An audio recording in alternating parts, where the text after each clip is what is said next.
Jeff Gordon, at 23, he just keeps winning. 5 in 95, 7 in all. Now he's won 2 in a row, Daytona and Loudon. His magical season has placed him in some impressive company. It was 85 when $1 Million Bill made his breakthrough into the upper echelons of racing with 11 wins. 1987, Dale Earnhardt became more than a 2-time Winston Cup champion. In 87, he became the Intimidator. 1993 was the year Rusty Wallace won 10 events and placed himself firmly in the sports elite. Is 1995 the big breakthrough for Gordon? Last time at Pocono, Pennsylvania, it was full of lessons, hard lessons here, as he was defeated in the final moments. Can Gordon win his 3rd in a row? Find out next. And a good day, America. Welcome to the 2.5-mile Pocono International Raceway.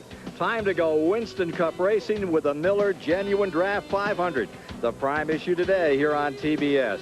A great race for you. Hello, Ken Squire, topside, getting ready for 200 laps of competition. You can talk about the young phenomena, but if youth is to be served, they've got some running to do. 3 Fords up in front, Elliott, Martin, Shepard, the top 3, and the Stock Car Racing's magazine's editor, and our colleague up here today, Dick Berger, and the question is this really a phenomenon that's going on with Jeff Gordon? It's more than a phenomenon. It is a phenomenal phenomenon. Jeff Gordon comes into today's race looking for his 3rd win in a row. Now, other drivers have walked this same path. And in each case, it's been a case of a wonderful driver working with an outstanding crew chief who had powerful engines and excellent chassis. It has always been a combination, and that's what Gordon has. Chad Little is joining us from the Grand National ranks of NASCAR. Delighted to have you up here today. Now, what about the pressure on a young 23-year-old guy like Gordon out here? And pressure it is. Imagine being 23 years old and being pulled in all different directions. I mean, here's Gordon, won 5 races already this year, but today he's got to be focused in the car to try to win number 6. We're just about set for that command that will turn them loose here today. Here is Governor Tom Ridge of Pennsylvania to fire them up. Gentlemen, start your engines! The most competitive stock car racing in the world is ready to get rolling one more time. Race number 17 of the 1995 season coming to you on TBS today. And we'll be back with the starting lineup for all of this shortly. Let's go quickly down to pit road before we go anywhere else. Trackside for some headlines. Here's Randy Pemberton. Thanks, Ken. Really, the second half of the Winston Cup season has just recently gotten underway. Now, that's where the teams start to shine because the Winston Cup Tour hits most tracks 2 times. And if they learn anything the first time around, they need to start applying it now. That's because Jeff Gordon and his guys, they hit it the first time around. Now let's go to my colleague working alongside me on pit road today, Steve Burns. Steve? Randy, race fans have been saying, hey, where's Bill Elliott? Where's he gone? Folks, here he is on the pole today. His first pole with his brand new race team. His first pole in 42 races since Darlington in the spring. His last win, Darlington in the Southern 500. He's won here 4 times, trying to make it 5. Let's go to Johnny Benson, Busch Grand National points leader. Yeah, I'm standing next here to the Family Channel 4 driven by Ted Musgrave. He's our surprise guest or winner today, hopefully. And I think he's going to pull it off. You know, he started 17th last week and finished 8th. He starts 7th today. I think he can go off for his first win. Now, those are just some of the sub-stories to today's race. Get ready. It's hot fun in the summertime here at Pocono, Pennsylvania. Back with that lineup after these messages.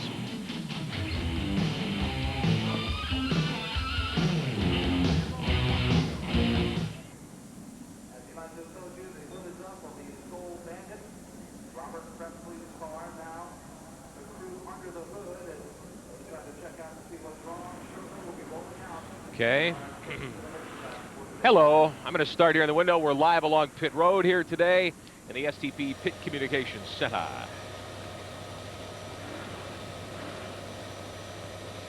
Okay, am I going to do a Duralube pop here or not? Okay. Okay. All right. Where are we going after race analysis? Back to Ken? Okay. All right.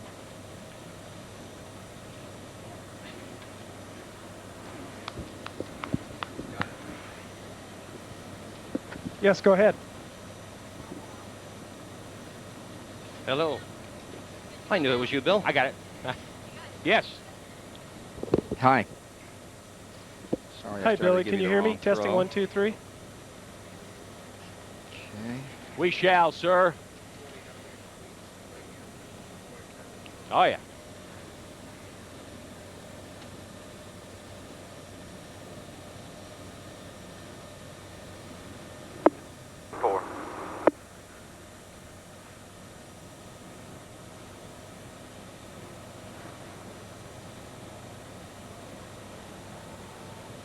Okay. Yes. Okay, guys. Whoa. Whoever that was cracked it hard.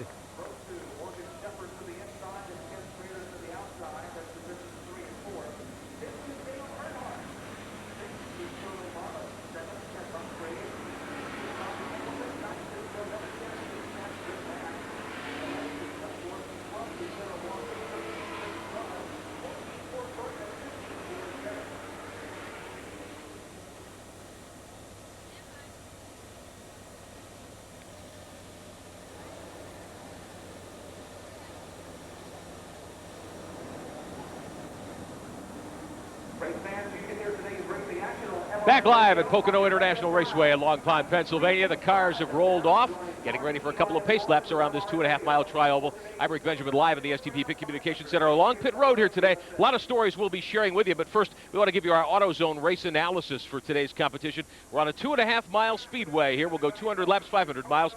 41 cars in the field, $1,082,000 in the purse today. Huge purse here. Pole sitter last year and the winner of this race, Jeff Bodine. Bill Elliott a little slower, actually, a mile and a half slower this year. The most wins at Pocono, 4 by 3 different drivers. Ken Squire, how they line up today? Well, here's the Haviland starting grid for today's race. The front row will have Bill Elliott there, a 4-time winner at Pocono, and Mark Martin. In row 2, it's Morgan Shepherd and Ken Schrader. For row 3, the 87 and 93 champion Dale Earnhardt and Sterling Marlin. In row 4, it's Ted Musgrave and Bobby Hamilton with the #1 Pontiac in the field. Row 5 is Joe Nemechek and Rick Mast. Row 6, Jeff Gordon and Darrell Waltrip, a 3-time winner here. Row 7 is Ricky Rudd and Ward Burton. Row 8, Dale Jarrett and Brett Bodine. In row 9, it's Kyle Petty and Hutch Strickland. For row 10, there's Derek Cope and Jimmy Hensley. Going into row 11, you have Michael Waltrip and Rusty Wallace ready to do business. In row 12, Jeff Burton and Terry Labonte. For row 13 today, there's Dick Trickle and Steve Grissom. In row 14, Jeff Bodine and Robert Presley. Row 15 is Lake Speed and Rich Bickle. Row 16, Jimmy Spencer and Bobby Labonte. Row 17, Bobby Hillen Jr. and Kenny Wallace. Row 18, Mike Wallace, who's won 2 ARCA races this week, and John Andretti. Row 19, Dave Marcus and Jeremy Mayfield. Back in row 20, rookie Ricky Craven and Todd Bodine. And starting 41st in row 21, Eldon Sawyer. The latter 3, all provisional starters. Randy Pemberton down on pit road with Ted Musgrave. Wow, just got done talking about them, and it looks like they're going to take the left valve cover off. The crew is under the hood. The engine definitely sounded flat. They have now shut it down. Ted sits here. The crew looking frantic. They fired him back up. It still sounds flat to me. They've just fired it up, so could possibly be a long day. They've lowered the hood. They're going to try and go out there and ride it out. They may look further into it under the next caution. One other note, a problem on the 33 car of Robert Presley. Just barely got the car fired up. They've had to push it back to the garage area. Apparently a broken stud, which holds the gooseneck on from the radiator to the engine, has broken. And so now there's trouble there as well. Unbelievable. Steve Burns? Randy, here's something everyone at home can relate to. Really, the problem is the radiator is leaking. They changed radiators this morning, and it's leaking. They can't get it started. So Musgrave in trouble, as well as Robert Presley early. Let's take a look at the Chevy course description on this 2.5-mile track. It's a toughie, this particular facility. 162 mile an hour average in qualifying. That long front straightaway, Chad, where you really carry some speed. One of the longest ones in the whole NASCAR circuit, actually. Then that high bank turn 1 area. That's where most of the drivers will downshift into what would be third gear there, and then follow that turn around to another long straightaway leading into the tunnel turn, which is one of the trickiest turns in all of NASCAR. And then that flat turn that brings them back to the line as the field is coming by us now. Take a look at our in-car cameras for just a moment here. We're riding with Jeff Bodine. Inside car has 3 cameras on board, starting in the 27th. And Bill Elliott will be carrying a camera for us today, right up on the point. Great to see Bill back. A year ago, he was on the pole. What about a picture here from Rusty Wallace's number 2, starting in 22nd position, and what a story about his starting spot we'll get to in a moment or two. Further back, now this is a guy that's got to win sooner rather than later, Ken Schrader. Although all those rumors about him maybe leaving that Hendrick team, they've been thrown away. He's there through 96 at least. So you're riding back with the Xerox car as they get ready to go here. And that is Mark Martin, who starts on the outside of the front row. Again, Ford's top 3. Last time we saw Ford's up there, Darlington, a year ago. As we get ready to scramble them for 500 miles, 200 laps this afternoon. Dick Berggren, how are we coming down there with Musgrave? He's got his problems remedied. Is he just going to ride this one for a while and see what happens? The interesting thing there, Kenny, is that that's a 2-car team. Jack Roush fields 2 automobiles, one for Musgrave and the other for Mark Martin. And all year long, they have not had a DNF, a failure to finish in any race. And today, they appear to have a failure to start properly. Ranked 4th in points, Musgrave having a problem early here before we get this race officially underway. I hope it's not because Johnny Benson gave a plug for Musgrave before the race started. Johnny, if that's the case, then don't ever give me a plug before our races start. We've got the 2 top drivers in Grand National with us today. John Benson out of Grand Rapids, Michigan, and from over in the Northwest, Chad Little. No fighting between you 2 on an off day. All right, field getting set for a go. Stay with us this afternoon for flag-to-flag coverage of this Miller Genuine Draft 500 as Bill Elliott leads them down his 47th career pole. 4-time winner here at Pocono brings them to the line. And it's great to see that Elliott team back in Dawsonville, Georgia, leading the field under green. To the stripe.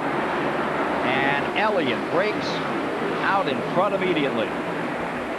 Hurdling into turn number 1, stacking them 4 wide. The starts at Pocono are amazing. It's so wide, the cars can go 5 or 6 wide as they enter turn 1 there. But they can't go through turn 1 5 or 6 wide. They're not listening to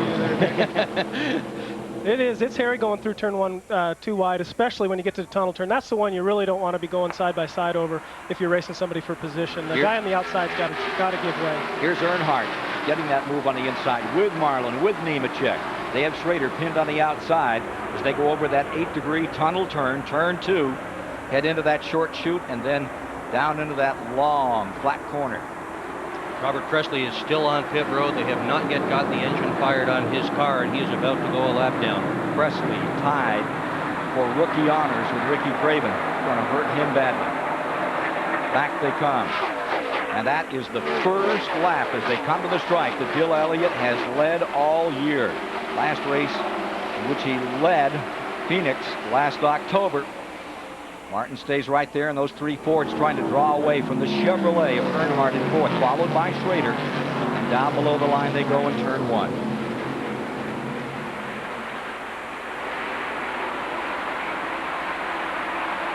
Take a look at Gordon on the move here. Jeff Gordon trying to get that number 24 on Limbert and come along through, and Rudd trying to get beneath him there. What you'll see happening here is the cars will get a run on another one because of the drafting that goes on there, and then they got to make a decision is to get that run going on the car in front of him. You see Gordon getting a run on Nemechek there. Does he stick his nose underneath? Does the guy in front see me? If he does, if we make contact, then there's going to be a spin. So you got to make a decision there as a driver. That's for 7th place. The 87 and the 24 at it.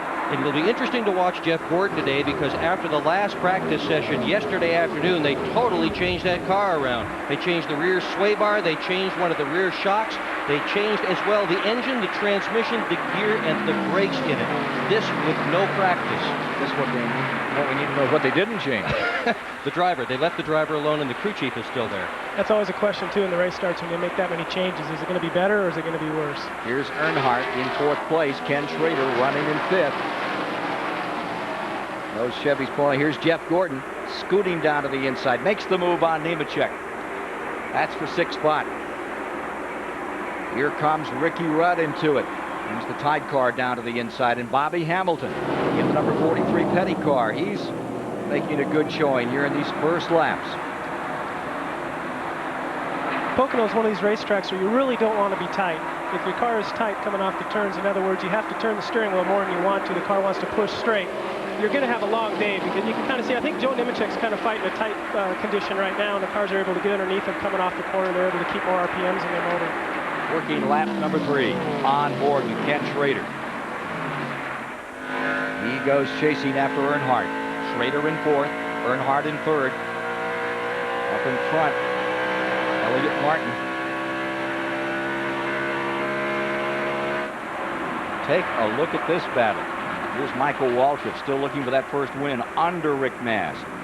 Pulls right up under the 26 as they fight further back in the field. Michael's best finish ever came here at Pocono, 2nd spot back in 1988, a long time ago. But he runs this racetrack extremely well. He's got a good feel for the corners. He knows just what to do to get around them well. You know, again, Pocono will be one of the places that has a tendency to be tight. If your car, what you want to do is you loosen your car up all week long trying to get it to handle right. So then you have what's called a loose race car as you enter the race, which would be perfect. You get a guy behind you, it's going to loosen you up, and that's really how the pass is made. Got Strickland back there in 13th a moment ago. Now you're on board with Mark Martin as they continue their war, those front running positions. Elliott, Martin, Shepard brought those Fords to the front for the start, and they continue to stay there at the present time. One of the things we're going to be watching for today is the condition of the first turn. Yesterday it was very, very hot here, and some of the racetracks started to break up. They have worked on it overnight. They think they have the problem corrected, but boy, doesn't that add an extra challenge when the racetrack changes during the running of the event. Get a pit report from Randy Pemberton. Just to clarify, Ted Musgrave, what happened was they had plug wires crossed on the left-hand side, 2 cylinders crossed. They did get it fixed. He had to start at the rear of the field. He's coming through the pack. One to watch. Schrader coming to the inside on Earnhardt down that long 4,000-foot straightaway. And look at Gordon coming too, right in between the two of them, watching to see which way to run. 4th, 5th, and 6th right there. He took a look at Earnhardt, but then changed his mind there. Working lap 6. Sterling Marlin just behind them in 7th. Steve Burns can give us a little additional information here. Guys, I spoke to Andy Petrie just before the race and asked him about that turn 1 situation. He said he went down and inspected it with NASCAR inspector Elmo Langley, and he said it is not a good situation. He said you'll probably see marbles later on, and Chad Little can tell you what marbles mean on the racetrack. Well, if the track's breaking up a little bit, it's going to be real slippery if you get out of the groove. I'm not exactly sure where it's breaking up. Maybe we can get a shot of that, but if it is coming apart, you'll want to keep your race car away from that part of the racetrack. Now, one of the good things about today, part of the good news is that the temperature has dropped dramatically from those 105-degree readings of a day ago. And that works in favor of this racetrack. That was turning this asphalt to glue. So Elliott, Martin, Shepard up in front. And then a little further back, you have this battle. Jeff Gordon got a really good run off of turn number 1 there and got underneath Earnhardt as they go through the tunnel turn. For 5th position. Wonder Boy and the Intimidator. You're going to see a lot more of this, I think, in the years to come. Like I said, the guy on the outside really doesn't have the option, the luxury there, but Earnhardt just made me a liar and drove right around Earnhardt going around over the tunnel turn. And the one that named him the Wonder Boy is the guy in the black number 3, the Intimidator. He'll get you on the track and off the second any way he can. Here's Earnhardt holding on to that position after he rode the outside and comes looking for Schrader another time. Rudd is in 8th, Nemechek 9th, Dale Jarrett 10th, Hut Strickland 11th, and DW, Darrell Waltrip, up in 12th position, who had qualified well for today's race. Take a look at Rusty Wallace trying to come up from that 22nd starting position today after the first day of qualifying was discounted. He didn't get a shot at that. Had a little trouble with those flaps up on the top of that car. And they set him down from the first day of qualifying and fined Robin Pemberton some $20,000 on that. And Robin's deal kind of is a tough one because he didn't even know that those flaps were on it. What they had done at the Penske operation was to rebuild the flaps. Now, the Jack Roush organization is supposed to build all the flaps for all the cars, and everybody's car is supposed to be about the same. And apparently the Penske team decided that they were going to try to improve on those flaps. They added some titanium, took away between a pound and a pound and a half, depending on who you talk to in the garage area. NASCAR found it and said, don't mess with the roof flaps. I want to make it very clear here that everybody I talked to this morning at least said that there was no safety issue here at all, that they didn't do anything to disqualify the use of the flaps. What they were just trying to do was to come up with a stronger flap that was at the same time lighter. Take a look at this battle a little further up as we continue to scramble for the 5th position. Gordon and Earnhardt in a real war. This is lap number 9 that they're working at the present time, and Gordon has the advantage. Again, Gordon got a great run coming off of turn number 1 and got underneath Earnhardt. And this time was able to keep the position over the tunnel turn. Earnhardt hangs tough, stays right with him. But all of a sudden there is a serious new challenger for Earnhardt in this 95 campaign. And for the first time this year, Jeff Gordon leads in the Winston Cup standings. Now take a look at this. The 6 to 21. This is for second spot. Mark Martin and Shepard at it. Shepard making a very good run, and note that Schrader has pulled up nicely. Schrader in 4th, number 25. So we're now working the 10th lap of the 200 to be run today. The leader is Bill Elliott here at Pocono in the 500.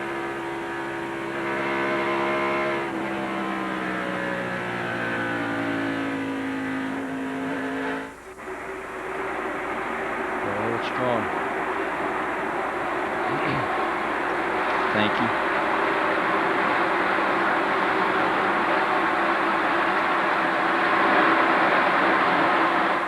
Thank you. I'm going to give it back to you after.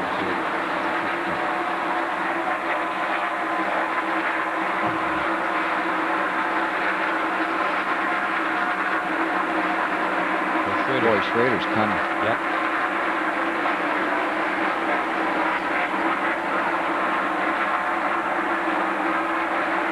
Okay, and can you get us a check on Musgrave? Show us Musgrave sometimes, please, Pam. Thank you. 16, he's traveling.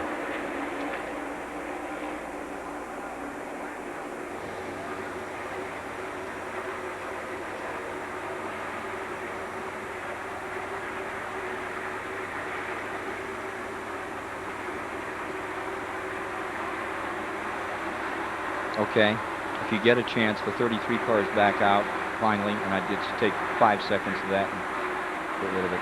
Thank you.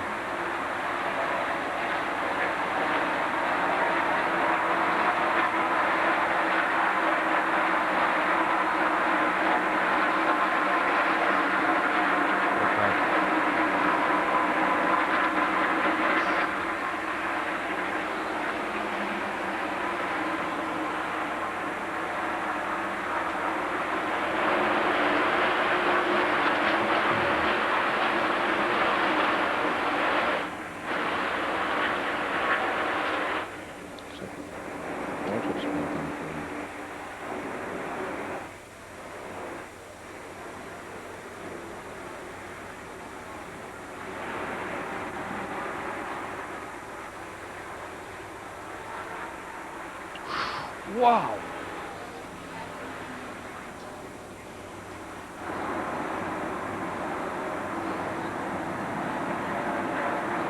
Duralube presenting our aerial camera for you and giving you an idea of the immense crowd. Every seat's been sold for weeks. And the interval between Bill Elliott looks like the mid-80s again, with Elliott trucking up front. Coming after him, Mark Martin in that second position. You can see the interval back to the third place man, and that's now Ken Schrader putting a Chevy in there and mixing it up with those Fords. We've completed 11, working the 12th lap at the present time of 200. Schrader and Gordon have both gotten around the 21 car of Morgan Shepherd, and it looks like Dale Earnhardt's also fallen back a little bit. I see that that he's now fallen back into 6th. Here's Elliott. Took the pole at a little over 162. The record here is a 164 mark from a year ago. He did it. has that advantage. There's Martin right in that second spot. Schrader coming on. And you see Jeff Gordon also. So you got 2 Fords up in front. Here's Martin looking up at the leader. A couple of Chevys right behind. Earnhardt, meanwhile, is closing down on Sterling Marlin for 6th position. He's about 2 car lengths behind him. Watching Mark Martin work out here in the corner. I love the way he hangs onto that steering wheel. He always drives that way with the right hand tucked down low when he goes in the corner. Then he'll shift it more to the right side of the wheel and get a 10-2 position. He's the only driver I ever saw who could race that way, and he always does it. Well, you know, Mark Martin being one of the best in the industry, I tried that a couple times, figuring maybe there's something there. If Mark can do it, I can do it. It's hard to do. I'm real uncomfortable in letting go of the steering wheel and coming over like that, but Mark has he's mastered that, and he's real comfortable at it. I think it was you, Ken, who called that the Arkansas handle. Yeah. Darrell Waltrip has dropped from 12th back to 39th. And Steve can give us a little more as to why as we watch this battle for first place. It's a dandy. Steve, fill us in on Darrell Waltrip. Ken, I'm in his pits. He has radioed in to crew chief Pete Peterson that the car is extremely loose at the very worst, and he may have an even worse problem. He may have a tire going flat, and that's why he's gone backwards. Meanwhile, the number 33 of Robert Presley has come underway, and it is running 10 laps behind. But Presley is back on the track in that number 33. Change of leadership, and you have Mark Martin now in front, and Elliott holding on to him as they draft down into that tunnel turn. Closing is Schrader. Interesting combination. Mark Martin has never won here. He's finished second. Whoa, boy, did you see that? Elliott and Mark Martin got together there a little bit. Both cars bobbled. The drivers collected it very, very well. Let's watch from Schrader's viewpoint of this contest between the 2 Fords for the lead. Down into the main straightaway they come to complete 15 laps. That contact back over the tunnel turn between Elliott and Mark Martin, that's really not that big a deal. You know, Elliott just had a good run coming off the tunnel turn. It was going straight. It didn't really get Mark Martin out of shape, and that's kind of give and take a little bit there. But this isn't right there. This is serious racing as they go into turn 1. 3 wide into turn 1. And again, it's Elliott commanding. Schrader to second. Schrader runs well here. Back in June when they came to Pocono, he had a 3rd place finish. And he sure looks like he has Papa Joe Hendricks, number 25, geared right for today. These guys are not holding back at all. I mean, we're in the early stages of the race here, and you see these 4 guys just going at it like the caution or the white flags coming up the next lap. Schrader's another who has never won here. He's been fast. He has 5 career poles here, but has never won a race. Finished 3rd, however, in the race that was held here in June of this year. And back in '88, he had the runner-up spot when Elliott came home.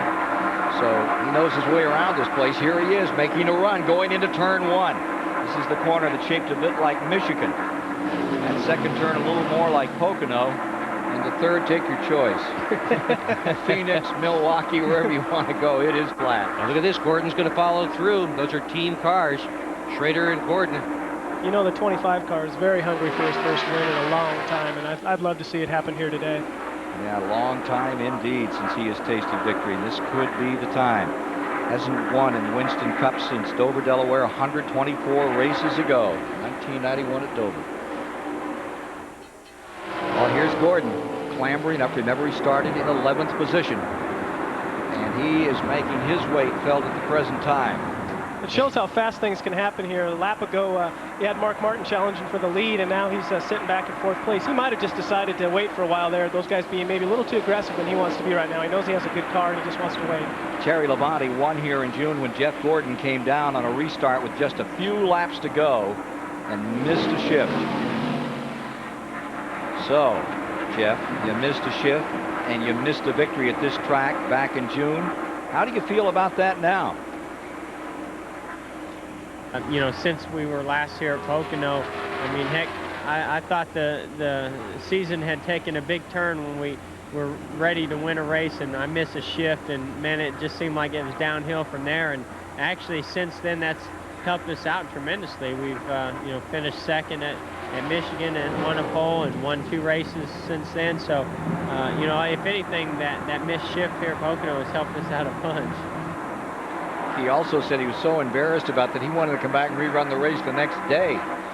Anyway. But you know, the neat thing about that team is when something goes wrong, there is no finger pointing. Everybody just pats everybody else on the back and they say, don't worry about it, everything will be just fine. And the crew felt that they had let Gordon down in the Daytona 500. Jeff said, don't worry about it, guys. We'll come on back the next week. And that's a lot of what it takes. They all believe in each other. Well, as they work the 19th lap, 47.5 miles into this thing when they come down by, here's Gordon trying to put the squeeze on Bill Elliott. They go double wide down toward the tunnel turn. Bill will probably back off a little bit and let Gordon go on through as he did, which is the wiser thing to do over the tunnel turn there. Better than bumping. And I've been thinking about what you said a couple of minutes ago. No big deal, bumping at 150 miles an hour. Okay for you to say, Chad. Well, it's a lot depends on where you bump and so on. They were going pretty straight at the time. You don't want to hit somebody as they're entering the turn, and that's going to break them loose and more than likely spin them out, especially at a fast racetrack like Pocono. Great pictures from Mark Martin's view as he brings that Valvoline Ford into the main straightaway, and he closes in, ready to make a run. As Elliott, in his sights, looks down to the inside and lifts.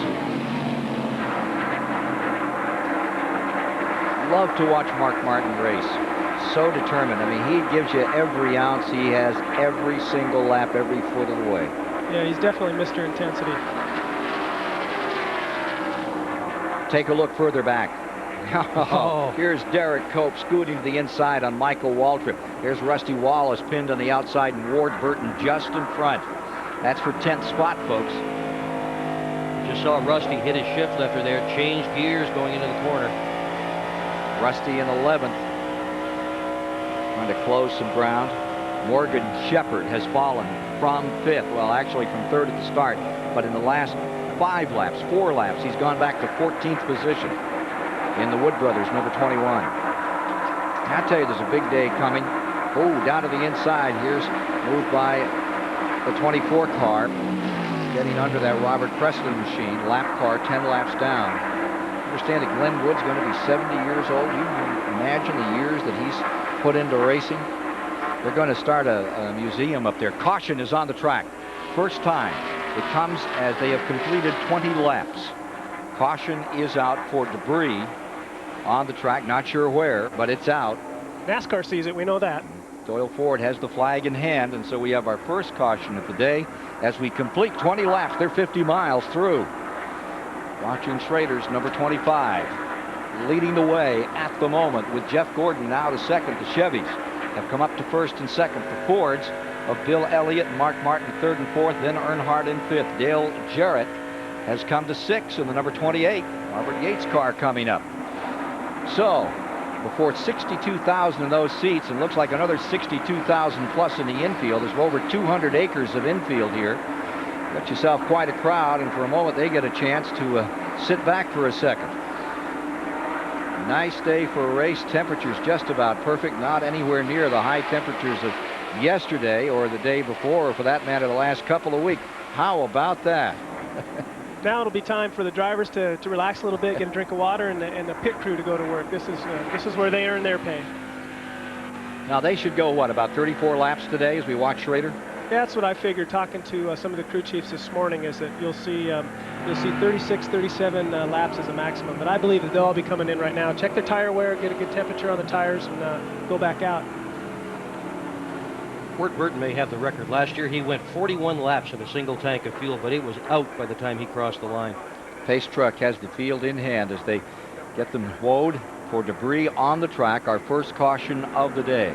Chevrolets came into this race 1, 2, 3. Rather, Fords came in 1, 2, 3. Now Chevrolets are running first and second. And curiously, Earnhardt has not selected the first pit stall for today's race.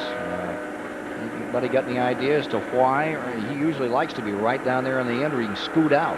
That's Neverland down there. There's so far out from everything else that's going on. If you have a problem there, it's so far to get back into the garage area. Randy Pemberton is down there in Jeff Gordon's pit. Let's go with him now. We'll give you a few of these pit stops as they come in under caution. Well, as you said, Ken, this is the first time the crew goes to work. Actually, the coolest day we've had since these teams have gotten here on Friday. Track temperature right now about 116. At least that's the surface temperature in the pits. They're calling for 4 tires, only 1 can of fuel on the DuPont Chevy. Gordon has radioed in. He said, I'm pushing a little going into the corners and a little loose coming off, but no major changes. They're already around to the left side of DuPont Chevy. Down and away, an excellent stop.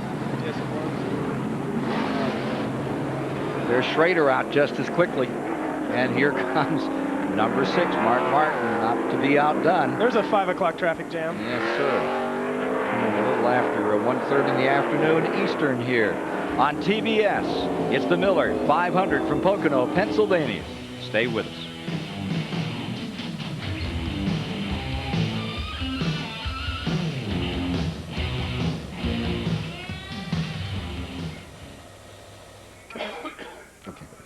I believe the reason that Earnhardt's pitted there is see the opening he has. There's no way he can get boxed in, and if you look down there, there's no openings.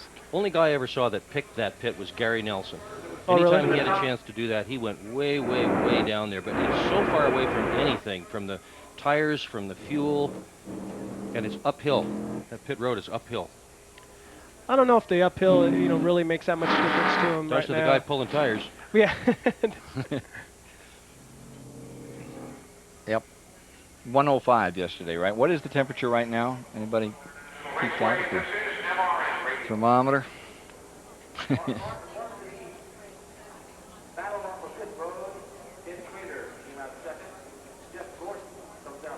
But what's the temperature right now is what I'm asking. Promotional fees and consideration have been paid by Auto.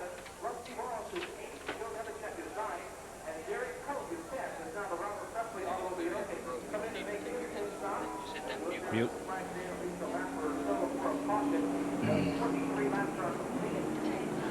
Looks like Dave Marcus only took on 2 tires, Ken. No, I know about the track temperature. I mean about the temperature for the fans, but that's what I need.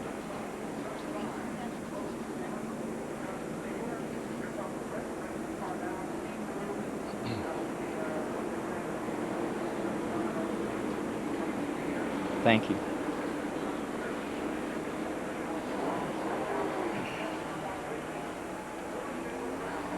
What's DW doing?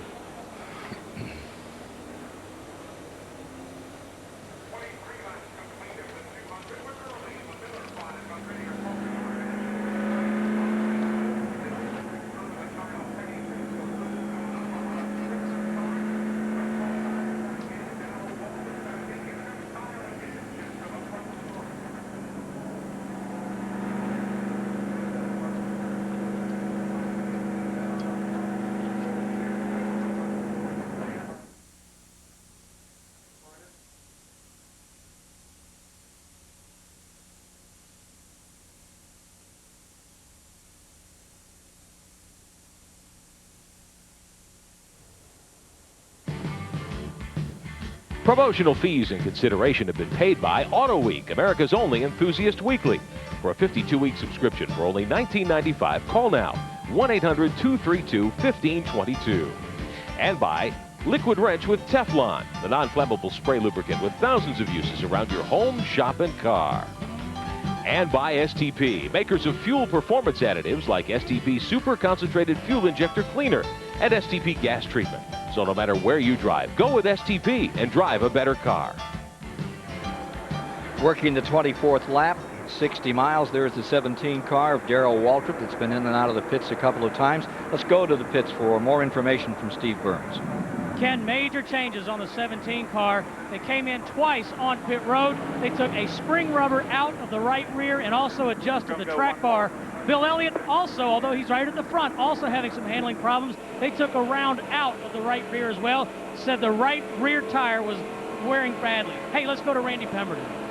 Well, Hut Strickland has been in after several good runs in a row. His luck is starting to sour. They changed, or at least the engine started to sour as well. They've changed the spark plug wires. Then they changed the spark plugs, found out that indeed they have lost the cylinder, possibly a broken rocker arm on Strickland. So he probably will not win today. Another guy that has had some problems, Kyle Petty, broke the bolt out of the hinge that lies right in front of the windshield on the left-hand side. So his hood was rattling. They've tie wrapped it a few times. Kyle is down and away. So a myriad of things happening on pit road so far this afternoon. Dave Marcus was on the lead here for 3 laps and just pitted as they were under caution. First time he'd led since back in the Daytona 500. This is what, his 20 or 21st appearance in this race, 33rd overall on the Pocono 2.5 mile. A look at the overall in the field. We can give you some times on pit stops as well. We saw the 24 car Gordon at 17.7. 18.1 was the number 6 car when it was there, Mark Martin, and a 17.3 was recorded by Schrader's outfit. Good stop. Bill Elliott had a little bit of problems in the pits. He went from 4th to 11th. He'll be restarting in 11th now. And we're ready to restart. And here is Bill Elliott. Looking like he is ready to go. Mr. Hardy's car. The team back up there in Georgia, and they really have themselves a qualifying run. They made some changes on that team again. Well, Ernie Elliott told me this morning that they have made some management changes in the organization, and he thinks it's going to be for the better in the long term, and said everyone's getting along better now and getting back to the basics, as he says. 25 laps when they come by this time, and we'll be under green here in the Miller Genuine Draft 500 from Pocono, Pennsylvania. Field out of that flat 4th turn. Get ready for the Gordy show at Pocono. And we'll see as they come down. Martin first, Schrader second, Gordy third. And then you have Dale Jarrett 4th as you're on board the Schrader. 5th is the Sterling Marlin car. 6 Earnhardt, 7th Rudd, 8 Nemechek, 9 Wallace, 10 Cope, 11 Elliott, and 12 is Michael Waltrip as Martin leads him down. They're probably restarting here in 2nd gear, so they're going to have to come up through 3rd and 4th and then go back down into 3rd gear into turn 1 here. So there's a lot of shifting as they go into turn 1 here at Pocono. A lot of them will never make it to 4th gear by the time they get to turn 1 on a restart. In fact, it takes so long to wind these engines up on a restart situation, but for sure when they're under racing conditions, they will change gears to get down this long straightaway. It is the longest straightaway in all of Winston Cup racing, and then they'll change gears again when they get into the first corner to get a better bite, get through that corner with better RPM. The old days, what they used to do is they used to just breathe the engines going down the straightaway. They would gear the car in such a way that about half, 3/4 of the way down the straightaway, the drivers would just lift a little bit off the throttle. And one day Alan Kowicki said, I don't like lifting, and he changed the transmission around, and now everybody's doing what Alan Kowicki did. He changed a lot of things in stock car racing. What they have now is they run an overdrive in 4th gear, where their 3rd gear is the 1-to-1 ratio, and then 4th gear is actually a 0.92 or a 0.94, and that enables them to run a little bit more RPM. Oh, how about this move? Schrader sticks his nose down to the bottom and goes for the lead. And right with him comes Dale Jarrett. You're listening to the radio of Schrader up in front. Here comes Jarrett. Really a pretty good motor. I'll say it's really a pretty good motor. That was Schrader commenting on the fact that he has a pretty good motor. That was the man himself, Ken Schrader, saying he thought he had a pretty good motor today. Ken Schrader's always been one of those drivers that's real calm in the car, and he'll talk and joke with you, and he always keeps a real straight head about him. Good run for Jarrett early in the going as we watch, and fading back a bit is the number 6 of Mark Martin. You see Wallace in the number 2 making that move on the inside. He's back there in 9th. About to go to 8th. Derek Cope has been on the move. He's been climbing up through traffic. Rusty decided Derek was going to get the inside groove there. A lot of give and take, as we say as drivers. You saw Derek look to the inside. Rusty pulled low and said, I don't think so, Derek. I'm not going to do that to you yet. The Amoco in-car from Bill Elliott further back in the field than he might want to be at this point. On the other hand, we're not anywhere near halfway. Battle for second. Here's Gordon down to the inside. And the Robert Yates car with Dale Jarrett at the controls. Stays high, and we have Gordon coming up to second. Here's Sterling Marlin in there. Randy? Well, I'll tell you what, I have something on Dale Jarrett. I was talking with crew chief Larry McReynolds the other day. They said their problem is cured. I said, what is it, Larry? They've had so many problems over the last few weeks. He said Robert Yates found peanuts in the Lance cracker machine at work. He went up there with the forklift, tried to get them out, couldn't reach it. They went up there, poured all that money in, grabbed all those peanuts, and threw them out of there. I talked to Robert today. I said, where'd you put them? He said, you might find them over at Hendrick's shop. Well, whatever it takes, that's what we say. Ricky Rudd on the high side, and here's Bill Elliott grinding out another position as he fights his way back toward the front. In case you're new to racing, peanuts is supposed to be bad luck, just like a green car or getting into the car on the wrong side and all the rest of it. Nemechek loose up there on the outside. Boy, that is some tight racing going through the tunnel turn there again. The reason we always refer to the tunnel turn is it is a real difficult turn. It's very narrow, it's very fast, and a little bit of banking. So you got your hands full going through there. That's why you usually don't see cars side by side there. All of this for 7th position. Nemechek was in 7th. He's fallen back some. Almost got collected on that second turn, the tunnel turn. How fast over that second turn? You're in the neighborhood of 150 miles an hour as you go over the tunnel turn there, and it's actually kind of a blind turn as you enter it. You can't see what's on the other side until you get to about the middle of it. And for the lead, it's Gordon in the 24, back in front again. Can he win 3 in a row? Well, that's the issue today, or one of them, in this Miller 500. 23-year-old Jeff Gordon sticks the 24 back in front of the Hendrick cars. Papa Joe's runs in first. Kendrick's number 25 right there in second. And now the only race he has not led all year long was Sears Point. Every other race Jeff Gordon has led, and that is domination. It's a very strong team. Jeff did a good job behind the wheel. Pulling away by 2 and 3 car lengths. Take another look at that battle back in 7th position that we've been watching. Talk about the bump and run. This is a moment ago, the last lap. Uncle Waltrip down there, Derek Cope in the 12 in the middle of that sandwich.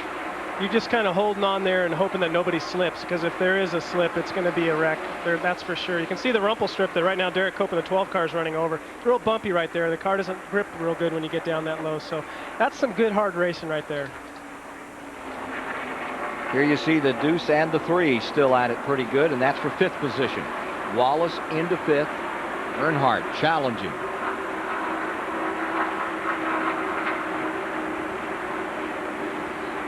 Wallace has not had the year this year he enjoyed last year when he won 8 events. Sure helped him with a great run today, wouldn't it? Let's put a clock on this and see what some of these lap times are right now. We're at Pocono, Pennsylvania. 30 laps into the 200 to be run today in the Miller 500.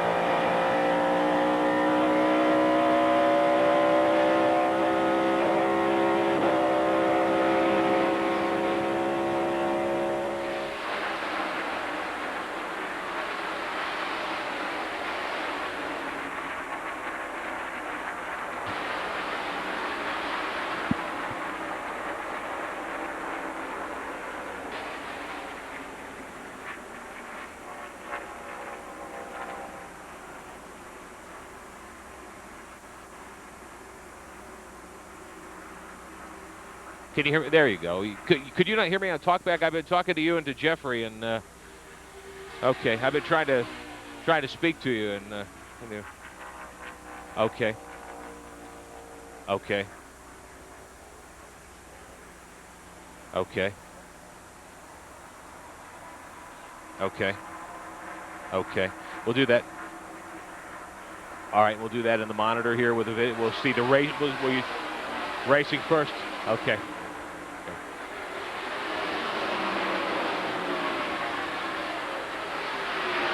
You can step right in there, sir. Thanks. Hello, hello. Check 1, 2. Here we go to talk back. Talk.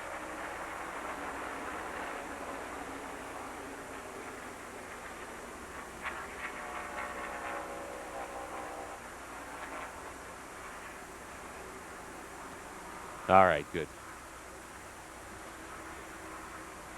Okay. Quite an event. Yeah. Quite an event. First one. Did you just win in '94? Yes. Off of 6 months. Congratulations. Thank you.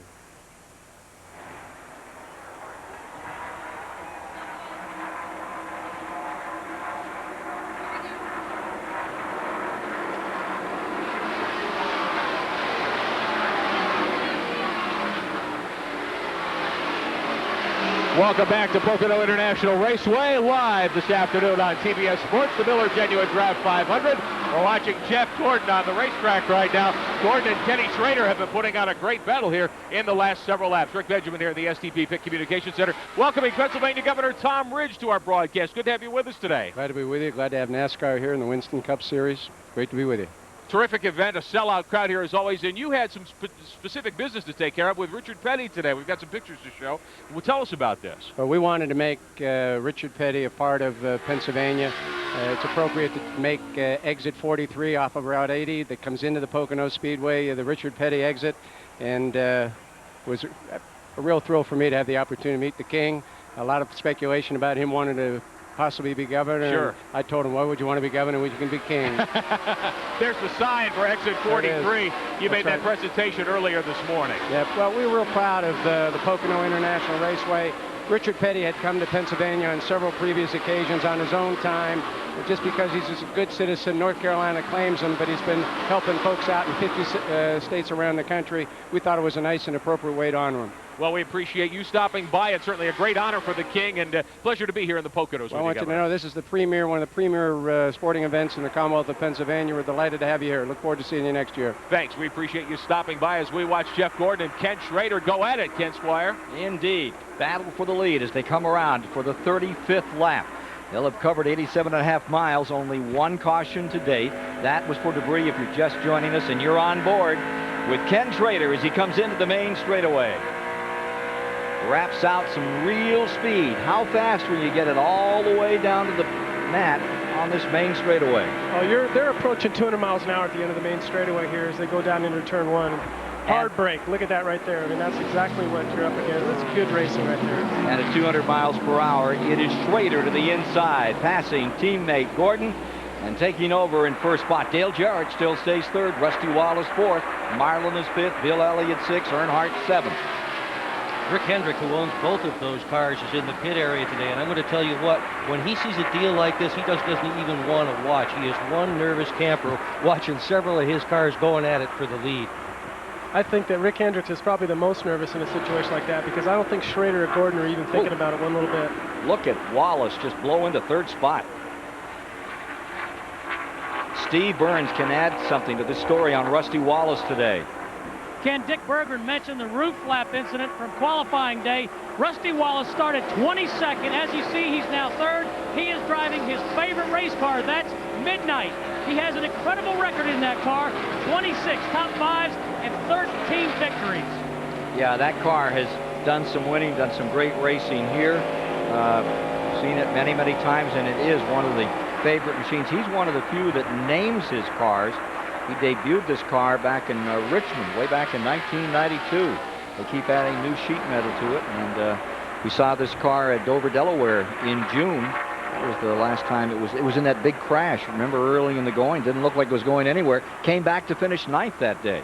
They don't name him until they win, though, Ken. And when he won that race at Richmond, they decided to put the name on it at that point, and they've run some of these cars 3, 4, 5, 6 races.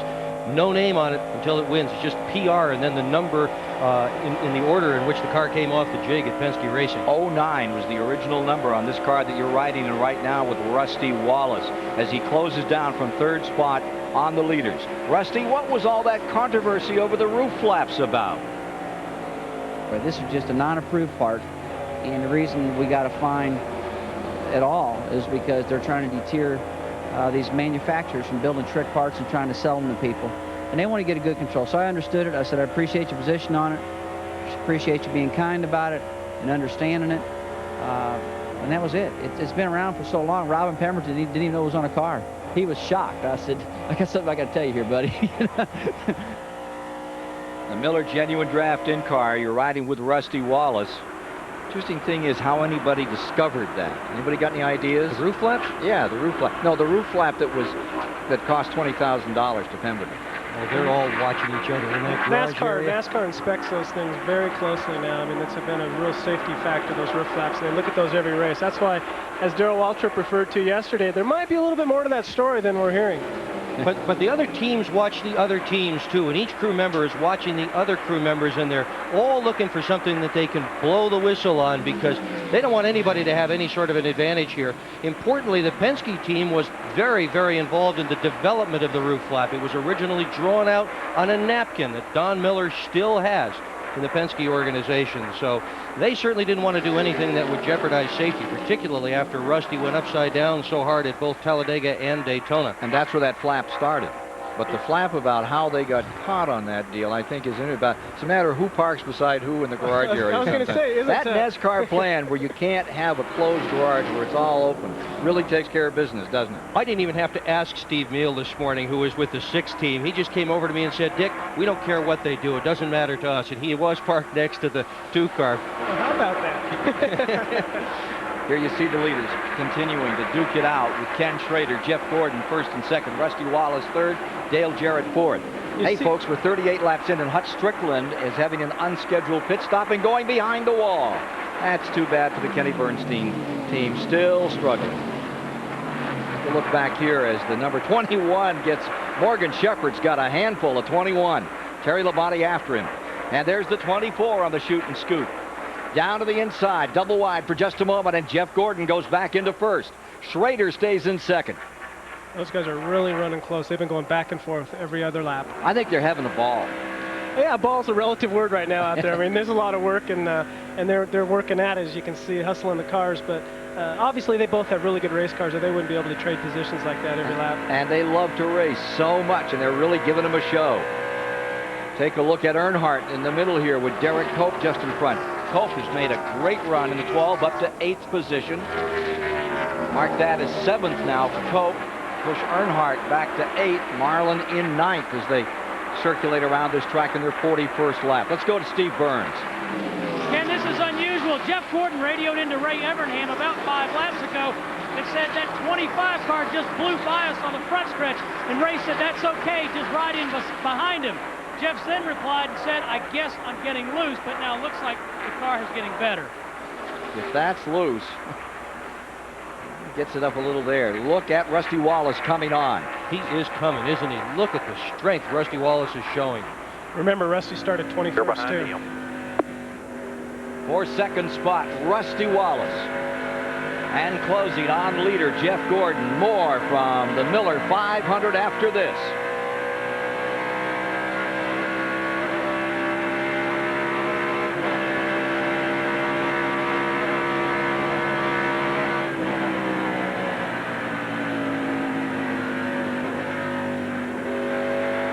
Real tough.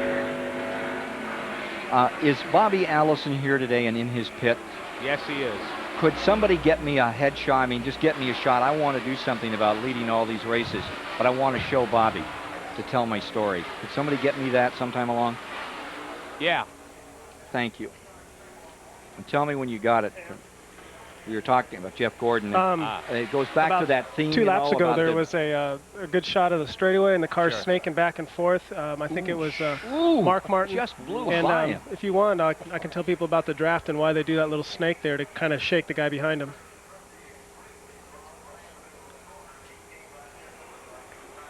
One said you're looking for. Who's radio?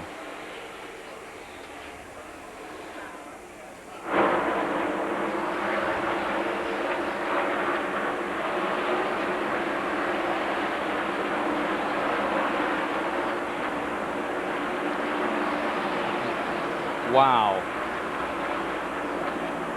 What a great race. I wonder if you want to see that again, Ken. He really bobbled coming out of that corner. Rusty did. Almost lost Ask it altogether. Pam if they can get it for you if you want it. Clear. Oh. Can you get that little deal where Rusty bobbled? Yeah. Yeah. Back inside.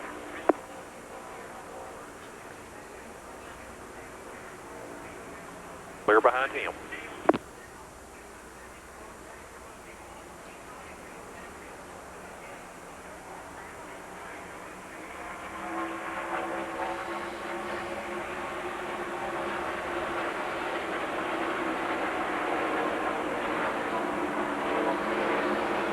I've got it.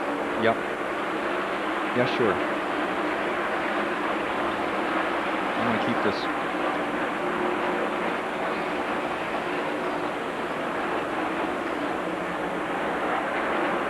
We're back with you working lap 44. On lap 42, Rusty Wallace drove into the lead.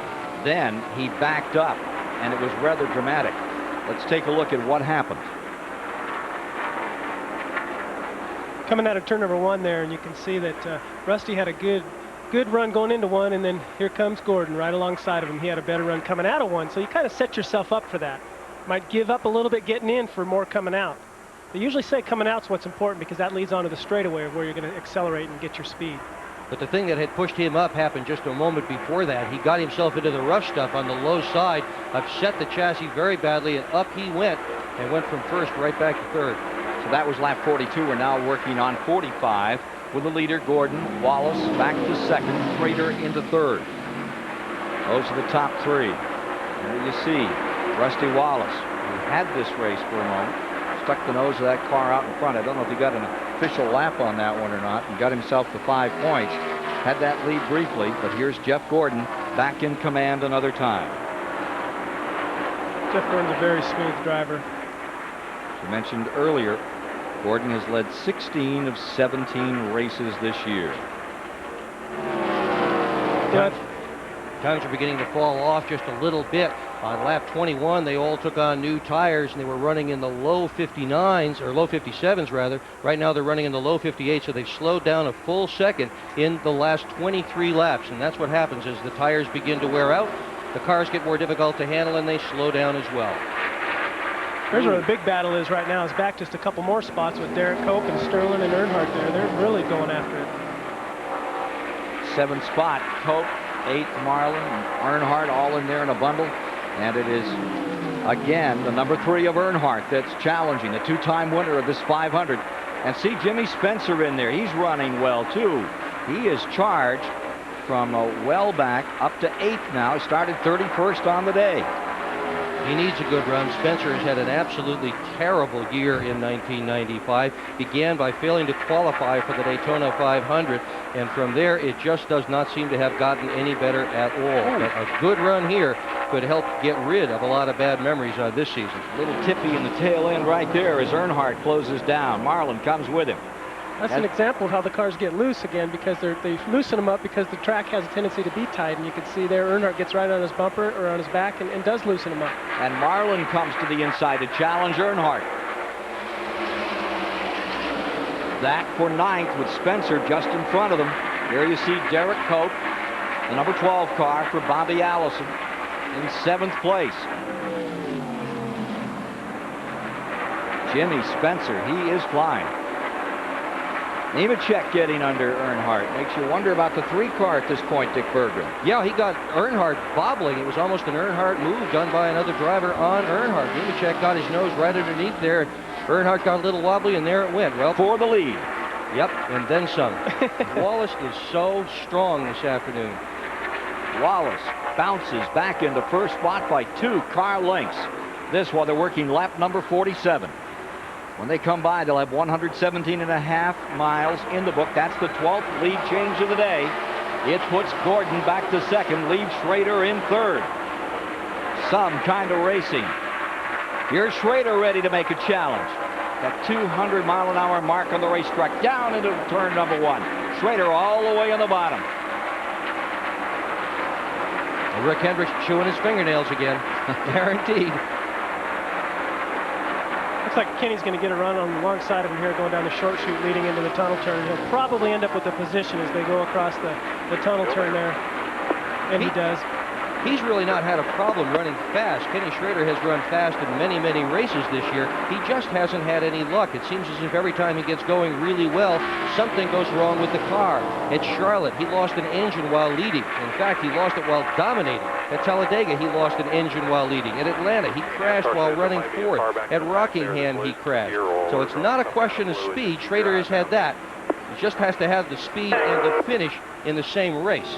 Wallace continues to pull away right here at the moment, and Schrader holds his own. Look at Bill Elliott, guys, as he comes counter-attacking down to the inside. He had passed Yates. Now he gets under Gordon. That's a good example of what happens when you get cars running side by side, and 2 guys behind are running single file. They're able to draft. The draft pulls them up to the 2 guys. I'm referring to Schrader and Gordon there when they were side by side. That momentum just keeps them going, and there allows Elliott and the 28 car to go right by Gordon. 12 lead changes among 6 drivers. And for sure, Elliott is back on the beam. And for the lead, now Schrader attacking on the inside. Ken Schrader goes back in front. Wallace falls to second. And take a look at this. Here's Sterling Marlin dicing as you've got another Ford Chevy battle. You've got Mark Martin getting by the 24 of Jeff Gordon. That's Mark Martin pulling up and getting a little sideways there for a second. Going back up front another time. You have Schrader still holding on to that lead with Wallace right there in second spot. Wallace's Miller Genuine Draft in-car giving you these great pictures. Saw the gear change there. You know, again, that gear change isn't because this is a road course. It's because the straighters are so long, the corners are tight, they need to shift so they have a little bit more RPM as they're coming up out of the corners. Is there any other place in Winston Cup racing besides the road courses, Chad, where they change gears at all? I'm not aware of any other track except for Pocono. I know a lot of the teams tried it in Indianapolis last year, but they found it to be just a little bit faster without the shifting. Again, Wallace getting ready to move in. Let me correct something. We were talking about Marlin a moment ago. Sterling Marlin is back in the 9th position, running the lead lap. Now here's Wallace down to the inside, putting the press on and going back for first place. I tell you, that must be about the 15th lead change already today. These guys are just going back and forth, back and forth. Market is 13 officially. Start-finish line, I think about 30 around the racetrack. Hey, they're saying there's a lot of grease in 3 now. Getting a report, we've got the third turn pretty well slicked up. Schrader's Budweiser in-car camera giving you these pictures. Down the short chute or the medium chute to the tunnel turn. As you see them going down the straightaway there as they enter into the tunnel turn. Rusty Wallace, winner of the 1991 Miller Genuine Draft 500, has the lead right now with 50 laps completed, 125 miles down in this event, and looking good. 3:75 to go.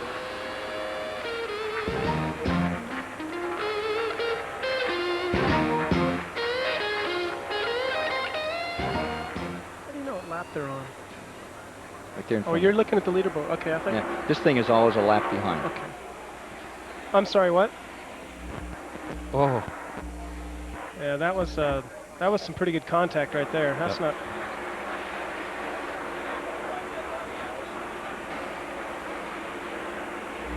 No, okay. Can I have it though sometime soon?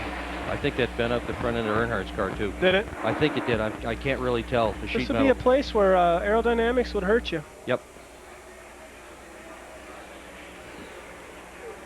I heard that spotter saying there was grease down in turn 3. It must not be that big a deal, or they'd be throwing a caution. I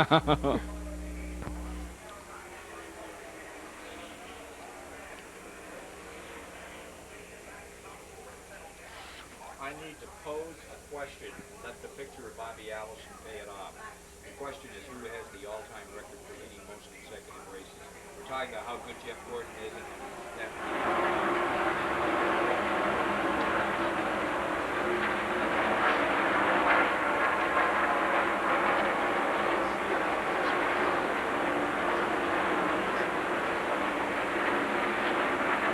Saying he's really loose. Yeah. Earnhardt in the pits. Yep, and he does have a bent up front end. Yep. Great.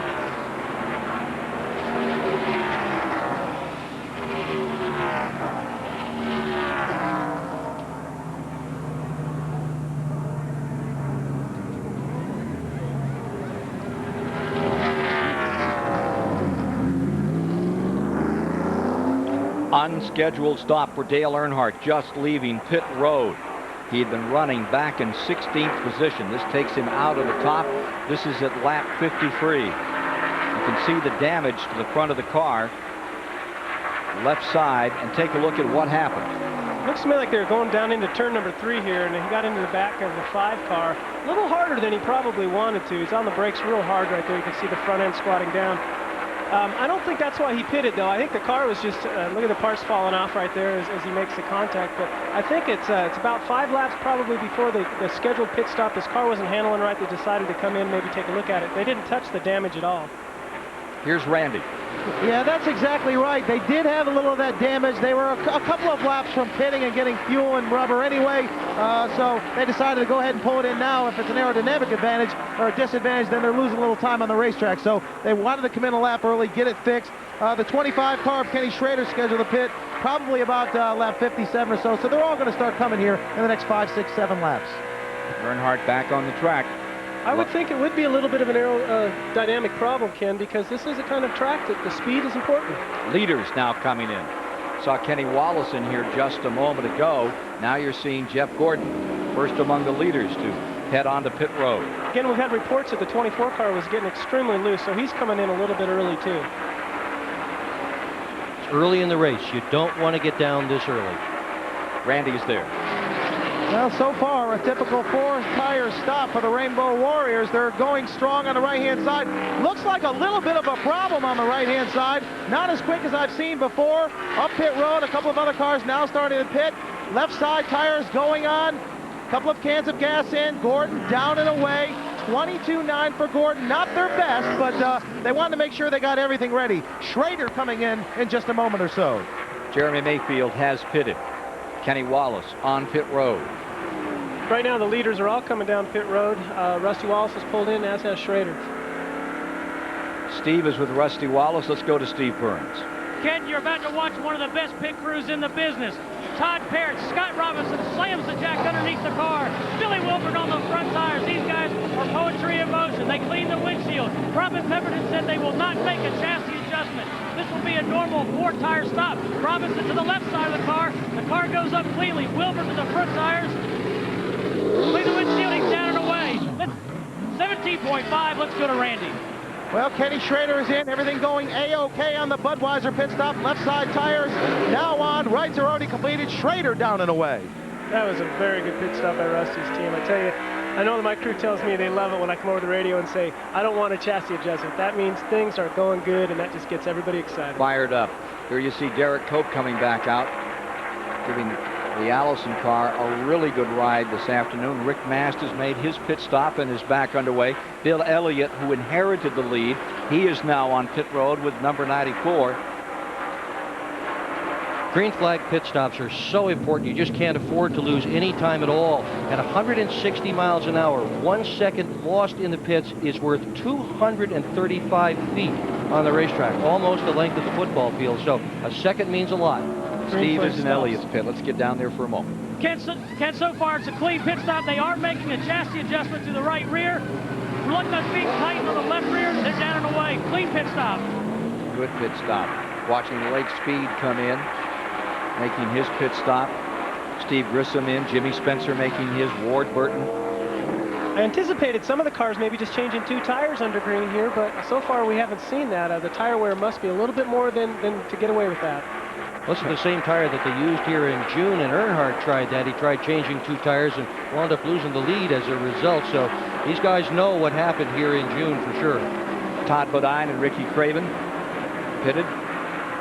Here's the 28 car that had appropriated first position for a while, and watch Dale Jarrett coming in. Here is the Martin's Higher Oil in-car camera giving us these shots as he pulls number 6 to a halt. Randy? Well, Mark Martin is in, and Steve Mill and the crew go to work on the Valvoline Ford. I'll tell you, you want to know how specific these guys get in the cockpit when they talk about their chassis changes? Mark Martin says drop each of the rear tires 1 pound of air pressure. They go ahead and add a round of wedge. Left side tires on. Mark rips the wheels. He's out of here. Well, the reason they wanted to drop 1 pound of air pressure is the car must have been just a little bit loose. So what he's doing is taking a little bit of spring rate out of the back of the car, and at the same time, you heard him say that he took a round of wedge out, which does the same thing. Michael Waltrip making his pit stop, and he is back underway. And our leader, unofficially, we have Musgrave into first place, 5 points, and he's on to pit road. 77 has just made his pit stop. Bobby Hillen Jr. now taking over in that U.S. Air Jasper car. 58 laps are now complete, and we're getting the 18 car with Bobby Labonte as the new leader. Morgan Shepherd on pit road. Randy's on pit road. give us a report on Musgrave. I'll tell you, Musgrave has come through the field. We haven't talked about him in a little while, but he was just about to creep inside the top 10. Right side tire is already done as Morgan Shepherd whizzes by his right side door. Left side tire is going on the Howard Comstock machine sitting on pit road. They're done. Wow, a great pit stop for Ted Musgrave. I believe about 19.8 as Morgan Shepherd is in up pit road. Already done with the right side tires. Now go to the left. The 21 car, of course, these are the guys that made the 4-tire stop famous. They're down and away. Morgan Shepherd not having a good day on the track so far, but a good pit stop. 19.8. Good stop indeed. Now when it becomes a scoring nightmare. Now the guy that just took over for a spot is going to give that one up, make his pit stop. Joe Gibbs, number 18, comes in. Bobby Labonte, two-time winner this season. We'll take a break here in the action. We're getting these green flag pit stops. We're back and re-identify the top of the field in the Miller 500.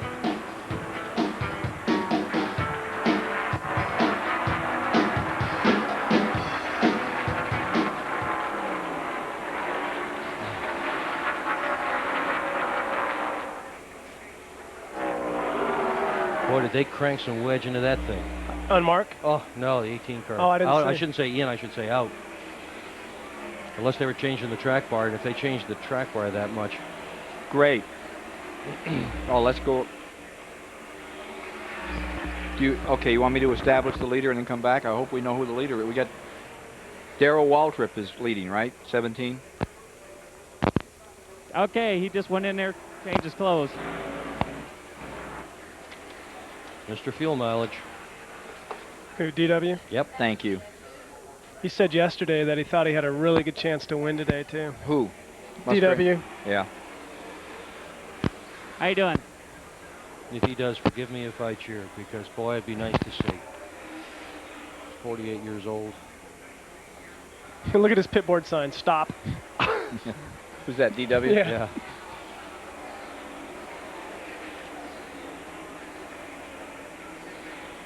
There's your car, right there, Chad.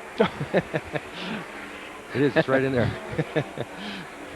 It's the one that the hook is on there that they're pulling away. Is that guy jimmying the window first?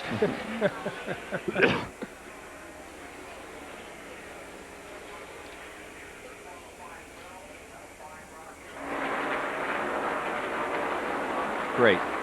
Okay. So, okay. You just tell me when to go to that. Is somebody finding me that Allison stuff? Thank you. Oh, you know, hasn't pitted yet either. Is Andretti. He's getting some good gas mileage. Yep. He's up in the, they're holding him second right now. Can you grab my bag? What's that right there? Left eye shaker. Right, this one right here. Wasn't there another Cup race this year, Dick, where Andretti got incredible good gas go mileage? ahead. He just went in to go change his clothes. He'll be out here in a couple minutes. Getting a lot of pop in my headset. Anybody else getting a lot of crackle? Yeah. Oh, I see. Okay. He ran real well last week. There he is.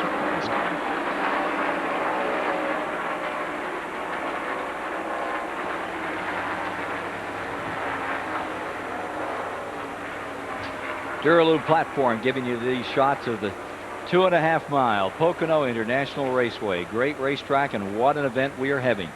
Been under green flag conditions for pit stops, and now we have the new leader. Darrell Waltrip inherited first place for a while, picked up 5 points. As DW keeps on the comeback trail after that hard crash in the Winston Select down at Charlotte.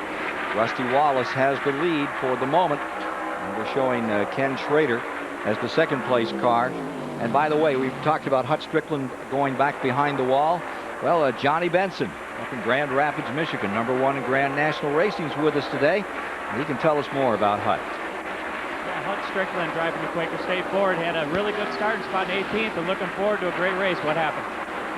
John, I ain't really for sure. It, you know, we started to skip there a little bit down the front straightaway there, and I think, you know, we just tried to ride it out there and get a caution, never could, and finally I think the thing broke a rock arm or something. I'm not really for sure what happened, but, you know, the Quaker State Ford, I really felt like we had a good run. It was going to have a good run today, and it just wasn't meant to be.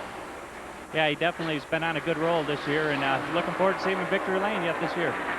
It very well could happen. Thanks very much, Johnny Benson, as we get back to racing here. And watch Schrader with a handful of Mark Martin right now. They are. They've been racing hard the last couple laps again. Everything kind of shook back out the way it was before the green flag started.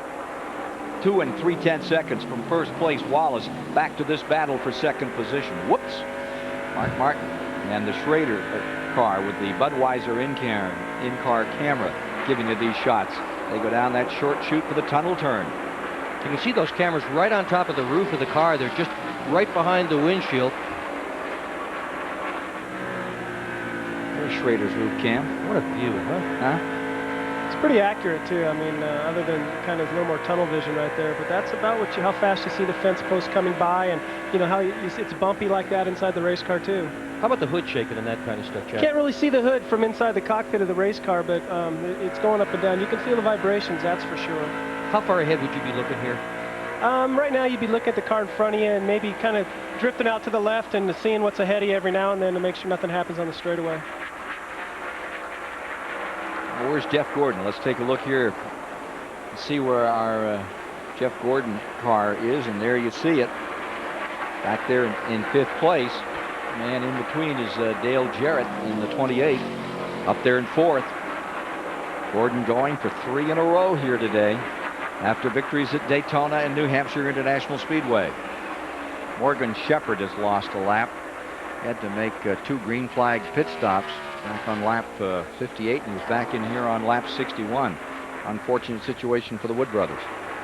Gordon may be in 5th spot, Ken, but he is an awful long ways back from the leader, Rusty Wallace. You can see in this overhead shot that Rusty is pretty well out there all by himself. And when they went down that backstretch, they had the whole backstretch distance between Rusty and Gordon.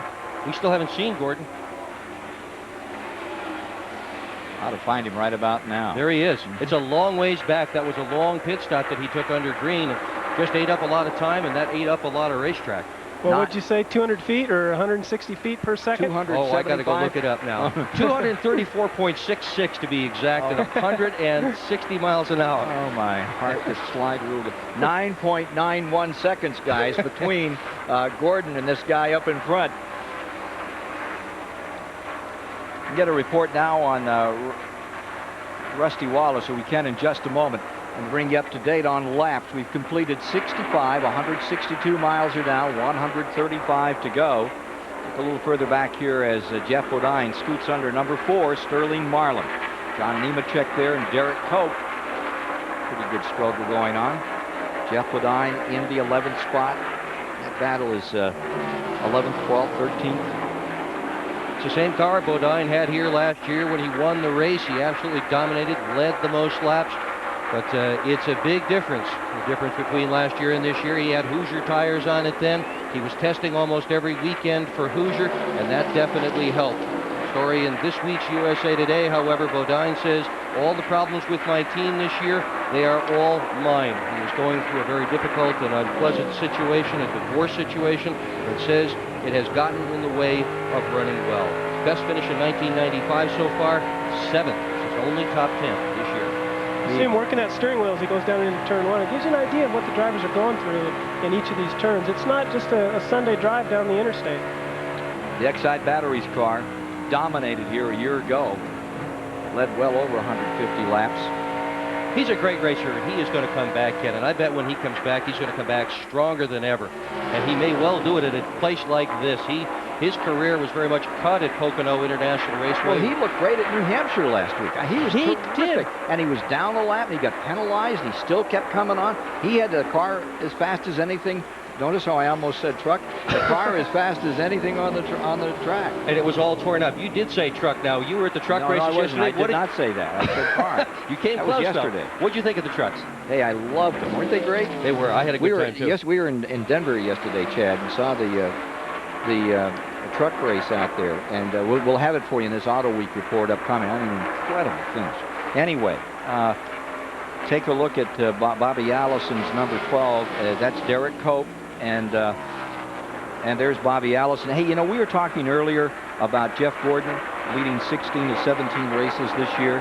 You want to talk about guys that got it done to get the Joe DiMaggio record. That was it right there. Bobby Allison, 39 straight races he led, 1971 and 72, driving for Holman Moody and driving for Junior Johnson.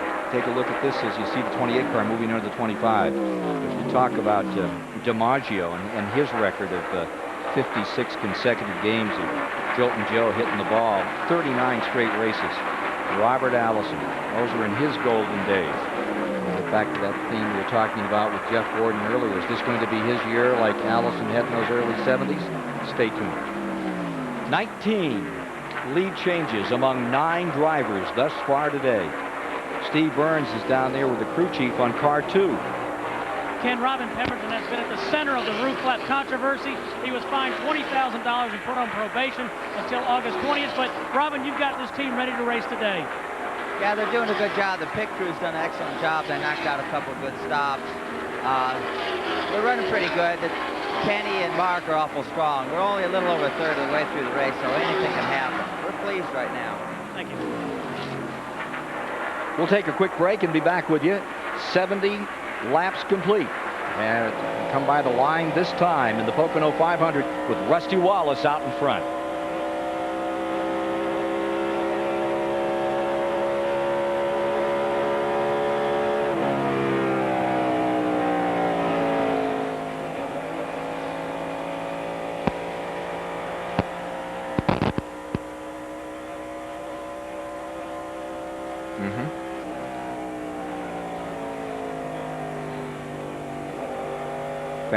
Do I audio mention it? Do I audio mention that? Okay. Hey, Ken in the booth. Quickly, I just wanted to update you. The 21 car had to come back in, made another pit stop, thought he had a flat right front. Not the case. He's now a lap down. Yeah, we did that. Okay, I didn't hear you say that. You did? Yep. Okay. Yep, thank you. That's about it. But let us know, because that's great. Okay. Do you ever do full field summaries? I mean, run down the whole field? Yeah, that's up in the corner all the time. Keeps that name at a time. rotating? That's the full field summary. Just keeps coming. Well, it shows I'm just watching the race then. Huh? Yeah, right.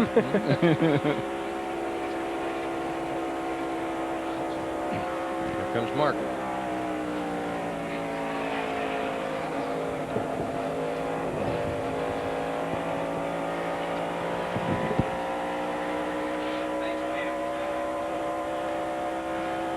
Okay.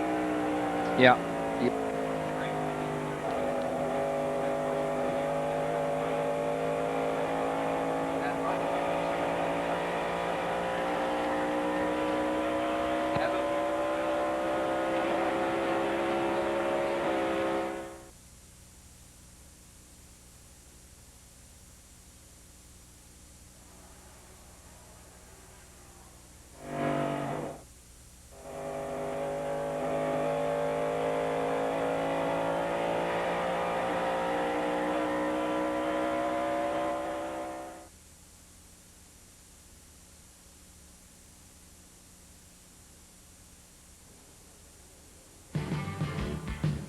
Promotional fees and consideration have been paid by Plasticoat Spray Paint, the winning finish and the official spray paint of NASCAR. And by Exide Batteries for great starts every day. Replace your old battery with a powerful Exide battery, available at major retail stores. And by Pyroil, quality automotive formulas from the makers of Valvoline. For performance products, there's just one name, Pyroil. Back with you at lap 73.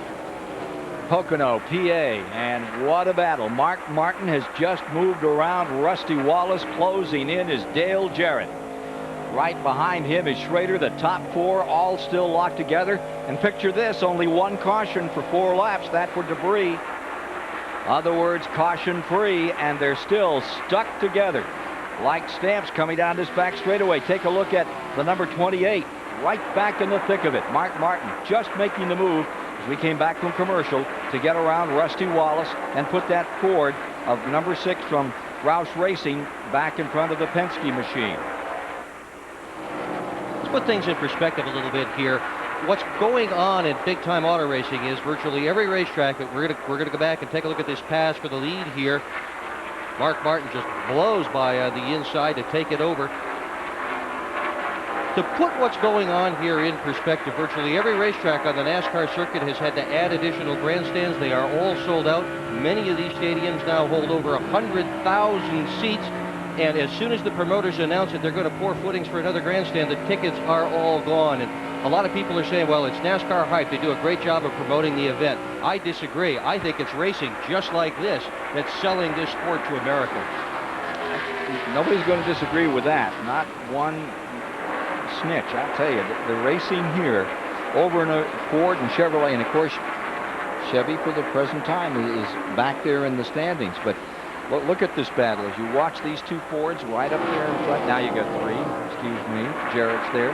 But Ken Schrader, he's been up in front leading today. Jeff Gordon's been up in front leading. And we're going to see a lot more of that before the day is over. Terry Labonte, the winner here in June, he's only about 7 seconds from going a lap down to these guys at the present time. Slow on pit road, that last stop, and that may catch him. You talk about stadiums they keep adding to. I believe there's another 10,000 seats down at Richmond. We're going to be there September 8th, Saturday night. And the Sawyers just keep adding seats, and they can't stay ahead of the demand on that 3/4 mile track, which may be one, I don't know, you can't call it a short track. What would you call it? Super Speedway short track? I like it as a short track. I think it gives you the best racing in almost any I'd say it kind of fits in the short track category, too. Boy, it sure gives you some Super Speedway thrills. And that one's under the lights, too. That's going to be a great show right here on TBS. Caution is out, second time in the day. Caution coming on another time, and I don't see anybody down. I think we may have a debris. We'll wait and see. So coming back to the line. Mark Martin in command, Wallace, and everybody's kind of waiting for word from NASCAR as to where we are on this second caution of the day, which comes at lap 75 when they cross the stripe, 187.5 miles complete.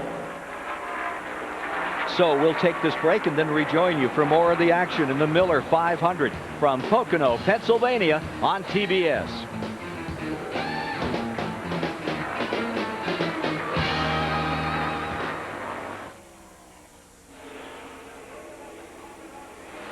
Okay, do you want that in the monitor? You gone? Okay. Okay.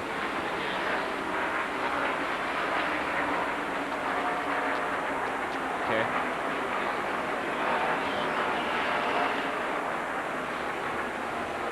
Okay. Anybody know what the caution is for yet? Any word? Can I have a couple more of these cards, blanks? I wonder if it's breaking up. Anybody got any good shots at turn one? Oh, and 3? Not in 1. Okay. What's the debris? It might just be marbles from turn 1. Yeah. No, they say it's in 3. Oh, in 3. You scrub them off, and they were worried about coming back to Rick, right?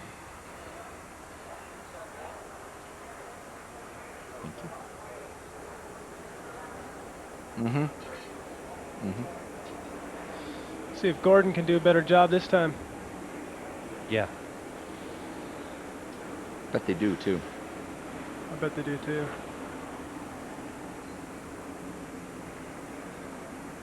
Great, sure.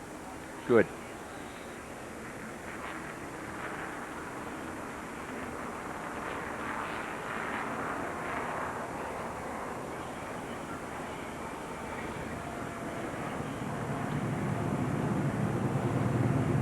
Live at Pocono, the caution is out and the leaders are on pit road. Mark Martin has changed 4 tires, gets down and away first, and Bill Elliott follows him out of pit road. It's just a mess on pit road right now. Rick? As the field starts to move back away under caution after that gaggle of leaders having pitted here just about a third of the way home today in the Miller Genuine Draft 500 here at Pocono International Raceway. Rick Benjamin of the STP Pit Communications Center for you today. I want to show you our Fram race recap to this point. You've heard Ken Squire discuss all the lead changes, 19 official lead changes, many more other places around the track. We had 9 different cars out in front, running a little over 144 miles an hour. This is the second caution so far, only 4 laps run under yellow, and only 1 car, the Hut Strickland automobile, out to this point. We have other statistics here, I believe, to show you. Hut Strickland's car, the only one that's behind the garage area wall at this point of our race. Drivers running for a little over $1 million. Here are the drivers who've led laps so far. Bill Elliott led early on, then Mark Martin and Elliott again. Kenny Schrader took over for a good long stretch from 17th to the 22nd lap. Dave Marcus led under caution for a couple of laps. Mark Martin got back out in front, lap 25, led a few laps there. Other leaders today, Schrader back on top, and then Gordon showed up front for the first time. Schrader and Gordon traded it back and forth. Wallace and then Gordon back in front, lap 43 to lap 46. Then it was Wallace and Schrader. Wallace and Dale Jarrett, his first lead in a good long time. Ted Musgrave, who's come back after troubles off the green flag today, and Bobby Labonte, who won here a month ago when Gordon had his shifting problems. Wallace reclaimed the lead at lap 60. Martin took over at 71. That's where we are right now, with the cars coming back out after this round of caution flag pit stops. Gentlemen, it's been a great battle so far. Ken Squire, I don't know what else we could expect here in the second two-thirds of this race. Well, how about this? A little different racetrack as we understand it. Secondary cars now on pit road, those that are a lap down. The track may be breaking up in turn 3 is the latest report we've received. About a lane and a half up from the low groove. They're saying that the track may be in trouble up there. Well, apparently that's what our caution was from, is debris in turn 3. It's hard to see exactly from here what might be breaking up there, but if it's only a groove and a half up from the low part of the racetrack, that's racing groove. So here's the situation. NASCAR put out a yellow flag, and they have NASCAR officials looking at turn 3 at the present time. And 37 very, very concerned drivers in that lead lap. You know, this is summertime here in all over America. We're feeling it these days with the temperatures up in the 100s plus. Hey, when you were a kid, what did you like to do? What was your summer fun? Here's Darrell Walters. Went to the crawdad hole. That's what there was a big old ditch that ran behind the houses there, and that's where we went, and we'd spend the whole day down at the crawdad hole, just kind of jumping in now. Running the creek, it was more like a creek, whatever you want to call it. Wasn't a real swimming hole or anything, just a place to go play in the mud and get all wet and have a good time. Come home and let your mama whip your butt because you got your shoes all muddy.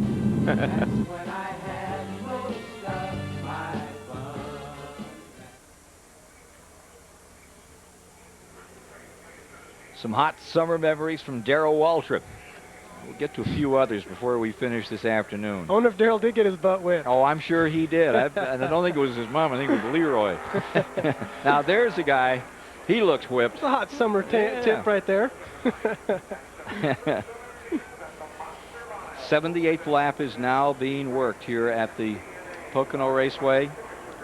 And as they come out of the corner, let's recheck the front of the field for you. I think we have Mark Martin being shown as the leader and Bill Elliott in second. There's a lap car up in front of them. We should see Rusty Wallace in third, and they get ready to crank this one up and send it under green. Ken, I think Bill Elliott had a great pit stop up into second place as a result.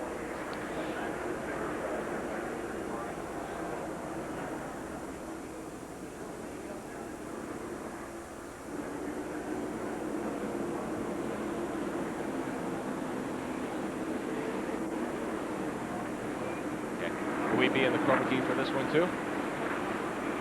Chroma key for this one too then, right? Chroma.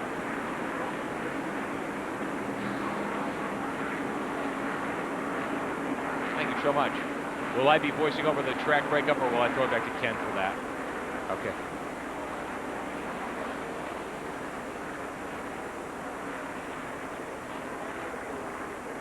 He will.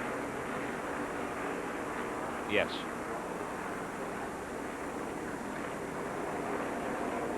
You're going to do the race schedule? Yeah. You need this, or you just want to read it off? No, this is fine, yeah.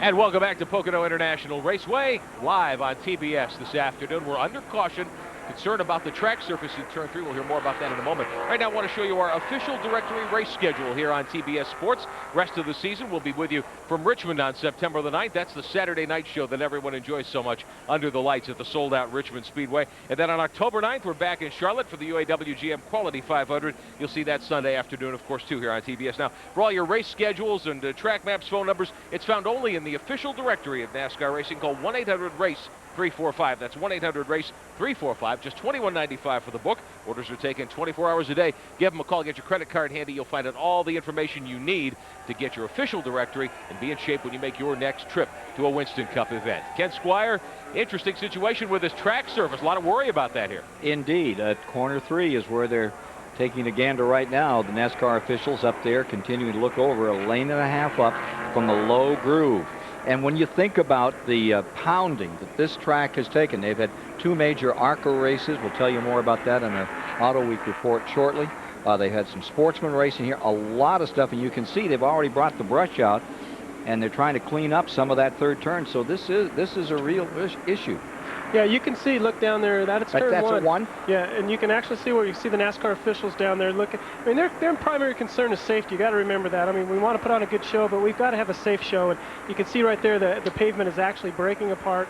Pieces are flying up the track. It could cut a tire. They need to ascertain how much is breaking up. Are the pieces sharp? Are they just rolling up? Is it something that the drivers can maybe drive around or drive over? I mean, this is a pretty major deal right now. So this is down in turn 1. Our initial report for the caution out was in turn 3, but certainly they got the brush down there in 1 at the present time. And Steve Burns can update us more, I believe, on the Earnhardt story. He's been back in the pits again. Ken, the 3 car just came in, and they changed the left rear shock. They had to change the left rear shock, and yes, he's entering pit road once again. We'll take a look and see what they're going to do. It was a left rear shock. 3 or 4 guys underneath the car. Everybody's scurrying about. Also want to update you, Bill Elliott took 2 tires on that last stop, which is unusual. So the left side of the car on Dale Earnhardt goes back up. They're underneath the left rear again. Looking at that shock, they're going to tighten it, make sure everything's okay. I wonder if Dale was changing the shock because his car was ill handling, or maybe that's the reason it was ill handling. Maybe the shock broke. It's hard to say right now. He's been taking a drubbing in the point standings of recent. Not only did Jeff Gordon take the lead for the first time by some 40 points, but now 92 points back in third is Earnhardt in his quest for an 8th Winston Cup championship. Gordon up in front, and look at Musgrave in 4th, and he's looking very strong here this afternoon. Remember, he would take the champions pit, Earnhardt, and now he's back in the middle of pit road. Probably still very much his preference. He wants to get closer to get to that garage area. They need things here. It's such a long pit road at Pocono. So we're going to take a quick break and be back with you again. Our initial report on the NASCAR scanner was turn 3. It's turn 1 they're working on. We'll find out if there's another problem on the other end of the track in a moment.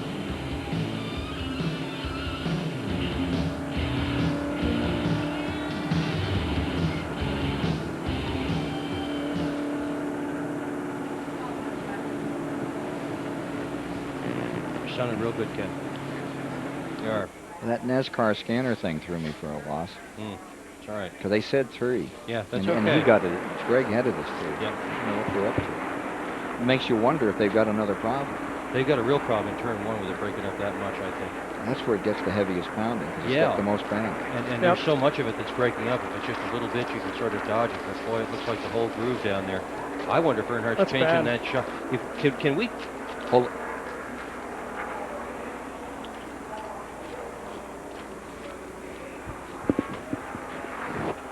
Okay.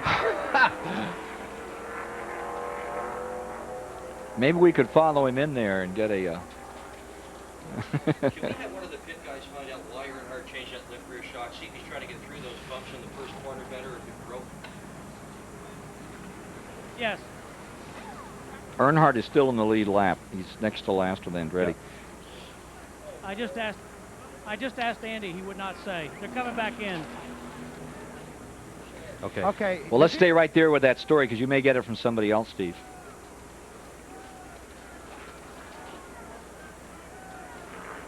Can we talk to any of the drivers out on the track about the conditions?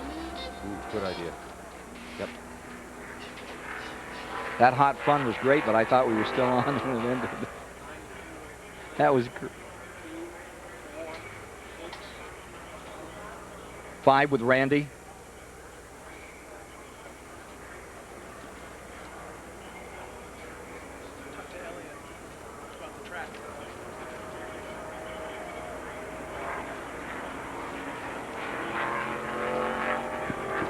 200 miles are in the book.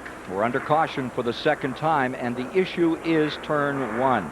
Let's see, any activity around turn 3. It's down here at turn 1 where they're working, and they're also working on pit road. Randy can give us an update on some of the problems there.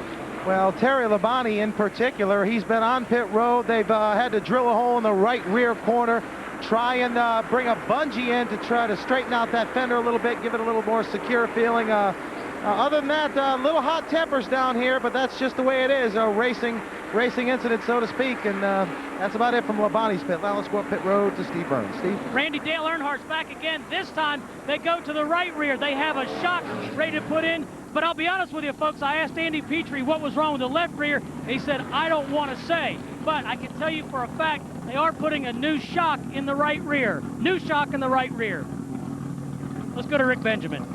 All right, thanks, Steve Burns. As we watch the work going on up under the right rear corner of the Goodwrench Chevrolet there, that is a major stop. That is going to cost Earnhardt a ton of time in the pits and certainly put him behind the 8 ball when we go racing again. Now let's take a look at our Auto Week weekend racing, brought to you by Auto Week, America's only enthusiast weekly. We've got some highlights to show you of the ARCA Supercars here at Pocono and also the NASCAR Super Trucks in competition. This is the Super Truck event at Colorado National Speedway. Yesterday afternoon, the battle between the 3, the Goodwrench car of Mike Skinner and the 98 of Butch Miller. Final lap, they came off of turn 4 door to door after Miller had led much of the way. Looked like he might lose again, but he didn't. He nipped Skinner at the line by a couple of inches. Miller the winner, Skinner second, Hornaday, Sedgwick, Dave Rezendes, and Jeff Bodine's truck finishing in the top. Now, at Pocono yesterday afternoon, the ARCA cars ran 150 miles. Second super speedway battle in 3 days. Again, it was Mike Wallace in the Duron Paints Klausner Furniture 90 who was your winner. 2 in a row. This time, though, he had his hands full. Tim Steele in the red number 16 led much of the race, too. They battled back and forth almost the entire afternoon. Wallace over Steele, Bob Schacht at barrier, Andy Hillenberg, the series point leader, with a 5th place finish. Call 1-800-232-1522 now and get yourself a subscription to Auto Week. 52 weeks, $19.95. Auto Week has all the inside news of racing, personalities, driving impressions, and more. Call now for Auto Week. The offer ends tomorrow, so do not delay. And I guess we're still in a delay situation on the speedway as we remain under caution because of that problem with the surface. It's cooled off a lot at Pocono. We'll take a look at that and all the other stories of interest when we come back.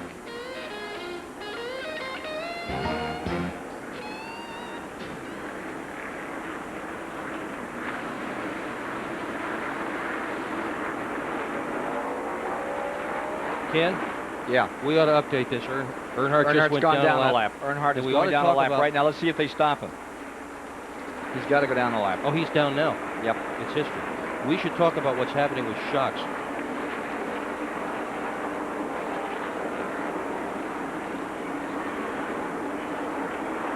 We're back with you at Pocono International Raceway, and I believe that we've just watched Dale Earnhardt at number 3 go down 1 lap. They've been trying to work on that shock on the rear of the car, and it looks like it's now cost him 1. It has indeed. It just took too long to change that shock absorber. At Daytona during the firecracker, Rusty Wallace changed 4 shock absorbers and didn't get down a lap. And I'll bet it's not going to be too terribly long before these Cruise engineers' ways to get the shocks on and off the cars very, very quickly, because shocks have become a major tuning factor, haven't they, Chad? Well, I'm not sure if you'll see a quick disconnect shock or not, but obviously Earnhardt's having a handling problem, or he wouldn't have come back in and changed the right rear shock too. So they just missed it a little bit, and they had to change both of them as we get ready for a restart. So apparently NASCAR's also figured out that the track's going to be all right, because we're going to go green here in just a bit. With 207.5 miles complete as they come to the line, and you can see a little unhappiness in the face of Richard Childress. 33 cars remain in the lead lap as they come down to get this one going again, with Martin in the lead. We'll have Elliott in second, Rusty Wallace third, Dale Jarrett in fourth, Schrader in fifth, Earnhardt back on the tail end of the line. In the 6th spot is Nemechek, 7th is Musgrave, 8th is Spencer, and 9th would be Jeff Bodine. Gordon rounds out the top 10, followed by Bobby Labonte, Kyle Petty in 12th, Sterling Marlin in 13th. 14th is Cope. Earnhardt going on to the tail end of the longest line as they get ready for the start. And on this restart, the jump. And here's Earnhardt trailing the field. They head across the stripe and get this one going again, having completed 83 laps. Incidentally, it's clouded over, serious cloud over. We had a big boomer this morning as we were coming into the track around 6:30. tremendous rain shower. And they thought it was going to stay clear for the afternoon, but it's thickening up just above the Pocono International Raceway. Here you see Mark Martin in front. Bill Elliott hanging right on in second spot. Rusty Wallace is in third, and they're showing Shepard a lap down. The 21 car, the Wood brothers, had a great run last week, and he's had some real good runs of recent last several weeks. Up in 8th in the standings. Elliott's Amoco in-car giving you this picture out the back of Morgan Shepard. Going to pick up 2 or 3 and get back in this lead lap. Well, apparently NASCAR has decided that Earnhardt was speeding on pit road, and that's why they put him to the back of the pack to the longest line. How do they measure speed on pit road? They do it by having a bunch of experts sit up here at the top of the grandstand with stopwatches. There are lines painted out on pit road, and they time them. They time how fast the cars go between a set of lines. And from what I have been told, that is a very accurate way to do it. I don't know, radar guns seem to catch me a lot. How do you feel about that? Well, no, obviously, the pit road speed is a safety issue, and they sit up here and they time. They know how many feet it is between the 2 lines painted on pit road, and they're just timing you. If you go faster than what they've calculated it to be, then you get a penalty. It's pretty black and white. In the background, you hear the spotter and the driver in the 25. That is Schrader as he continues to wend his way through the field. He's up into 4th. Martin, Elliott, Wallace, the top 3. And Schrader closing in again. There is some ways to fudge that pit road speed, though. Not that I've ever fudged the pit road speed before, but oh, no. There's I've heard other drivers talk about you can actually know where the spotters are or the timers are up in the stands and know which lines they're using and speed in between the lines that they're not using. But I, of course, have never done that. I don't know who would, but I've heard that. IndyCar racing, they do use radar guns. They've got a whole bunch of people down there doing it, but most of the Winston Cup tracks, there's no safe place that you could go with a bunch of radar guns. So this is the best method, at least until they come up with something better. Here's Bobby Labonte putting the move on Jeff Gordon for 10th spot. Whoa! That Musgrave looking just a bit loose on the inside for a second there. It sure was, and here comes Spencer again. What a nice run Jimmy Spencer is having today, Ken. Don't worry, Spencer's not afraid one little bit to stick his nose in there, is he? No, in fact, I think he enjoys it. That. Yeah, I think he enjoys it. He really does. When a car's working good, though, it's a lot easier to stick your nose in there and feel confident about it than when one isn't handling well. And you can see the run Spencer's having today. His car's running good. He's going to be fighting for the lead here before too long. You can see the Heilig Myers car down on the inside. That's Mike Wallace, who's won 2 races in 3 days in that ARCA campaign. Now stepping back in, driving the Junie Donlevy car and about to be overlapped by the number 24. He's running a lap down. Whoops. It's like Bodine's car jumped up on him a little. Just barely tagged the 18 of Bobby Labonte. Jeff Gordon watched all that too, and you see him duck down. Now he's decided that Bodine is the one that was going to move. He tried to follow him through, but he couldn't. Labonte very wisely blocked that path, holding Gordon back. A lot of traffic right there, you know, after restarts, it's always I call it the scariest time of a race. You've got so many cars bunched together, and that's a good picture right there of all those cars together fighting for position. Yeah, after watching you race at Charlotte this May and dodge all those wrecks that seem to happen all around you, I guess. Scary time. 7th spot is that Bodine car. Look at that line being taken by Dale Jarrett in the black number 28 coming at you. And Musgrave right there with him as they scoot down to the bottom of the main straightaway. And you have to pinch it a little in one, and that's where that track is chewed up a little. This is one of Jarrett's best runs all year, Ken. He's had such tough luck. He got punted last week and crashed last June here at Pocono. He got hit in the back end and taken out, and he got crashed as well at Dover. But what a nice run he's having here today. Look at Derek Cope pulling down on the inside and making that move. Great shot over the tunnel turn. Boy, that is a good shot right there. Side by side over the tunnel turn. Well, you're not supposed to go too wide, but every now and then, obviously, it's going to happen. That's where you're not supposed. That's where you can't do it. That's right? where you can't do it. That's where you can't do it. Saw 6 of them do it.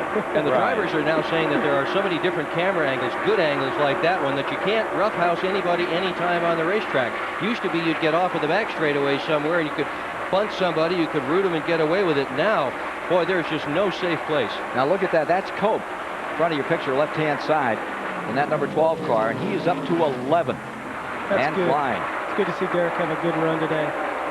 I think NASCAR's decided that with the problem with turn 1 down there isn't the fact of cutting a tire. They've determined that that's not going to happen. It's that the pavement is coming apart. As the pavement rolls up on the track, they've got to come out and sweep that off every now and then. But the track is determined to be safer. That's why we went green. We've seen that happen before. You're watching Sterling Marlin in that back for the lead again. And look at Rusty second place as the number 2 of Rusty Wallace sneaks through on the inside of Bill Elliott. That's for second. Leader is still Mark Martin. 19th place is what you were looking at a moment ago. Number 4, Marlin was there. In the 20th spot was Michael Waldrop. See Rusty put his hand out the window there, Ken, as he's going down that long straightaway. It's still pretty hot, even though we're getting a little cloud cover. What did they say the track temperature was? We talked about the outside temperature a little bit today as being really reasonable back into the 80s here in Pennsylvania as opposed to 105 a day ago. But track temperature is still a stickler. Yeah, it feels good too. It sounds kind of just a little thing like putting your hand out the window, but getting that fresh air blowing directly on your hand, it really feels good sometimes. Looking back at Bill Elliott now, he is running in the 3rd spot. I'm going to tell you what, if Bill Elliott were to win this thing, I hope Doc Mattioli has every bit of wood bolted down, because if not, the fans are going to take this place home. They're going to be so happy to see him win. They will be. That's a great shot coming out the back of Rusty's car there. You can get an idea of not only how stable these race cars are. It looks so simple in that shot because you're not seeing him fight that steering wheel. It looks kind of stable, and it is. The cars don't slide around that much, but you are steering them. Almost to halfway here at Pocono. I wanted to ask Chad Little a question about the changing temperatures. Chad, I walked outside of our pit communication center a minute ago. I'll bet it's 20 degrees cooler even than the start of the race with this cloud cover. What will that do to a race car, and why haven't we seen more drivers seem to have handling problems?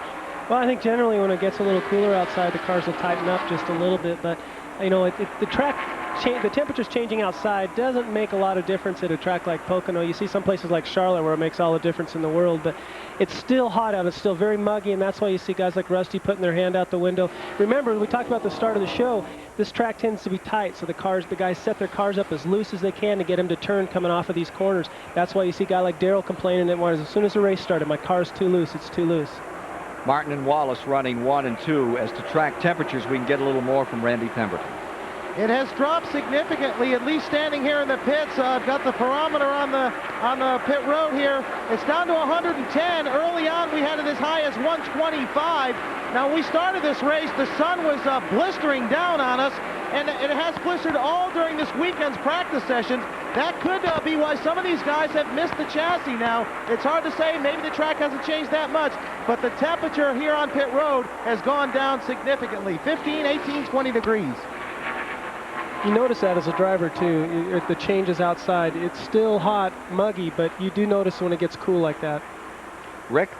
I want to remind everybody, too, yesterday, we've talked about how hot it was here at Pocono. These guys went out for last practice when the air temperature was 106 degrees, and the track temperature was in the 130 range. So I'm really surprised more people haven't missed on the setup today, since that was the last chance they had to work on these race cars. Rusty Wallace with that Miller Genuine Draft car. Ooh, 25, blowing up. Oh, that's too bad. He had such a good run going today, too. Every time he gets going good, something bad happens to Kenny Schrader. I tell you, the guy's just got no luck at all. Star-crossed. Yep. You see him pulling low there to get out of the way of the other cars, just in case he's putting anything down on the track. With Rick Hendrick since '88, Rick says he'll be here in '96 and into the future. There was a lot of media hype about the fact that Schrader might be on his way out. That Budweiser in-car camera giving you these shots of Ken Schrader as he eases that machine in. But Mr. Hendrick himself took an opportunity here to talk to the press and say, no way, Schrader stays with us. Back for the lead. Here's Martin and Wallace, still at it. Hammer and tong at lap number 92. They haven't given up on this one. One whit, 230 miles complete.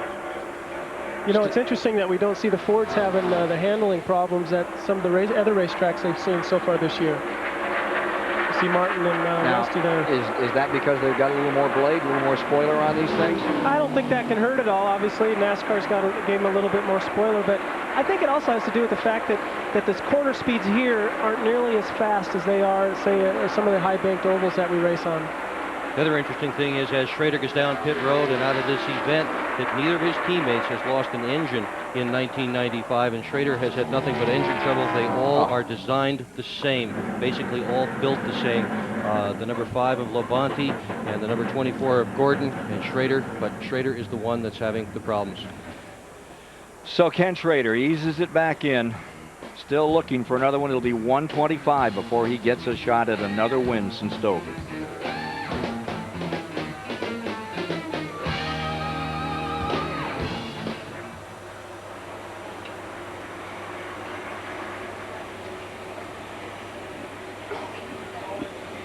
Great.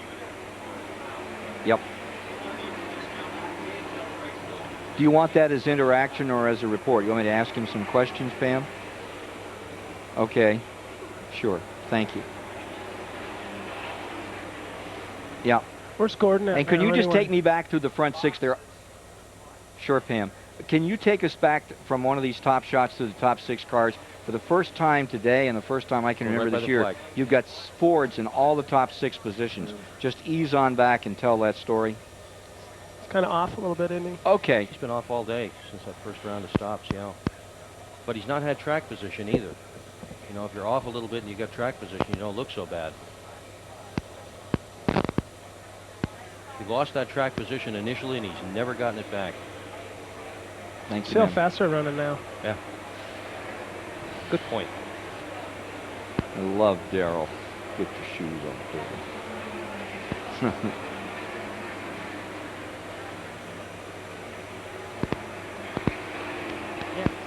Yeah, Tess, can you hear me? Okay. All right. Ooh, got one on the wall. Oh, no. Bobby Labonte. Yep. Hard coming out of turn 1. Oh.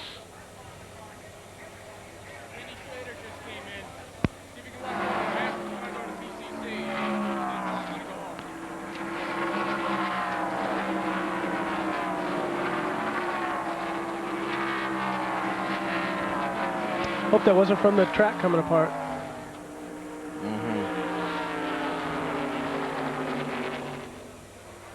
What turn? There? The highest running Chevy in the field. Number 18 right there was 7th. Ford was 1 through 6. Turn 1 in the wall. Bobby Labonte out of Corpus Christi, Texas, now limping back toward the garage area. And again, we have a caution flag on the track. So one would wonder what happened down there in turn 1, and we'll get as much information for you as possible. 31 cars remain in the lead lap, but you can see that Bobby Labonte took a hard lick in the Interstate Joe Gibbs car. Brought it down off the wall, rolled it across the line, and now is trying to get back around this 2.5-mile track. So caution coming out at lap 95. That is the 3rd caution of the day as we watch the Bobby Labonte car coming onto pit road. Fortunately, this is not the same car he won those 2 races with in 1995. This is another car because, boy, this thing looks torn up, Ken. Oh, hard left turn. Right back to the garage area, and end of the day for 2-time winner in 95, Bobby Labonte. Johnny Benson can give us more on the tire story here today. John? Yeah, the tire wear looks really good, as you can see here, but with the track coming up there in turn 1, it seems to be adding a lot to the tires. We got big pieces coming out and hitting cars, and this is really hard. And I think what's happening is the tire gets extremely slick and very much out of balance, and this could be causing some of the problems. Well, we're waiting for the leaders to hit pit road. Mark Martin now coming down pit road, ready to hit his stop as Steve Meal and the crew go to work on the cars. We documented Ford's unusually running up front here today. We talked about that at the beginning of the show. We are now getting around to the second part of the season where these teams start hitting these tracks for the second time. Could also be a factor as Steve Meal and the guys go to work on the left side. Some of these better teams start to work on their chassis setups from last time. They're starting to hit it Mark down and away. Will he win the race off of pit road as Rusty Wallace blows by? 30 cars still in the lead lap as we move toward halfway with 97 of the 200 laps on the board. We'll be back to Pocono in a moment.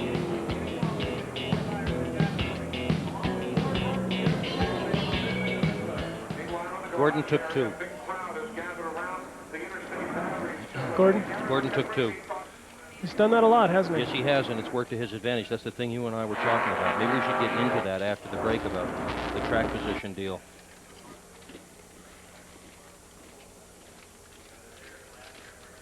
Mm-hmm.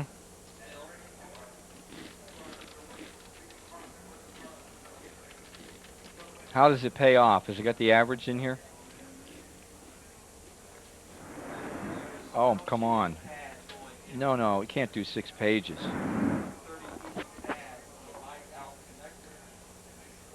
Where's the average?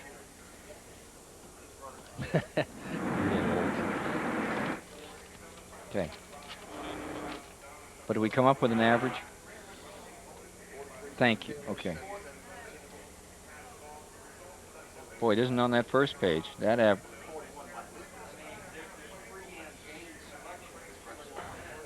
Yep, sure.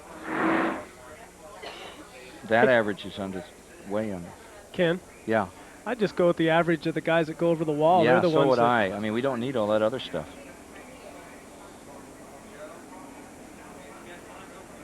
I don't think anybody cares. Okay. Yep. Perfect. Okay.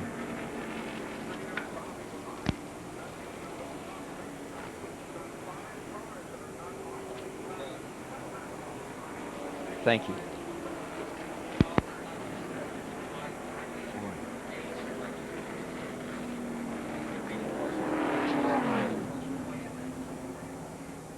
What's going on with John?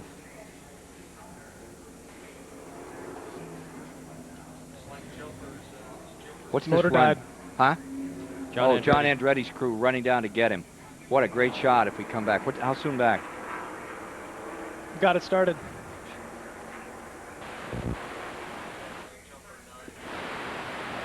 Well, the race was on for the John Andretti crew. Cranifus Haas car, number 37, you see here. John Andretti started down pit road, motor failed, and we saw the 300-yard sprint from those 7 guys.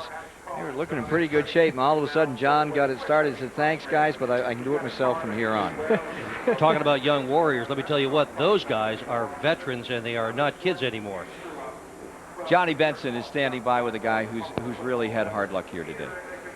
Yeah, he sure has. I'm here with Bobby Labonte, and I'll tell you what, top running Chevrolet, and this happens. You going to try to get back on the track, or what are you going to do? Yeah, we're going to get it back on the racetrack, but you know, it's aerodynamically hurt, and the frame's been on the rear end. But you know, that's the way it goes. Interstate Battery Chevrolet. We had a good race car today. Just got in there too hard, and yeah, basically got over my head on the part of the racetrack. Just tore up a little bit, and you know, knew it was tore up, and just got in there the wrong place at the wrong time. That's Bobby Labonte with the Interstate Battery Chevrolet, and looks like they're trying to get her back on the track for him. Pretty candid about that, wasn't he, guys? Yeah, real honest. I mean, you know, sometimes you just got to call a spade a spade. If he got in too hard, he did. I mean, he's a great race car driver. He has nothing to be ashamed of. Everybody does it, and he's trying real hard. I mean, he's up in 6th or 7th place, and that's what you got to do to get into 4th, and he needed to do it. He's got to find how far he can push it. He just pushed it a little too far. Chad Little with us today, and also up here Dick Berggren as we look the field over, coming to halfway this time by. And we can get a message from Steve Burns, sending smoke signals from pit road that he knows something about Rusty Wallace down there. Stephen. Ken, wanted to update you on a couple of teams. Rusty Wallace's pit stop was flawless. As I said earlier, they're one of the best in the business. Now, that Bobby Labonte's misfortune on that last caution was a big advantage for Bill Elliott. On the last pit stop, Bill Elliott only took 2 tires, and they were real happy to see that caution came out because they changed 4 tires last time. I think you would have seen his car go backwards had they stayed out much longer under green. Thanks for that report. There's the story on 94. Opportunity knocks once in a while here in unexpected ways, as, for example, Ricky Craven, who led for the first time in his career in a Winston Cup race in this caution period, stayed out and got himself 5 points for the Hedrick team. Something I think interesting that's going on right now is you saw Elliott take on 2 tires. He was able to get great track position, was able to race up there, really didn't fall back. He might have started to fall back if the track would have remained green for a long time. What just happened out there on the track, Dick, is you said that Jeff Gordon just took on 2 tires. And he did that same thing last week at New Hampshire and used it to his advantage to get track position. His problem all day today, Chad, has been that Jeff Gordon has not had track position. By taking just 2 tires, they pick up about 6 seconds on a pit stop, and that's usually enough to get you right up front. It was not. Gordon is still mired deep in the field here, but it certainly helped. Did indeed. He's well, he's not mired that far back. Oh, no, he's not way position. Back. And Spencer is now leading as Craven has pitted. So as they get ready to go again, we'll have Jimmy Spencer leading them down. Hey, halfway in this race, this time by, last year at this point, we had 18 lead changes. We had 18 lead changes all day last year. How about 21 lead changes already today? Darn good race at Pocono. You're on TBS. Green is out, and Jimmy Spencer brings him down. Rick Mast in the number 1 finds himself in 2nd spot. Shuffling down to the inside. You see Mark Martin making that move. 21 car on the bottom trying to get a lap back. Morgan Shepherd. You can guarantee Earnhardt's going to be trying to get a lap back too. Can't win the race if you're a lap down. Jimmy Spencer comes out a little sideways, picks it up. Here's Morgan Shepherd going for the tunnel turn. Jimmy Spencer only took on 2 tires. And that last, ooh, and look at Mark Martin giving you these shots as he pulls along 2nd place. Rick Master is 2nd place. This is for 2nd, and Martin with the Pyro and car camera takes you right up there into that 2nd spot. This is heart in your throat stuff, running this hard.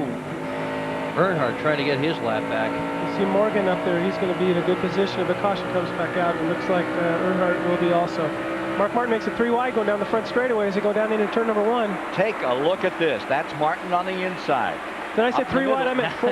4. Now 4. Now Wallace decided he'd pull back for a second. Mark Martin all the way on the bottom. Earnhardt right there with him, and that looked like they slapped some paint. I think they found their way through that corner by Braille, Ken. Close your eyes and pray. You may want to look at that one again. Here they are, headed down, fastest part of the track, well over 190, close to 200. Little contact right there. Yep, they touched. It's amazing to me how good Earnhardt is in those situations. Over and over again, a lot of people lose the whole thing. At that speed, putting on the binders, the weight's all the wrong way, and he drives out of those time after time. Mainly a situation Earnhardt isn't good at. He just does everything so well. All right, well, for the moment, he's made up the lap, and so has the number 21 car, Morgan Shepherd. Leader in the event is Mark Martin in that number 6. Behind the 21 car, running on the tail end of the lead lap. Made it up, and now he has lost it again, has that number 3, Earnhardt. Had it for a second, now it's gone back the other way. He's got to get by the 6, Mark Martin, in order to get his lap back, and then the next thing he's going to need is a caution flag. If we get a caution now, Morgan Shepherd's going to get his lap back. He would go to the back of the lead lap, but he'd be on the lead lap. Well, he's done it once. Can he do it again? He pulled it through before. When Martin got in there, came down the inside, closed the door in turn 1. So Earnhardt has to start over, trying to get that lap back. Meanwhile, Morgan Shepherd, 2 car lengths in front of the leader. And Morgan is running good enough, too, that he'd be fighting for the lead if they had a caution right now. Remember, a while back ago, he had to pit again. He thought he had a flat right front tire and came in a subsequent pit stop, lost his lap. But he needs to get it. He's hoping for a caution right now because he's running good. One of the problems with being Dale Earnhardt is nobody wants to give you anything. If he were 3 laps down, they'd be trying to keep him 3 laps down. They absolutely do not want this guy in the lead lap because every time he gets on the lead lap, he is a threat to win the race. We can watch Mark Martin. He is going to do everything he can to keep Earnhardt back there. That's when you're in the lead, that's one of the things you want to do is you don't want to give anybody their lap back if you can. It just might be one more person that's going to be fighting you for the win. That spotter system these days must help a lot with that, so you can drive defensively. Yeah, in fact, it's real important. It's happened a couple times to us this year. The spotter, it's one of the spotter's job, this kind of unwritten rule is, you know, to know who the leader is at all times so he can help you out with that. Again, the spotters are kind of up here on the top. They get a good view of the racetrack to help the drivers out with when there's an accident, when they're clear, if they're passing somebody, and so on. Let's take you back through the top 10. Martin leading, Wallace second, Jimmy Spencer third, Mast, Jeff Gordon, Dale Jarrett to 6, Musgrave coming by in 7th, Sterling is 8th, Derek Cope running in 9th, and in 10th is Bill Elliott. Just behind him, Waltrip is 11th and Jeff Bodine in 12th. Like Mark Martin was building up ahead of steam to try to put Shepard a lap down as they came down the main straightaway in the last lap. Riding in the Miller Genuine Draft car with Rusty Wallace. I think Rusty's just about ready to take over Dale here, and obviously I think if Dale's going to get his lap back, he's going to have to do it on a restart because these front-running cars are just a little bit too strong right now. Earnhardt is not running up to snuff. There's no question about that. There are several cars out here right now that are faster than his. I wonder how much that dinged-up nose is having an effect. I would think it's got to be playing a little bit. This track is very fast at the end of the straightaways, and the aerodynamics is important for that reason. Earnhardt did not lead when they came to Pocono the last time, but he's led 7 the last 8. The June race was the exception, and he has not led here today. Pocono's always been one of those kind of racetracks too, Ken, where at the end of the race you'll have 30 cars in the lead lap, and I think that's what we have right now. It's a competitive race here. 29 in the lead lap at the present time, with Jeff Burton in 23rd, Kenny Wallace 24th, Rudd is back in 25th, Hamilton, now you're riding with Mark Martin, Blake Speed 27th, Terry Labonte back in 28th, Craven is 29th. He is the last car on the lead lap. And Morgan Shepherd in 30th, a lap down with Earnhardt 31st. I'm really impressed with Morgan Shepherd, how he's running to keep his lap there ahead of Mark Martin. And I'm impressed that Jimmy Spencer didn't just spin that car out right there. Boy, that thing really got loose coming off the corner. Jeff Gordon on the low side now trying to take Spencer. And look at Dale Jarrett. What a nice run he's having today. And he's up there with Musgrave. That 6th spot is being contended. Look at Musgrave pull up on Dale Jarrett. All of this for position. Rick Mast in 4th, Spencer in 5th. You see Jarrett 6th, and the number 16 of Musgrave in 7th. And here comes Spencer down on the inside. Yahoo! Spencer doesn't give up, does he? Well, loose car or not, he's going to try as hard as that thing will go. 2-time National Modified Champion out of Burt, and 3 wide over the tunnel turn. Ted Musgrave got a really good bite coming out of the tunnel turn there, and that's going to help him getting down in there into turn 3 on the inside there of Rick Mast. Musgrave. Boy, man on fire. The Rocket Man right now is Musgrave. Hosted a TV show the other night. Must have the owner of the car, Jack Rouse, saw him do the TV show and said, you know, Ted, I think you better stick to your regular job. May have helped him. Take a look at this. He is flying. 28 car also just drove underneath of Rick Mast there as they went down into turn number 1. Rick Mast having an excellent ride. Here's Derek Cope coming after him. And you see Bill Elliott clambering back into this thing. Mast sliding back a bit. Great run for Mast today, though. Another driver who needs a good finish. He has just saw Derek Cope blow motors. They went right into turn 2 there, what we call a tunnel turn. Luckily, there was no oil, or that would have been a bad situation for Bill, who wasn't but inches behind Derek. You saw that happen right on camera, too. It just let go. You could see a little bit of smoke coming out of the exhaust, and it just got bigger and bigger and bigger, and that was all she wrote. I tell you, when you're a driver in that situation, you take a big swallow because for a second you just have to maintain straight. You don't want to do any drastic movements, but you wait to see and feel what's happening, and Bill probably swallowed pretty deep right there. No caution out. Had started 19th today. Derek Cope had worked his way up to 8th. 2-time winner, and was looking strong all over for him. And the advantage Morgan Shepherd had getting his lap back, that's all over. Morgan is back in the field again, and he is still 1 lap down now. Let's take a look at this lead change while Derek Cope was blowing up. This is lap 108. It looked like Mark probably waved him by there. Rusty had a good run going, and Mark just kind of said, go ahead, I'll follow in behind you. As you saw, Rusty overtook him so fast. He looked like an arrow off a compound bow. Wham. A lot of give and take, and drivers use their hand signals a lot. Might hold your hand up and wave it back and forth, just like you're going down the road as you're going to wave at somebody, telling the guy to go ahead and go by me, I'm going to follow behind you. Look at Spencer, just the back end of that car wobbling around. Musgrave trying to loosen him up a little bit more if he can in the 16 car to try to get by, get position. 4th, 5th, and 6th. Spencer in the yellow number 23. and Musgrave. Now, Musgrave's had a second-place finish in this track. He's darn near won a race on this track. Here's Musgrave coming after Jimmy Spencer. And Spencer used to sit up here in this grandstand and wish for the day he could be out there. He'd love to have a great day in the state of Pennsylvania. In fact, Musgrave's second was right here in June, and he also has a second at Martinsville this year, a third at Dover, a fourth in the Daytona 500, a fifth in the Firecracker, sixth at Sears Point and Wilkesboro. When a guy finishes that far up front that often, he is due, and Ted Musgrave is definitely due. And is also why he's sitting in fourth place in points. Yeah. Well, earlier we saw Kenny Schrader's car erupt in smoke, and he had to go back to the garage area, and Johnny Benson is standing by with him now. John? I'll tell you what, Kenny Schrader's Budweiser Chevrolet started up fourth, looking for a good day there. What happened? I think ran real good. You know, Bud car was good.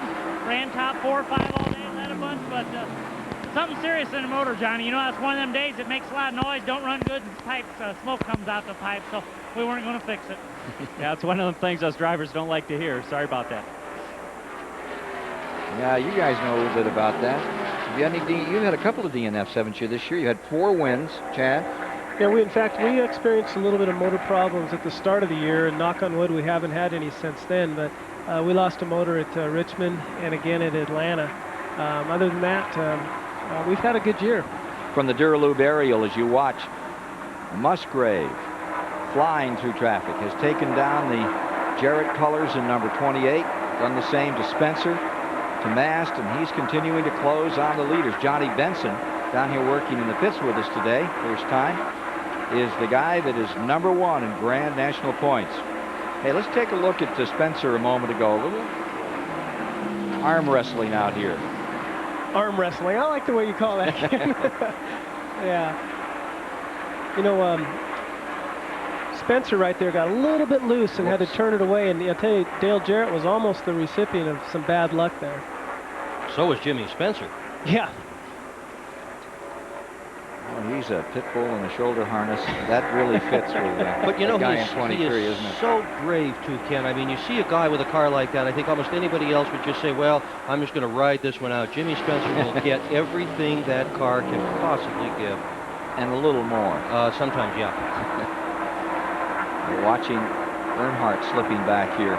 Boy, his quest for that 8th crown, you come to midway in the season, and usually that's when things turn around in favor of Richard Childress Racing. We're the 17th race this year. That's not how it's going right now for Earnhardt in the campaign. Falling back to 3rd in the standings. He could take another hit here. Here he is sliding in behind the number 94 of Bill Elliott. That's 8th place car, Elliott, and he's trying to take 7th away from Rick Mast. Down to the inside comes Elliott, making a move, trying to get 7th position from Rick Mast, and he's got it. This at lap 112. Let's go back to Johnny Benson, who can update another story about one of these top Winston Cup racers who's had a short day. I'm standing here with Derek Cope in the Straight Arrow Ford, and Derek, what happened? Started 19th, made it up to 7th. Man, what a great run. Thanks, Johnny. You know, the Straight Arrow Ford running pretty well. You know, we had it, you know, gradually getting up to the front, you know, slowly but surely, not trying to abuse the car. And, you know, when we got up there, the motor let go going down the back chute. So, you know, an unfortunate day. We had a lot of people here from Straight Arrow, but nearby Bethlehem, so it was unfortunate. But we'll be back next week, Talladega. Yeah, thank you. Only 2nd DNF of the season for Derek Cope in that number 12. And they're headed down to Talladega, Allison country, Alabama country next week. They'll be set for that one for sure. Watching as Musgrave continues to close on the leaders. He is now 4th. Jarrett is in 5th. Spencer is in 6th. So we're at lap 113 this afternoon, a 200 to be run at Pocono, PA. Hey, race fans, Budweiser asks who won March 7th, 1993 at Richmond International Raceway. Early in the event, Ford drivers Morgan Shepherd in the 21 car and Alan Kulwicki's number 7 powered past Chevrolet mounted Ken Schrader in his number 25. Also moving to the front in a hurry, 6-time Richmond winner Darrell Waltrip in the 17 car, and Kyle Petty on board the 42. And sneaking into contention after starting 14th was Davey Allison on the Robert Yates Ford, the 28. But who won? Here's the list of contenders. We'll have the answer after the break.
to do is the green flag pit stop. Take 2 tires there.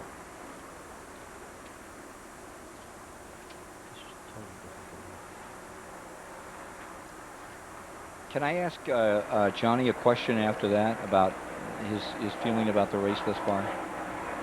16 Musgrave. It's not triple, it's Musgrave. It's the lights are out. Right. I just want triple to do well.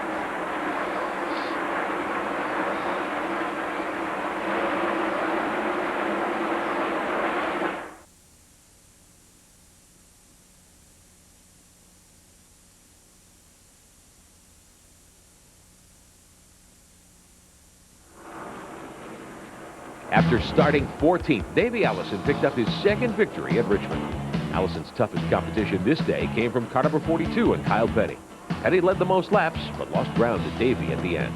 Strong early runs made by Darrell Waltrip and Morgan Shepherd, but neither could keep up with Davey Allison, who picked up his 19th career Winston Cup victory. Who Won is brought to you by Budweiser. For that clean, crisp, cold taste, nothing beats a Bud. Kenny Wallace getting back into his car, and for more on that story, here's Johnny Benson. Kenny, you're running good, but where's the other half of the spoiler here? Well, darn it, this is the first time, the TIC car was running good. We held off Mark there to stay on the lead lap, and the guys got the car real good, but the spoiler broke off, didn't have enough welds on it. So if my crew chief,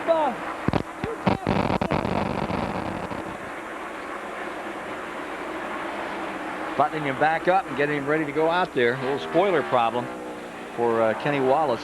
The old Red Dog got bit. There's Mike Wallace's car, number 2. Or rather, Rusty Wallace is number 2. Mike Wallace is still out here, but well down, 30th position, a lap from the leaders. Got all the Wallace brothers involved in this one today. As you watch car number 6, Mark Martin running in second spot. Just behind him is Jeff Gordon. It's about a minute, about a second and a half between first and second position right now. Okay, what's interesting too is Jeff Gordon's tires. Remember, he took on 2. He's still hanging right in there. Although we do see Musgrave slowly creeping up there, but Gordon's hanging right in there. The front 3 haven't really lost too much ground. Well, you can see the 24, and indeed, around comes Musgrave, moving under Morgan Shepherd and closing up. Be interesting to see what happens if Musgrave gets to battling with Mark Martin. Musgrave told me this morning, he said, my car is actually better than Mark's. He's had him in the wind tunnel, so he knows the answer to that one. That team has no lead driver. Whichever driver is going faster, that's the one that leads. It's not a situation where Jack Roush says, well, Mark Martin's our top driver, so we're going to let him have all the good stuff. They both get all the good stuff. You saw John Andretti running slowly down on the bottom of the track up there as they came into that flat turn number 3. You can see Musgrave struggling right now to get around the 21 car, Morgan Shepherd, who remembers the lap down. That's the time right now our drivers really got to be patient. You make a mistake now that costs you, like get yourself in a wreck trying to pass a lap car. That's when you get paid the dollars right there. Musgrave's a real patient driver. He'll wait till he has the right timing to make the pass. Musgrave hangs it on the bottom, and this time he has it going to turn 1. Working the 120th lap. There's the difference between the 24 of Gordon and Musgrave. Rusty Wallace, you've seen him come and go. How do you rate this guy, Jeff Gordon, now in 3rd? But you just go out there and you drive and you forget about it. I mean, he just does autograph sessions nice for the people. He treats them nice, stops and goes out of his way to do things, and which is hard to do sometimes when you're concentrating. But I think he's doing a good job. I don't see the boy doing nothing wrong. I've unfortunately all year long I haven't been in a position where I raced him, but every time I have, he's raced me clean. I haven't had no problems with him, and it's been okay. I think he's doing a fine job. It's just that, heck, what do you say? I like to be in his position right now. Yeah, you heard a few boos out here today, and you did in New Hampshire when Gordon was introduced. There's Rusty Wallace. The guy leading, and 4 seconds back is Jeff Gordon. You know how it is. You either love or you hate the guy that's winning most of the races. You can flip the calendar back about 15 years, and you have another brash youngster, some kid named Earnhardt, who was stalking the 7-time champion Richard Petty on the NASCAR Tour. In '80, they headed into the July event right here at Pocono. Earnhardt muscled his way past Petty and took the point lead right here. People were unhappy with him that day, beating the king. Can you imagine anybody being unhappy with Richard Petty? Well, and it went both ways. He was a racer. But being look booed is at huge, this. Here comes, and that two-tire change is beginning to tell the story on the 24. It's backing up, and 16's digging in. It is.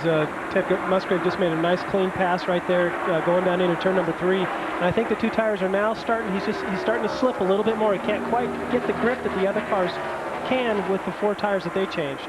So you see 121 laps up, 302.5 miles completed here this afternoon, as Musgrave continues to zero in on that first Winston Cup victory and draws away by 3 car lengths from Jeff Gordon. And here's Michael Waltrip in trouble again. It looks like Michael's got a flat right front tire, and he's having to slow down right now to... We may have the reason why. Oh, look at that nose. Yeah, that's the tire that's come apart right there.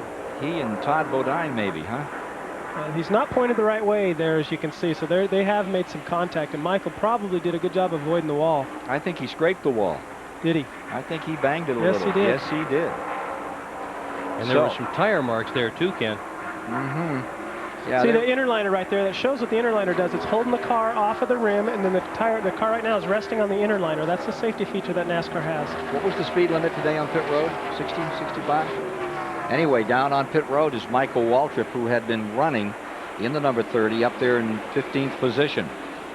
Amoco mid-race report upcoming for you.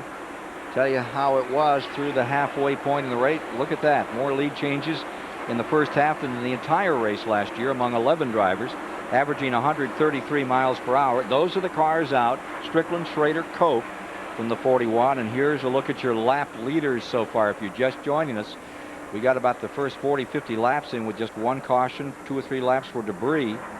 Schrader had a chance at it. He's retired. Wallace has been fighting for the lead most of the afternoon. Dale Jarrett looking very good out here today and continues to look good as he runs in 5th spot.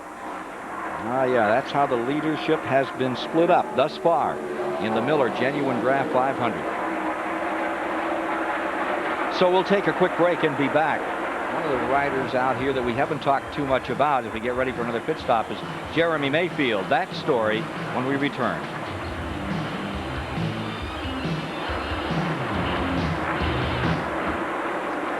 Sure. No, absolutely. Jeremy's up to 10th. That's pretty good.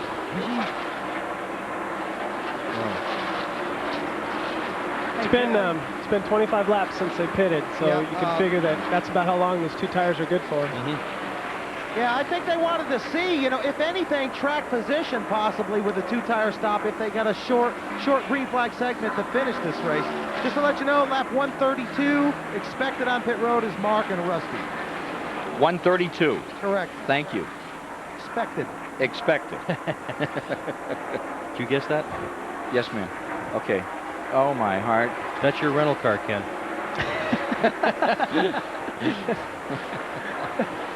Oh, my, have we had fun today. It would have been great if there'd be a couple people standing on it watching the race. Yeah. Oh, there's somebody we got a guy in there. sitting in it. There's somebody in it. Push in and see if we can see the guy in it and start from there and come out.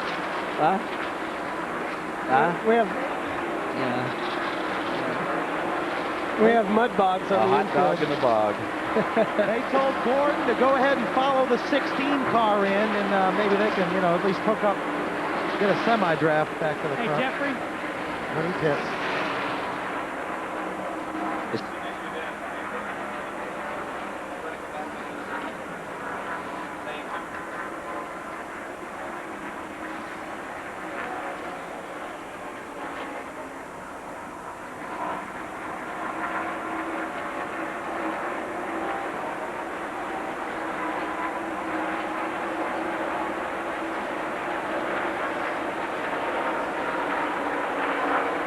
Going for 9th right now. Yeah. Mayfield just took over 9th.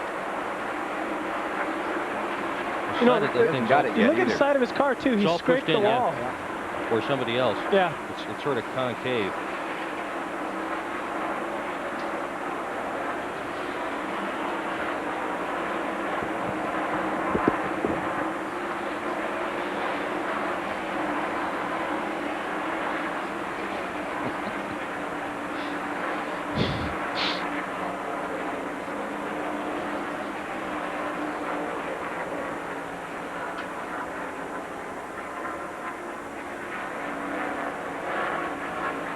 I tell you, we got everything at Pocono. Here's a hot dog and a mud bug. Yeah. Hello, Hertz, about that vehicle I rented. Actually, I think that's your rental car, Ken. No, it's Bergren's. I rode in it this morning. Oh, gosh. There's action everywhere. And some of the best action is being furnished right now by number 98. Jeremy Mayfield is up to 9th. He is closing on Bodine. Jeremy Mayfield started 38th out here today, bidding for his first career top 10 finish, and he's looking stout. Jimmy Spencer just up there in front of him. Mayfield has gone by Kyle Petty and Sterling Marlin. Rick Mast moved up into this top 10 spot, and he's not letting off. Jeremy having a wonderful run in that RCA car for Cale Yarborough. Three-way battle back here. When you talk about youngsters, he's only 26 years old, Ken. He is one of the young lions, one of the racers of the future. Yeah, when you talk about the phenomena of the young that keep breaking through, a lot of people say, including Cale Yarborough, that Jeremy Mayfield, now the move. As you saw the 23 car get a little loose, and Bodine scooted right down to the inside and took advantage and brought Mayfield with him. So that brings Mayfield up another spot. What did that give him, 8th? He's going to make a move right now coming out of turn 3, it looks like, too. How about for 7th? Jeremy Mayfield. He's really running good right now. The engine builder for that car is Tony Cola, and he's the one who started me out in the Winston West Series. I know they've got a good engine builder behind them.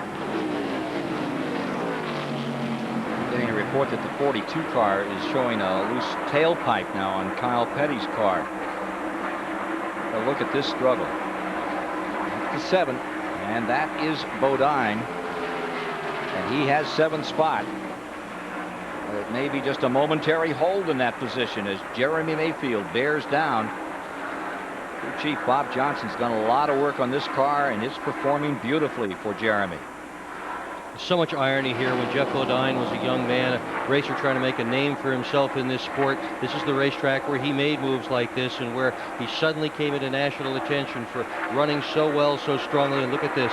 26-year-old Jeremy Mayfield right on his tail. And I believe Bob Johnson's off that team. Yeah, I think he is. I think he is. So here's Mayfield again to the inside, looking for 7th, and then slides back in behind car number 7, Bodine. Black flag on the 42, dragging the tailpipe. Header down on number 42, so the consultation flag went out on him. Just a couple more laps here, and I think we're going to start seeing some more green flag pit stops. What did we hear about lap 132, was it, or 134, and we were supposed to see Gordon come in with the 16 car. We'll see.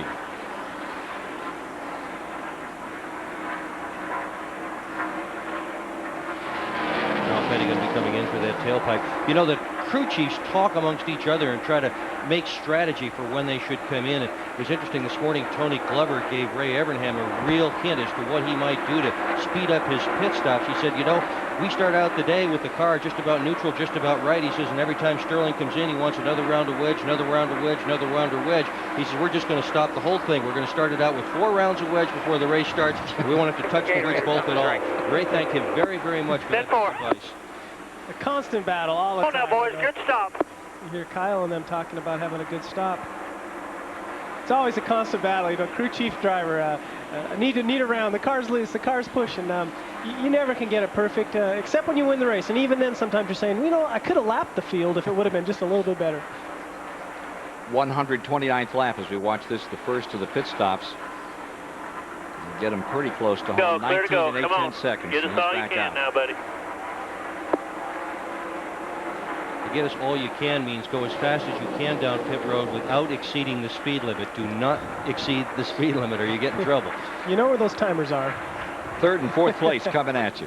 You know, they watch the marks. You guys watch the marks on the racetrack, don't you? And you know when you get out of it, and you know when you can step on it and go, Chad? Well, when you get in your pit road speed under caution at the start of the race, you watch your RPM on your tack. That's what you gauge your speed by going down pit road. I noticed, too, look at Jeff Gordon here. He still hasn't fallen off very much, taking on 2 tires. I really think that's going to play into it at the end of the race if we have green flag conditions. 23 lead changes among 11 drivers, 3 cautions for 16 laps. The story thus far in this race. The Miller Genuine Draft 500. Gordon backed up a little there. Come out of that throttle just a bit. Keep that car balanced up, and the 16 continues to wheel away. Musgrave looking for that first Winston Cup victory. Comes into this day's event fourth in points after 6 races. This number 16 has 6 top 5s, 10 top 10s. He's had a great year. It's just a wonderful year for him, especially without even, he hasn't won a race yet, and he's sitting 4th in points. That'd be a comfortable position. 54 behind Earnhardt coming in. Rusty Wallace should be getting ready to come on pit road shortly. Dick Trickle is already bringing the Bud Moore Motorcraft car in. Jimmy Spencer is on pit road. Spencer, who had been running in 10th, coming in. We still have 26 cars in the lead lap, with Kyle Petty on the tail end of that affair, making an unscheduled stop, and 25th Craven, 24th Hamilton, 23rd Jeff Burton. Bobby Hamilton now on pit road. Leader is in and Martin is in. First and second place headed on to pit road, so let's go down there and follow the action from where it's going to happen as the teams take over. Martin and Wallace. Rusty Wallace into his pit stall. These guys have been flawless all day. Earl Barber, the gas man. Scott Robinson, the jack man. Everything going smoothly as usual. They come around to the driver's side. Scott Robinson slams the car up. The tires go on in unison. Front, left, right, he's down and away. Nice stop. 16.5 seconds. Unbelievable good stop. That's a first-class pit stop right there. That could make the difference. Yep. Gordon took 4 that time around. And remember, at 160 miles an hour, we're going 230 feet a second. Stop reading over Bergman's shoulder there. It makes me sound good. All right, we're getting ready to go to break. All the leaders are on pit road. Green flag stop, second time today. This has happened. We'll tell you how they stand in a moment.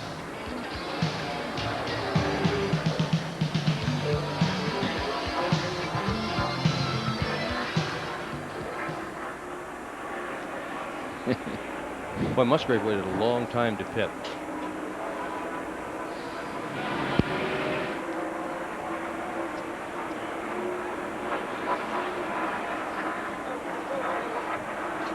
How'd that happen? Huh? What happened? What happened on the 75? They said he locked it up coming in the pits. He hit the nose, too, on the wall. Yep. Did he hit anybody?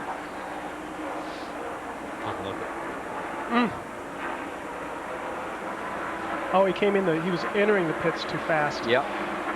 Yep. And he missed his pit. He overshot it. Remember Bobby Hillin did that, leading at Talladega? Yeah. You know, just looking at that. Looking at some crude numbers here, Ken. I don't think they can go the distance. If they do, there's going to be some cars. We'll come back and talk to you about that. That's going to be great. No way they can go the distance. They have to go 37 laps. And that was the longest so far that they've gone. That was 35. They can do that. Ward went 41 laps on the tank last year in this race. And they probably can do it then. Let's see what else I got on fuel. Pocono fuel data. Jeff has gone 107.5.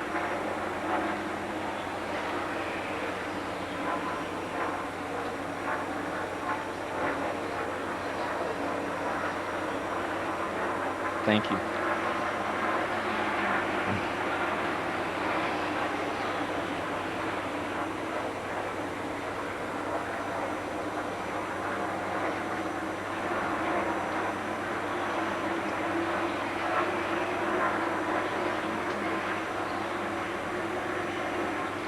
We're back at Pocono, Pennsylvania.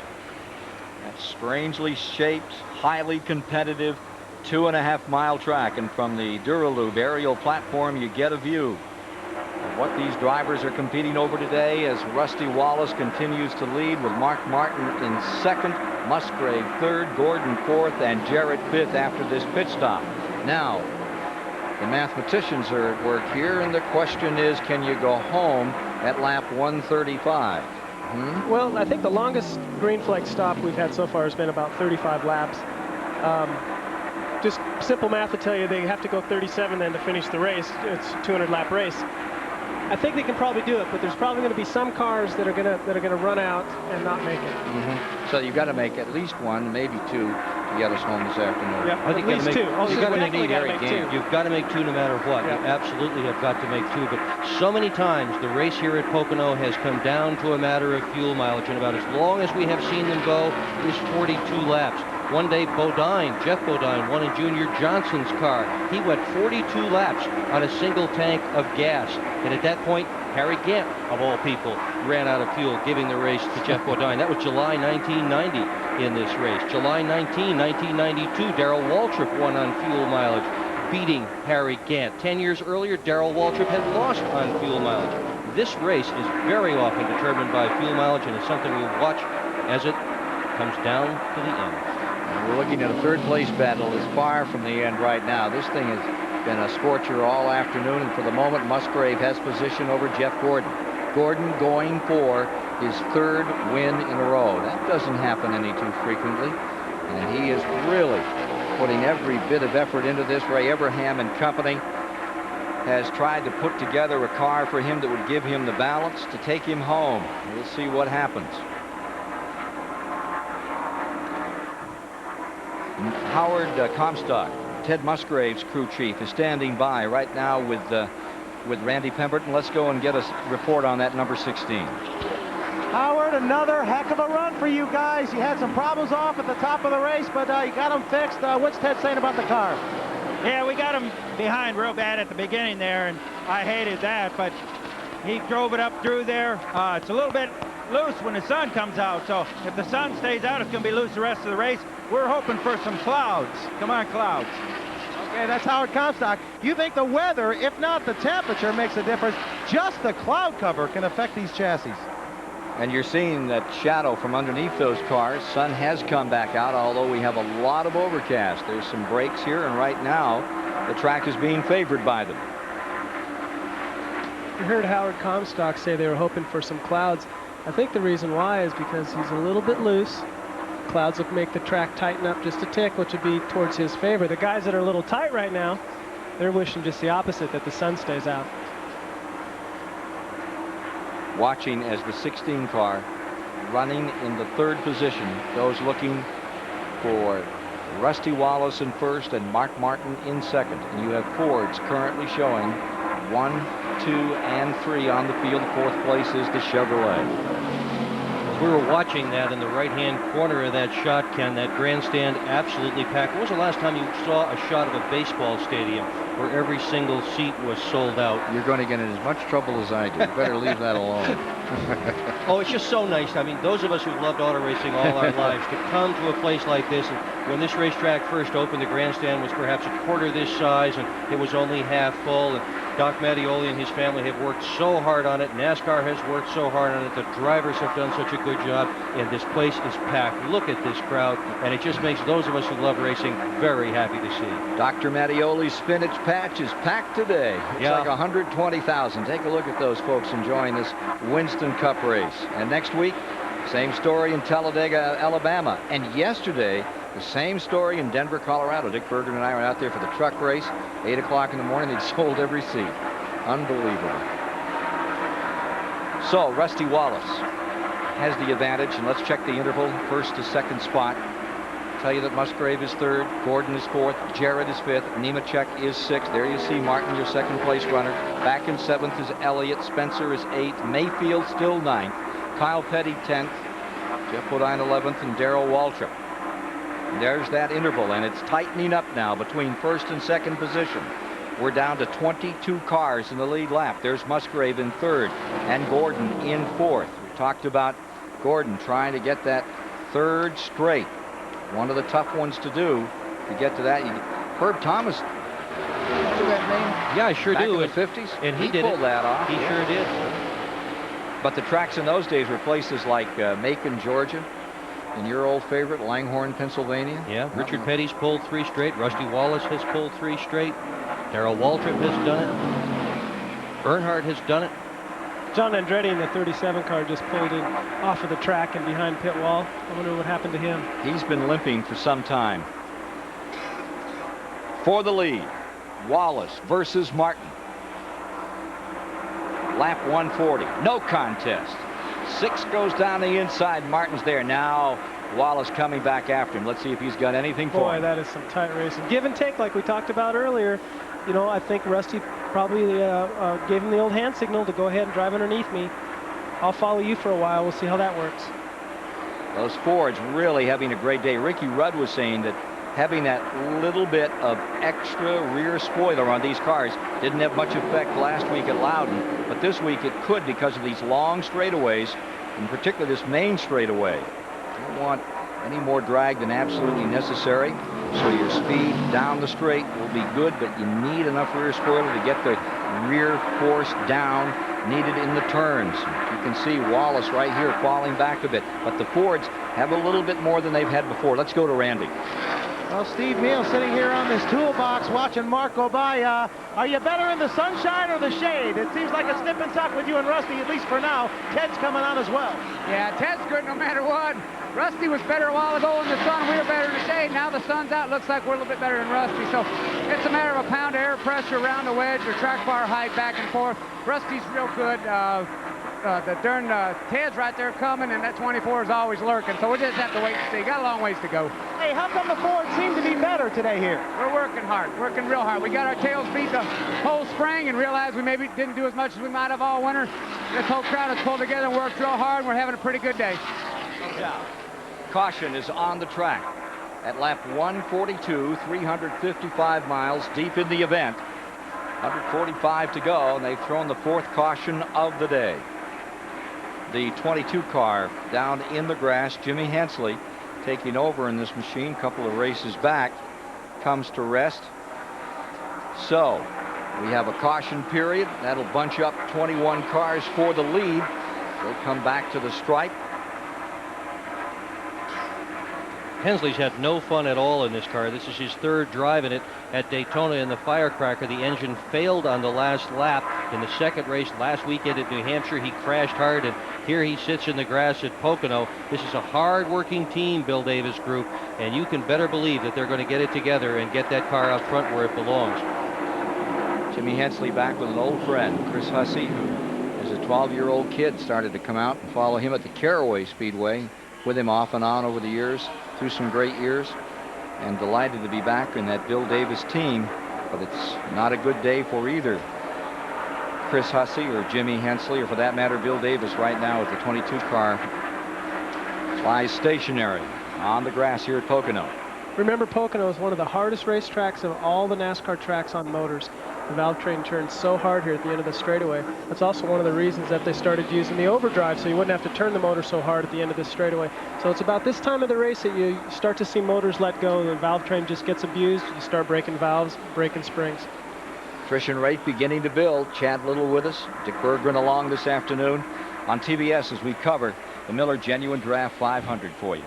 Coming up later this season, first week of September, Saturday night, join us at Richmond, Virginia. Winston Cup stars will be there on that 3/4 mile track. There you see the two leaders at the present time. And now you find the number 16 of Musgrave right there in third. Barry Muse, the jackman on the 24 car. Give you a little up close and personal on some of these folks that work along pit road. They get ready to bring these machines in. Here are the top three. These Ford products all coming down. Here's Jeff Gordon and Barry Muse. Take a gander at this jackman as he comes in. He's all set, guys? He's a big guy, too. 6'2", 230 pounds. I'll tell you, Dick has all the stats. Loves it.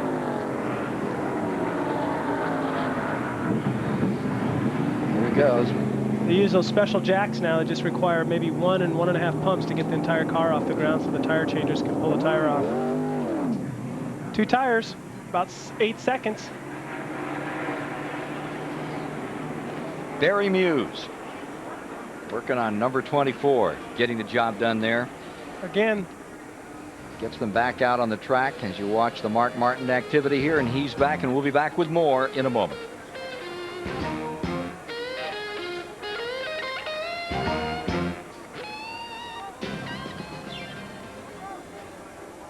Tires. Pardon? Said he took on 2 and the rest of Yeah, I wish I 4. wasn't watching that. I wish I'd been watching what everybody was doing. Did everybody take 2? Do you know? Or was it just Gordon that took 2? Just Gordon. Just Gordon, everybody else took 4? Okay. You sure they all took 4 but him? No, I was just watching the leaders. So. Oh, yeah. I was watching Gordon, and that was it. I was watching Mark Martin. Mark took 4? Rusty. And Rusty took 4?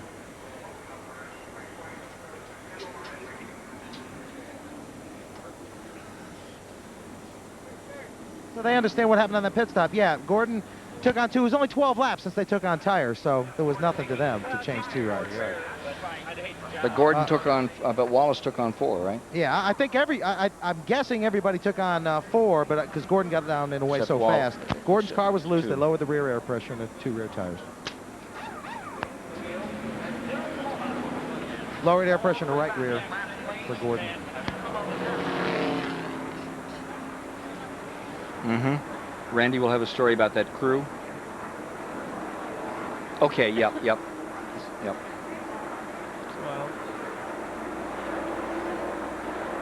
where do you get on this? Have you got the 22 coming in anywhere?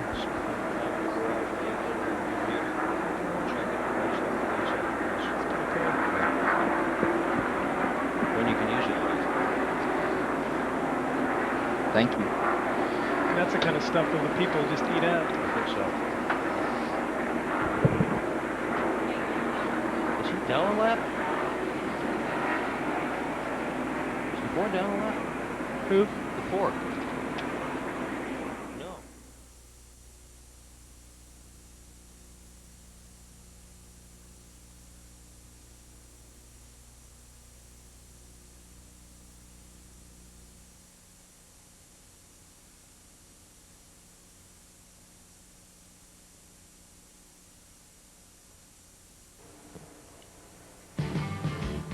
Promotional fees and consideration have been paid by Amoco. You expect more from a leader.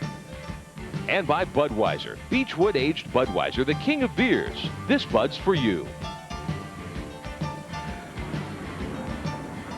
Well, with this caution, just 12 laps after the other, we put 29 cars back in that lead lap. And Jeff Gordon is leading. First time Gordon has led since way back in the early going. Take a look at the folks that work on that Hendrick Motorsports DuPont racing team. Pretty young outfit out here that they've got together to try to give him his 8th win today. Try to give him a national championship. He's leading in the points as we came into today's affair. Charlie Seegers. Now there's one real old. Is that what cheers would say, Ken? Let's go to Randy. Well, most of these guys on this DuPont crew, as you can see behind me, they're youngsters. They've put them all together. They actually have a coach here in the pit crew. Andy Papathanassiou used to be the jack man on this car, no longer. Matter of fact, right after that last stop, he walked up to the NASCAR official, said, was that better about jumping off the pit wall, trying to make sure that they appease and try to do things right, not jump over the wall too early.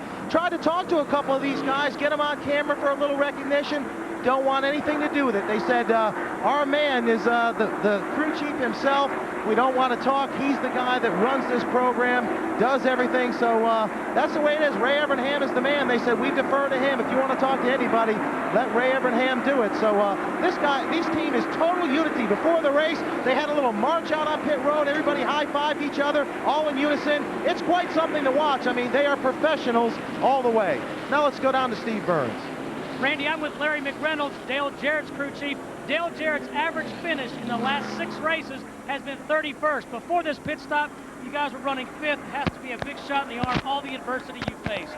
Well, it really has. You know, we still got 50-something laps to go, and no matter what the outcome, you know, we feel good that we've had that Texaco Haviland Mac 2 Ford up front most of the day. We keep adjusting on it. Hadn't got it quite there, but hopefully this last 50 laps it'll be a little better. It's seen a little better that run. You know, Steve, I just want to take 5 seconds and thank all the fans for all the cards and letters, especially the prayers that they've sent to myself and my family during my mom's recent passing. It really meant a lot to see that kind of support out there.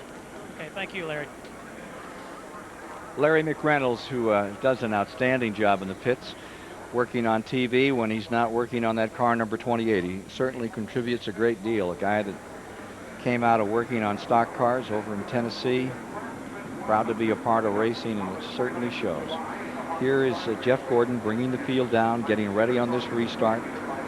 They say NASCAR says that only 38 times Has a driver gone on to win more than 2 races in a row, and only 13 times has it ever been more than that. Some very special times, like when Harry Gant did it. What Gordon has an opportunity to do is really outstanding, and it should be nothing to take away from that at all. Dennis Setzer was driving a truck yesterday, and he was saying that after Milwaukee, Harry Gant said, you know, I was sitting there, I wish I had a radio, because if I'd have been on, I could have coached you into first place. Which we still wish we had Harry around. Nice that he's having a retirement and a good one, but boy, he contributed a lot. He ran well at this racetrack. And he ran beautifully at this racetrack. Back under green. Lap 146 is where they take it. I love the shot here as they go down into turn 1 and they're 6 and 7 wide. Oh, Craven getting tagged, tries to get it back and does so. Boy, that's some good driving there by those guys to avoid a wreck in that situation. Ricky Craven in number 41 had his heart right up in his throat. Boy, that could have been a pile-up, 6 or 7 cars deep. That's why that. Remember, he wrecked twice here. He wrecked in practice about 5 minutes before they finished practice. Then he came out and qualified, and he tagged the wall in the identical same spot that he went off on. And now you can see that thing is loose. Let's look at it again on this replay. Yeah, I don't think. Morgan. Yeah, he got across Morgan there. He probably didn't know he was underneath him, and then just did a great job of not overcorrecting the car. Another angle. I'll tell you, Spencer, all those guys did a great job. What a mess that could have been if they did not do a great job. Well, for a change, Dale Jarrett gets by and nothing happens. Maybe his luck is changing. I hope so. Craven is on pit road. He's got a flat left rear tire out of that incident. Jeff Bodine has moved up in here with that car number 7 toward the front. He's into first place. Here's Wallace coming back after him as on this restart. We had this incident down at turn 1 to report on. Bodine is now your leader. Wallace is into second. Gordon third. Musgrave fourth. You have Dale Jarrett in fifth. Nemechek in sixth. There's the scramble. It's a beauty. It really is. Jeff Bodine is really driving well today and aggressively. Oh, gets a little tap. Comes up high. The old I'll get on your bumper, make you loose trick, I see. And it worked very effectively, didn't it, Jack? Did a great job. Yeah. Wallace back in front.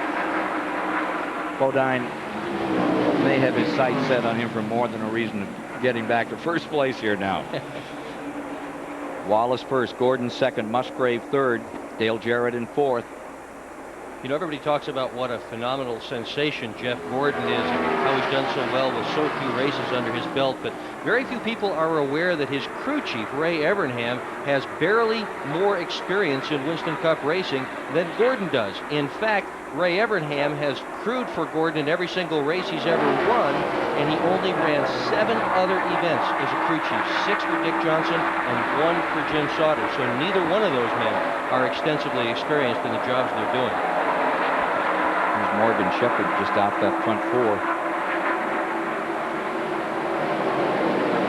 He's a lap down. And Musgrave right back in the picture again, as he has been all day long, and Dale Jarrett as well. As you look at these standings all the way through the field, see 147. We are right at 150 at this moment.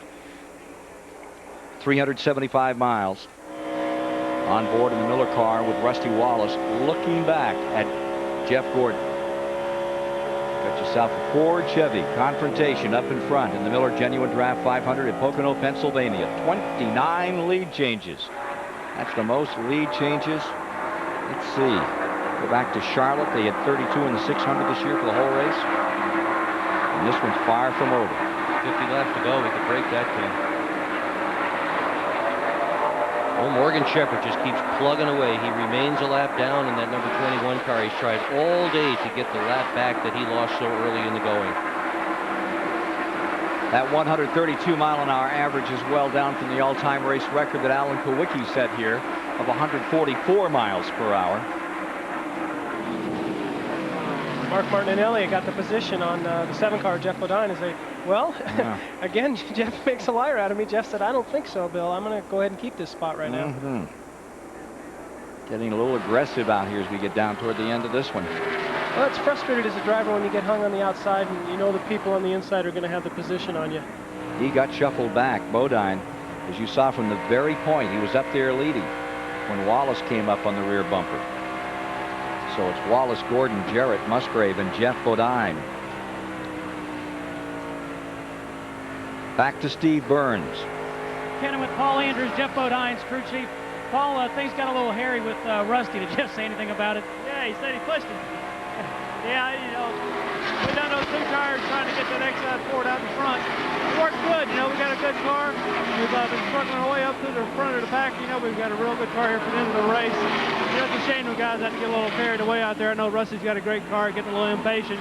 I guess Mark was also, but we're going to have a good finish here. We just got to make sure we get all the way to the finish.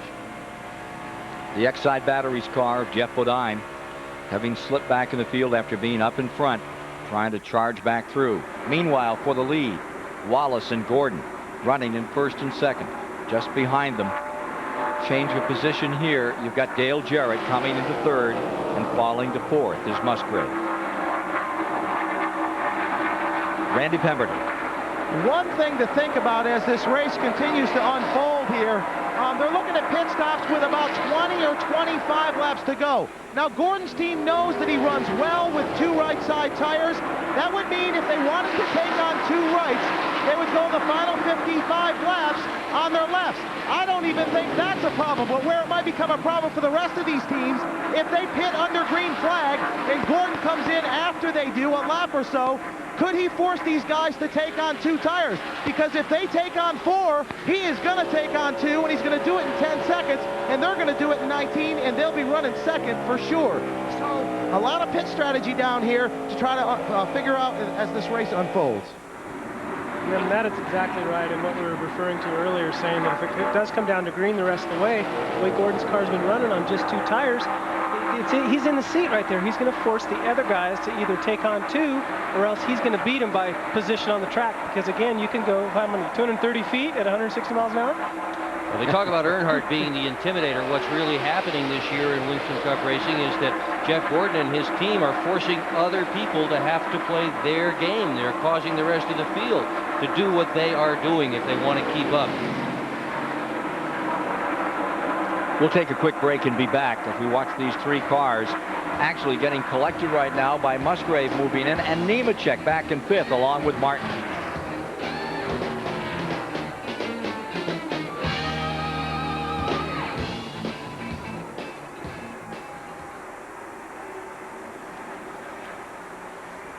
Yeah. Gordon passed him. Yep. Okay. Might want to... Which one, the first one or this one? You want to replay of all of them? Or you want to replay the one that's about to come up? Which one do you want to replay? How about we just replay that whole last lap? You had 3 lead changes in 1 lap. Yep. Oh, look at this. Test 1, 2, 3, 4, 5. Look at this. Dale Jarrett's going to lead the next lap.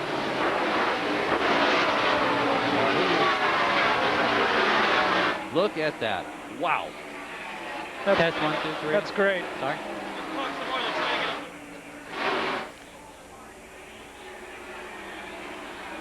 3, 4, 5.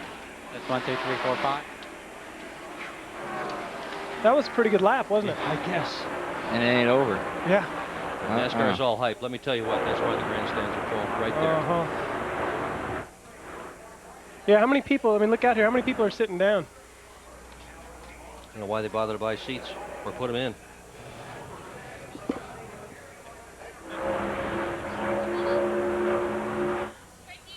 Okay. Hello. Huh? Happy to serve and protect as always.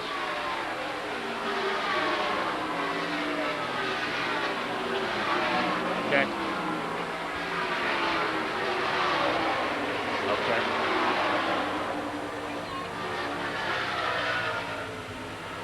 Okay.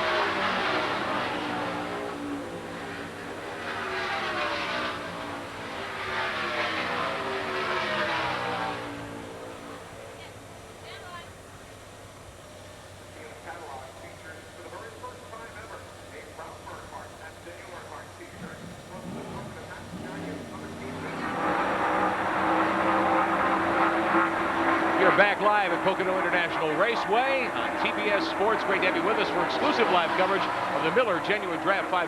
Rick Benjamin here at the STP Pick Communication Center, along with John Andretti, the driver of the Little Caesars Ford. John, we'll talk about your situation in a moment. Look at this racing we've been watching here. Dale Jarrett takes the lead for the first time. I think finally Dale Jarrett having fun in that Texaco Haviland Ford, and Jeff Gordon's doing what everybody expected. He's at the front, and you know, you throw a blanket over these guys. Now we're going to show you what happened a lap or two ago while we were in commercial. Rusty Wallace was the leader. Gordon was second. Now Gordon is going to make a move down the inside. Does Gordon look like the strongest car today?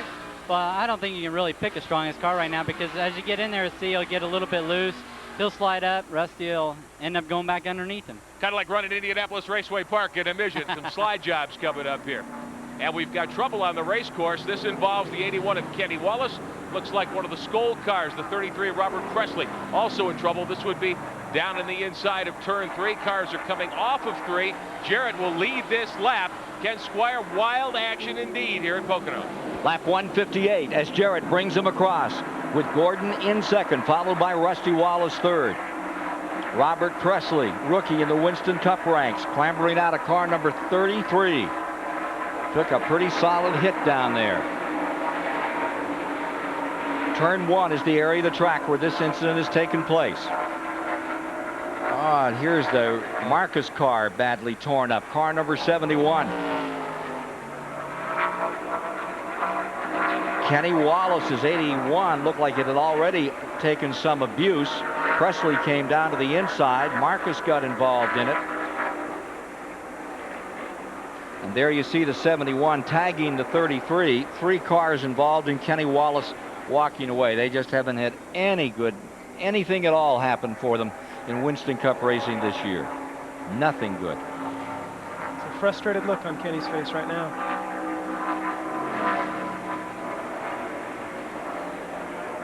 Well, that incident happened just before that picture came up. You could see that already there was some damage on the front. That Martuzzi car, number 81, and away it went, caught Presley, and then Dave Marcus was caught up in the incident. Taking a look at some of the remains, car number 81, they had tried, what, 6 times to qualify and had not qualified this season. And this their 7th effort, they made it into the show. I think it's absolutely a mess, isn't it? Seeing that second hit, you know, it's sort of like you got a sore finger or something, you slam it in the door.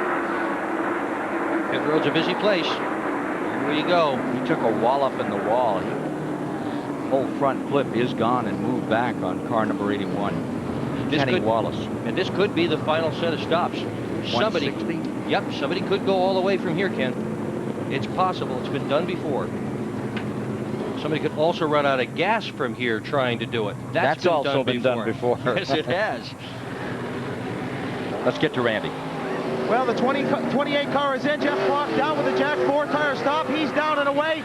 Jeff Gordon spins the car just about coming off of pit road. It's a race between Wallace and Jarrett. Wow, this pit action is something down here today. Leaders all in, back on the track. We're back to 19 cars in the lead lap. 19 to decide it here in the 22nd running of the Miller 500 at Pocono, Pennsylvania. Another look at that field exiting the pits. Pressure is on to get track position here. Whoa. Some of Sterling Marlin's folks in trouble for just a moment. Try to get him out. Jeff Gordon lights him up as he comes on. Just in front of him, Dale Jarrett. Musgrave coming out. Nemechek on his way sideways. And right in front of the group, Rusty Wallace. So we'll take a quick break and be back for the restart as we get down to decision time in the 500 at Pocono.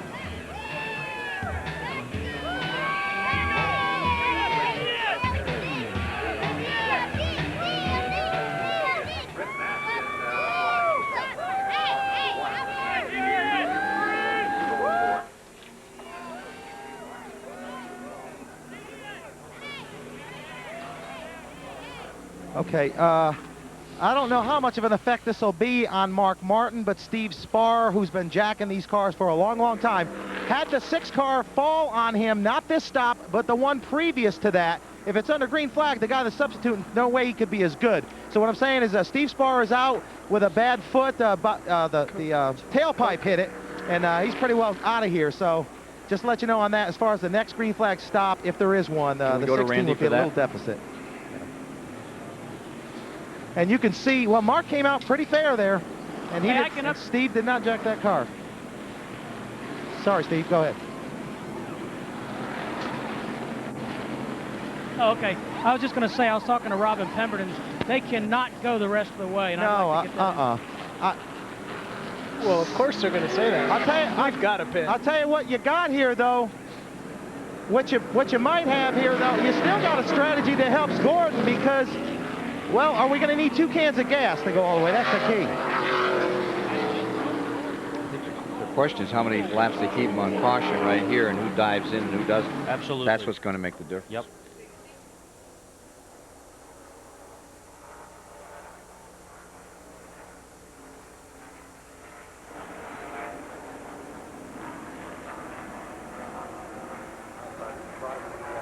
Chevy of Dave Marcus. We're back on the track. Do you guys have audio? Yes.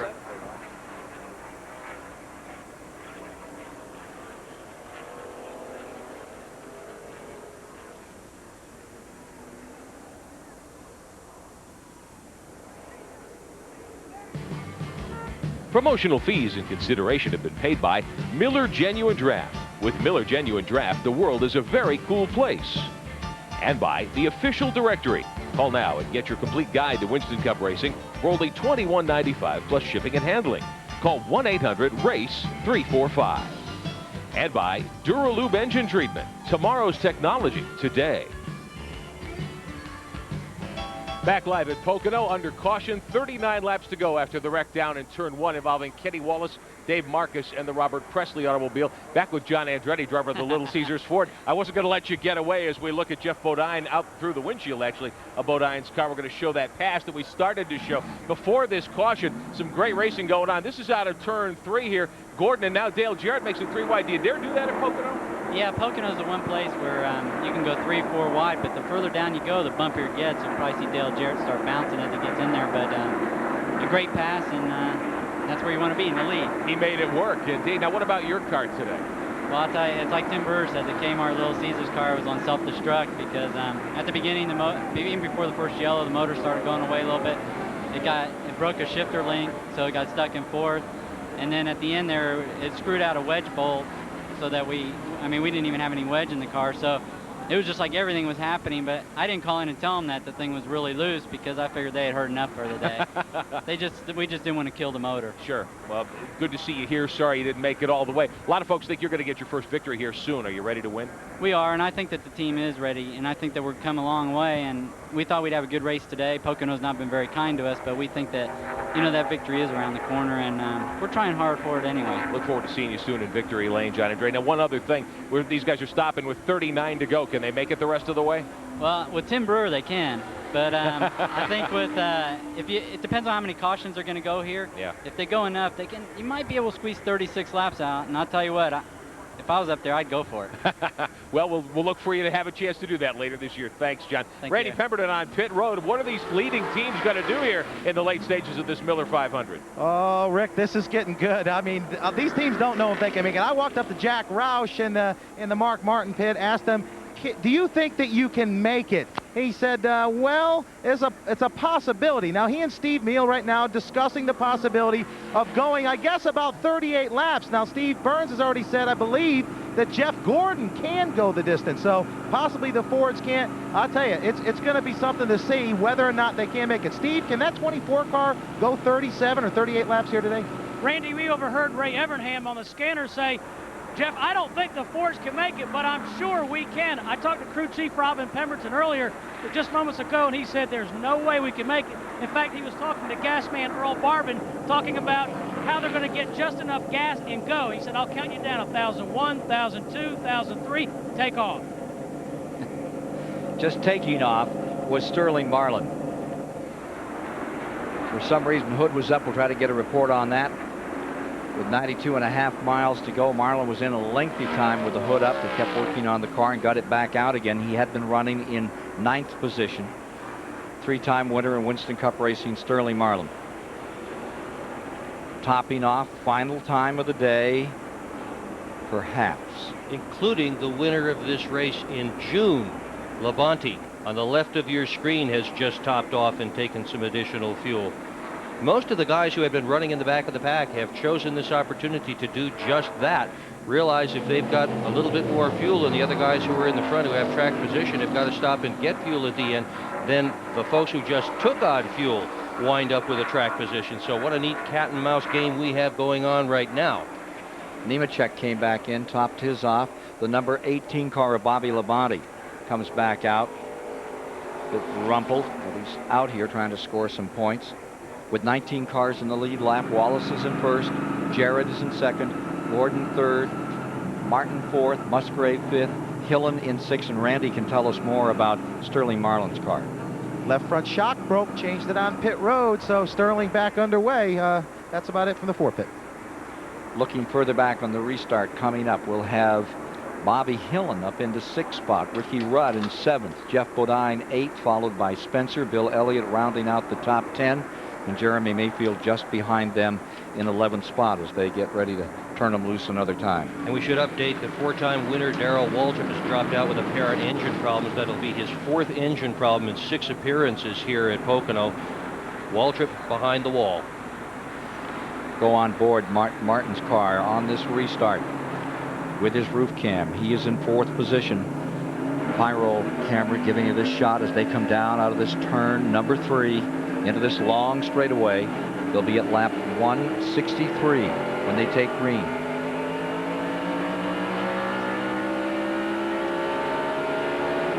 Underway. Down into turn number 1. Rusty Wallace leads the pack. The 28 car, Dale Jarrett, right there in second spot.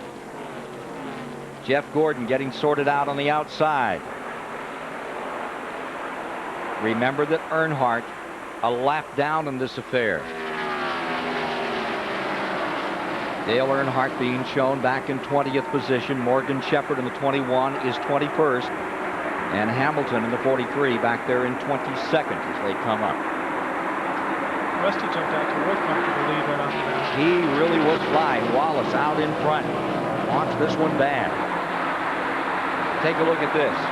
Here's Mark Martin and Musgrave. And there you see the Gordon car looking at third, fourth, and fifth there as they close it down and come into the main straightaway.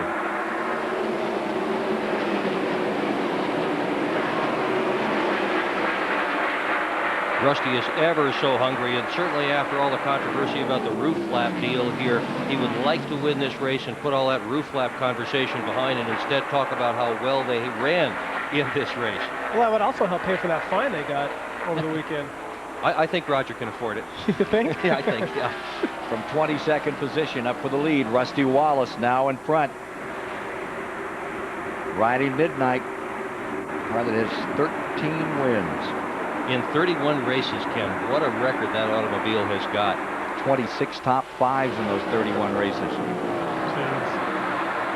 Of course, Rusty's record's nothing to scoff at either. He's got 348 career starts with today's race, 40 wins. That's a pretty good record. That's more than 1 in 10 starts have wound up in victory lane for Rusty Wallace. Won the pole and the race here in June 1994. He won here in July 1991.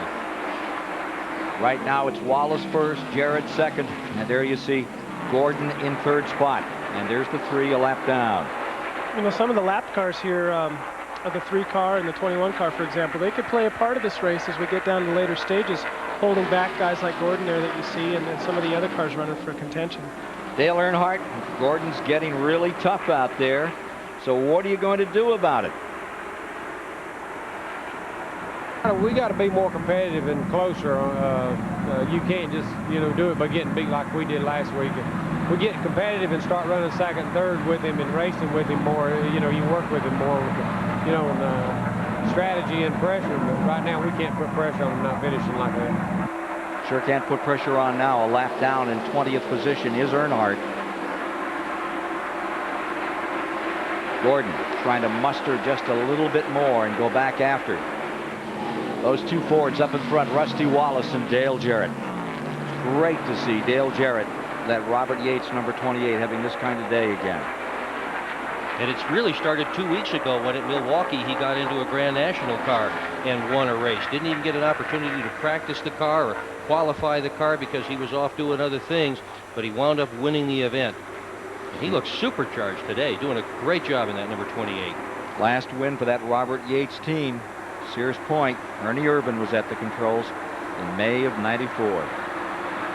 Right there in second spot and trying to close it up. Jeff Gordon around the lap car of number 3. Earnhardt and trying to move into those leaders. Martin stays 4th. Musgrave's 5th. Rudd is 6th. Hillen falling back a spot. Here's Jimmy Spencer up to 7th. Bobby Hillen in 8th. Bodine is 9th, and we're watching Bill Elliott on the move. He's around Burton and up into 10th. Morgan Shepherd just keeps hanging in there, trying to get his lap back all day long. There he is, 3rd the serial order on your screen. 1 lap down in the number 21 car all day long. He has been trying to pass the leader and get a caution flag. Well, he thought he had a flat tire earlier in the race, and instead of taking a chance, he gambled and came in instead of taking a chance of staying out on the track and finding out for sure. And it worked out against him, and now he's been fighting all day long to get back in the lead lap. Had such a great run, that second place finish at New Hampshire International Speedway a week ago. Morgan Shepherd for the lead. Wallace first. Here's Jarrett right there, car length behind, and Jeff Gordon beginning to nip away the interval between the second place car and himself. The leader has won twice here. Jarrett in the 28 has never won here, nor has his team ever won here. They came close. They led the most laps on one occasion with Davey Allison driving, but they have never won at Pocono. Jarrett looks like he's turned it up a little. I think they again from 15th spot. I think they've all pretty well got it turned up now. We're getting down to her on lap 168. Take a look at this battle. Back in 9th spot, that's Jeff Bodine trying to hold off Bill Elliott, the pole sitter. The X-side car, number 7, right in there. You're riding with him as he's trying to find some running room. Dive down to the inside on Bobby Hillen. Hillen, that U.S. Air car, number 77, is having a great day. He stays up in the hunt in 8th position. Right behind Bodine comes Bill Elliott, followed by Ward Burton and Jeremy Mayfield back there in 12th. 170 complete when they come by. 30 laps to go here at Pocono, Pennsylvania. Here's the 75. Todd Bodine came onto pit road earlier and got spun around, just tapped the wall a little, but he has stayed up in this race. Todd Bodine, number 75.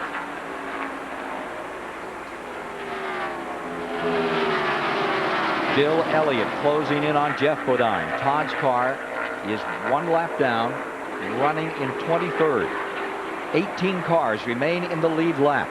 On the tail end of that lap is Jeff Burton. Rick Mast is 17th. Marlin is 16th. Brett Bodine in number 11 is 15th. Terry Labonte is 14th. Nemechek in 13th. Mayfield in 12th. 75 running a lap down. Jeff Bodine trying to make a move in through here. Meanwhile, further up, Musgrave riding this one out for the moment in 5th spot. Race is stabilized among those leaders with Wallace, Jarrett, Gordon, 1, 2, 3. And just behind them, Martin in 4th, Musgrave in 5th. Earnhardt just joining us. He's a lap back. Going to hurt him in the points today again, big time. See that Jeff finally got around the lap car of Todd Bodine. A lot of patience being shown out there today, especially racing some of the lapped cars. Chad made an interesting point a little while ago about engines and DNFs, and this is about the point in the race when we could really expect to see people having engine problems. Rusty Wallace right now, leading this event, has 5 career Pocono DNFs. Guess what? Every single one of them came from a failed engine. This race in the spring here at Pocono, 5 engine failures. Last year in July, this race, 7 engine failures. And most often they come toward the end of the race. Look at Jarrett on the bottom side. Here's Jarrett going for it. Puts that Haviland Texaco car to work. and has himself almost first place. Let's see, tunnel turn. He's going to take it, and here comes Morgan Shepherd trying to get that lap back. And you can guarantee Morgan is going to give an inch because that means getting his lap back right there. And with them comes Jeff Gordon. Yep. Gordon pops up into second. Wallace back to third. Wallace counterattacks. It's the old slip and dive deal right there. You saw Dale Jarrett knew that Morgan got in the corner extra hard to get his lap back, and then all of a sudden Jarrett just kind of waited. He knew Morgan was going to slide up a little bit, and he did, and Jarrett got the position again. So Morgan Shepherd is still a lap down. Dale Jarrett spurts out in front. Wallace back to second. 34th lead change in the Miller 500. Chad, how frustrating is that when you're all day long just trying to accomplish one single solitary thing, get your lap back? What's it feel like to run that many laps and not have it happen? It's very frustrating. I mean, you say to yourself it's all in vain because he's not in fourth place. As you see his car there, he's lapped down in 20th or in that position. So it's very frustrating. But he's got to remember, if he makes a mistake that costs him, he's looking at points, and he's up in the points battle. So he's just got to have a good day. That move was so strong, so good. Shot right down the inside for just a moment. There. I'm there, and then you're nowhere. You're right back in second, third, fourth in the line and running a lap down, as is Morgan Shepherd right now, but he certainly gave it a great shot. Look at this shot. The aerial with Jarrett, Wallace, Gordon, giving us this great race in front of this tremendous crowd. No time to call your bet in right now, let me tell you. No. That one's wide open. It sure is. And I'll tell you what, the people in this grandstand, I don't know why anybody paid for a seat here. Everybody has been standing up since that lap when the lead changed on 3 occasions. Here's another good reason to stand up. I don't think there's a soul in this place that's sitting down. Rusty's car to me right now, you guys, looks like it's a little bit tight. You watch him going down into turn number 1. He slides up about a half a car length each time. It allows the guy behind him to get right up on his bumper and get a better run coming off the turns. And right here in the tunnel turns where he got knocked down before. We'll see what happens next time in turn number 1 as Jeff Gordon squares up the number 24 and comes after Rusty Wallace. Won this race in 1991. If we have Chad Little come back and do another race, Ken, and I hope we do, we need to have an in-booth camera focused on his hands. Because I don't know if he could talk about cars if he couldn't use his right hand and his left hand to talk about how one passes another and one is beside another. It's really fun up here to watch. That's it's just one of those things. You get used to that sort of thing, though, talking to your crew chief, don't you? That's right. That's right. Saw that shift up. 6 cars, nose to tail, with Jarrett, Wallace, Gordon, Martin, Musgrave, those 6. Then Jimmy Spencer to 7th. Jeff Bodine back in 8th. Bill Elliott still lies 9th. Rusty Wallace having some hot fun out here in this summertime at Pocono, Pennsylvania. Perfect day for a race, and this is what he loves the most. Just to go out there and go racing. He used to go racing with his brothers all the time. That must have been quite a thing. Here he is trying to close in another time on Dale Jarrett. Coming off 3, he's got a little. Rusty Wallace out of St. Louis, Missouri. What were those hot summers like in Missouri for the 3 Wallace brothers who were all in this race today? There's been many times we got in such arguments. I remember one night me and Mike got in such an argument that Mom and Dad took us out, took Mike and he set him down, took a garden hose and cooled him off. He was so damn mad at me. I can't remember what it was. A long time ago with the race shop. We got into it about something, but that's about the only story I got as far as getting cooled off. He got cooled off quick there.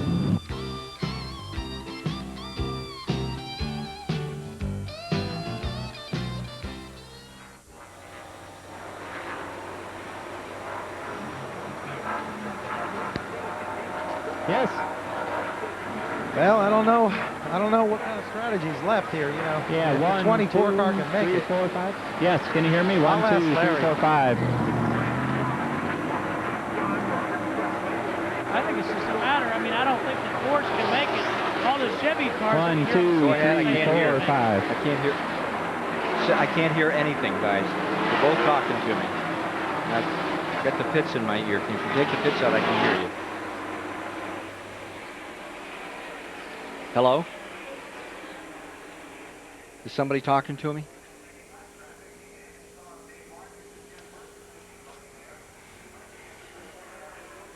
Thank you. Don't tell Chad because he's going to want money. Okay. What?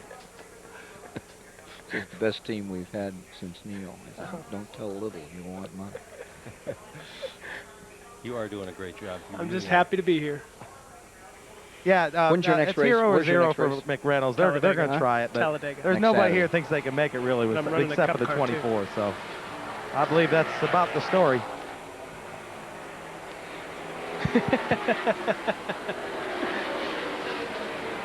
They don't think so. I mean, the 24 team's confident. No, the rest of the guys do not think they're going to make it, but the 28 is going to try it.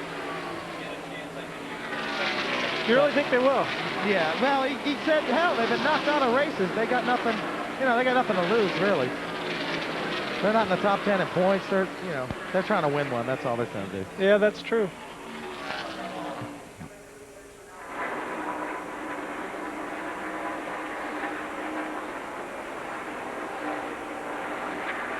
.22 laps to go, and they come by this time of this 2.5-mile Pocono International Raceway. Dale Jarrett seeking that first win in that Robert Yates car after taking over for the injured Ernie Irvin is in front of Rusty Wallace, and Wallace isn't giving out. He's digging in. Then in third spot, it's Jeff Gordon. Mark Martin is running in fourth, and going fifth is Musgrave, looking for that first Winston Cup victory. But the man of the hour, going for 3 in a row at the present time, Jeff Gordon is clambered right up on the rear deck of car number 2. 3 cars in a bunch. Put a hanky over that top 3 as they go down into turn number 1. You know, the reports that we're hearing, too, from the pit road is that the 28 car is going to go the distance. They're not going to stop, and the other cars say they have to stop. The 28 car is going to roll the dice and say, hey, we've got to win a race this year. This is what we're going to do it. Have you ever told a story like that so that on the scanner and tried to throw somebody off a little? Yeah. Here comes Wallace to the inside, ready to challenge at turn 2. Got it. Good pass. Gordon coming with him. Lightning fast changes all around this racetrack today, of which there have been 34 official lead changes among 13 drivers. And Rusty Wallace is back in front, but if he has to stop, Robert Yates will be smiling. Robert Yates, his car number 28, now lies back in third. Let's go to Randy. Well, if anything, if Dale Jarrett could stick on the bumper of the 24 and the 24 does not have to pit, which they don't think they do, he may be able to conserve just those few extra precious drops that he needs to get in that last lap and make a run at Gordon, because Wallace, they're already saying they don't think they can make it. So if Rusty's got a pit, that's maybe the DJ's only way of trying to win this race is to save a few extra drops and make a run at Gordon the last lap or 2. What do you think, guys? It's a cliffhanger. There's no question about it, Ken. Of course, if we have a caution flag between now and then, it will change everything. But, boy, I'll tell you, I've been on pit road when this stuff is going on, and you look at the crews, and literally you can see the sweat on the palms of their hands as they're struggling with these decisions. I don't think you'll see the guys up front taking the gamble of going all the way. They're up in points. It'd be too much of a gamble for them to do it. I mean, today, the most they've run is 35 laps. They were telling me this morning it's 34, 35 is the most they can go. They've got to go 37 without stopping, so I don't think you'll see anybody doing that. No speed record here today, but certainly the excitement is as high as it's ever been at Pocono as you watch Jeff Gordon trying to reel in Rusty Wallace right now for his 3rd win in a row. A lot of the fuel mileage thing is up to the driver. How gently can he behave with his foot on the throttle, and how carefully can he run the car through a line. Clyde Booth said that when he went to work for Darrell Waltrip, the thing he wanted to learn more than anything else was what was Darrell Waltrip's secret about how to get fuel mileage. And he looked at the car and he chased it all around, and he discovered it wasn't the car, it was the driver that got the fuel mileage. Because he was so smart. That's right. Main straightaway, and you're watching first and second. See how close Gordon is, and then you see back there to Dale Jarrett. Now take a look. We'll give you the rest of the interval. There's Mark Martin. He is in 4th, and you see Musgrave right there in 5th position. So that's how they're laid out around the track. As we get down to show and tell time, lap 181 just put up on the board. You know, Martin and Musgrave right now are kind of hoping that they'll see a caution before the end of this race. They'll get bunched back up, and that'll change the strategy completely. Morgan Shepherd, what a go he's given it today. But still, looking up from 19th, a lap down. Jeff Burton is 20th. Earnhardt back in 21st. Gordon again closing in. Does he have any more left to go after that Ford that's up in front? Ford and Chevy 1 and 2.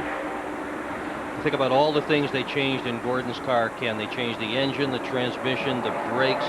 They changed the suspension. And look at how well he is running. For such a young team to have gone through that and be here where they are today is just amazing. Bobby Hillen's fallen back a little, folks. He's back to 13th from 7th in just the last few laps. He's given that number 77 U.S. Air car a whale of a ride out here today. Ooh. There's your caution right there, you guys. Guys watching back at home, that'll be your caution in just a couple laps. I'll make a bet on it. Exhaust header? Yeah, it's a piece of exhaust pipe, I think, Ken. Header pipe. No sign of a caution on the track. 182 complete. We'll take a quick break and come back to finish it up for you today here at Pocono, Pennsylvania, with Wallace and Gordon hard after.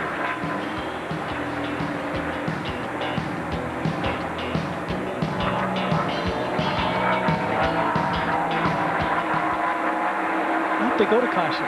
Yeah, I do too. Boy, could you see the tension on Ray Evernham's face? Oh. I think Jeff's is just kind of sizing Rusty up right now. I think Jeff has got the better car. Really? I can't believe NASCAR has to go to caution because I'm sure that they've seen it. 1, 2, 3, 4, 5.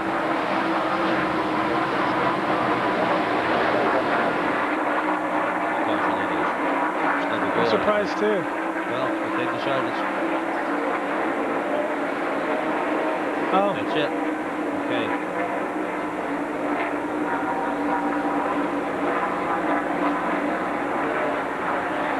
Thank you. Should we tell the people that? Sure, absolutely. But show it to us again and come up on that.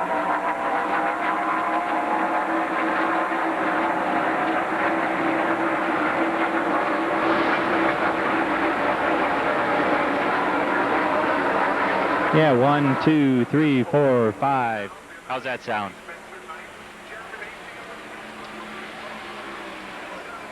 One, 2, 3, 4, 5, 6, 7, 8, 9, 10.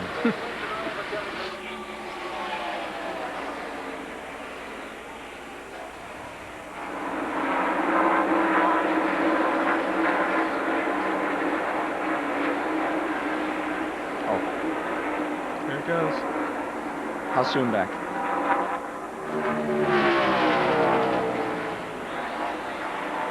Thank you.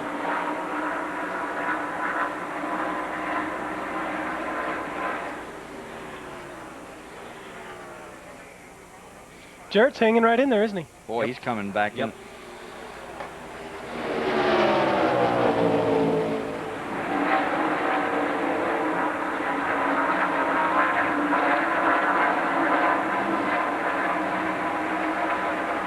Working the 186th lap of 200. Wallace in front, Gordon in second. And the Robert Yates car with Dale Jarrett at the controls in third. Tight together. Last to go, 3 in a row, Rusty Wallace, 1 year back. Dover, Pocono, Michigan. Trying for 3 in a row, Jeff Gordon currently in second place. 1 at Daytona, 1 at New Hampshire. Coming to the inside to try to win at Pocono, and he's underneath car number 2. With him comes Dale Jarrett. It's Gordon going into first. The Fords drop back into the second and third spot. The Chevrolet is now out in front. Some kind of change. This in that 186th lap. Well, you can hear the people down below just cheering Jeff Gordon on or whatever they're doing. I mean, you can hear him yelling from here. Rusty slipped just a little bit. That's all Jeff Gordon needed. He drove right underneath him, and along came Dale Jarrett. Take another look at that pass for the lead that's put Gordon out in front in his quest for 3 in a row. You can see Rusty Wallace is a little high right there. His car's slipping right now. It's a little loose. You can see him fighting the wheel. Almost crushes the wall. How fast right there? 145 or 50. And his hand just went back and forth on that steering wheel as he sought it and tried to hang on, but Gordon got him anyway. Old-fashioned dirt tracking by Wallace. Keeps him out of the wall, keeps him up to second spot. Has he got anything left to go after? The Ray Evernham prepared number 24 as Gordon goes for his 6th win of 1995. Steve Burns has more. Rusty Wallace will be pitting in 4 laps. They're going to take 3 gallons of gas. Gas and go. They cannot make it. There's the real issue in this race. Although you have Gordon up in front, will he have to stop one more time? I've just got to believe, you know, just from the point factor that if it's at all close and Rusty's that far off, I'd have to think that Gordon can't go the distance too, unless he's just getting great mileage, that they're both going to be coming in. Mark Martin lies 4th, Musgrave 5th, Ricky Rudd 6th, Jeff Bodine is 7th, Bill Elliott, the pole sitter, in 8th, Jimmy Spencer in 9th, and Jeremy Mayfield.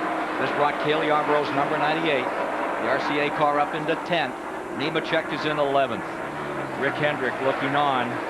Looks pretty composed. You see Jeff Gordon fighting the wheel there a little bit too, coming out of that turn number 2. Looked a little bit loose. I think 28's trying to loosen him up a little out there. I'm sure he is. He still is right there. Remember Charlotte and Maykin on TBS. Ooh, down to the inside. Here he comes. Jarrett for the lead. He's got him. Jeff squeezed that one off. Boy, he was easy on the trigger, and then he pulled it.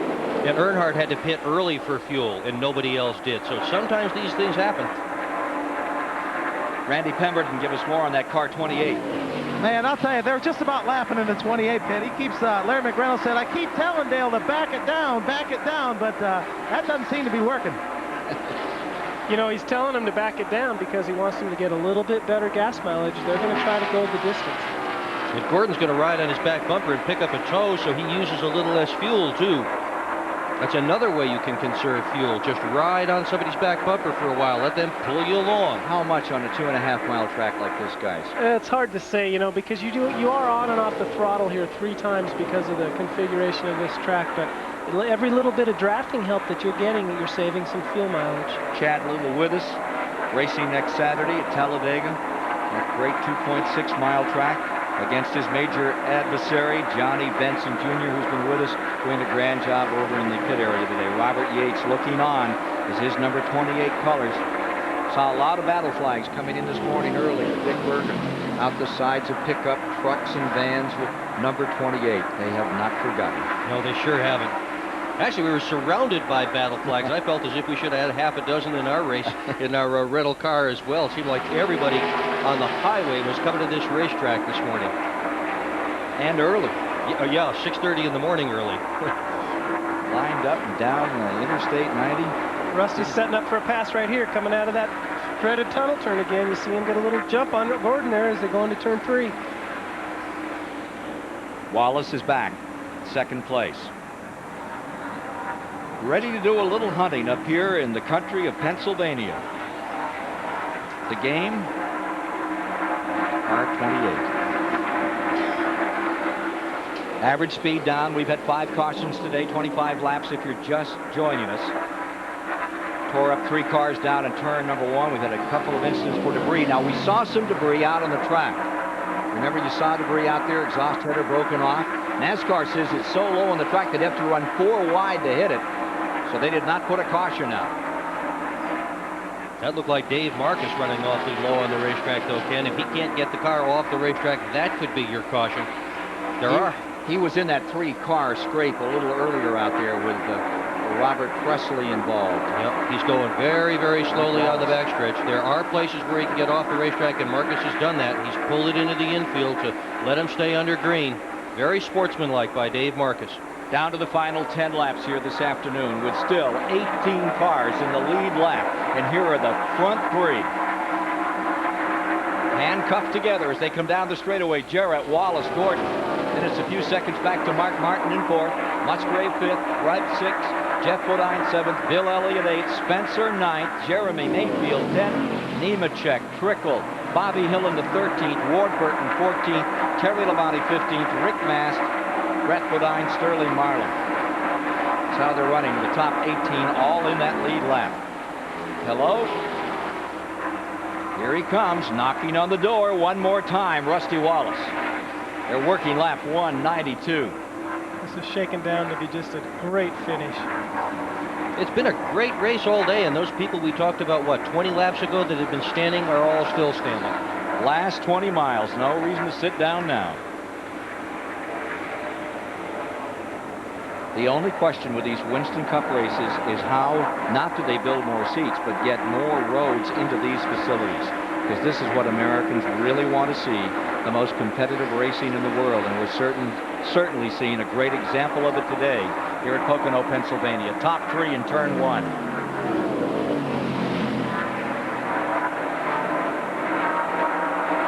And still,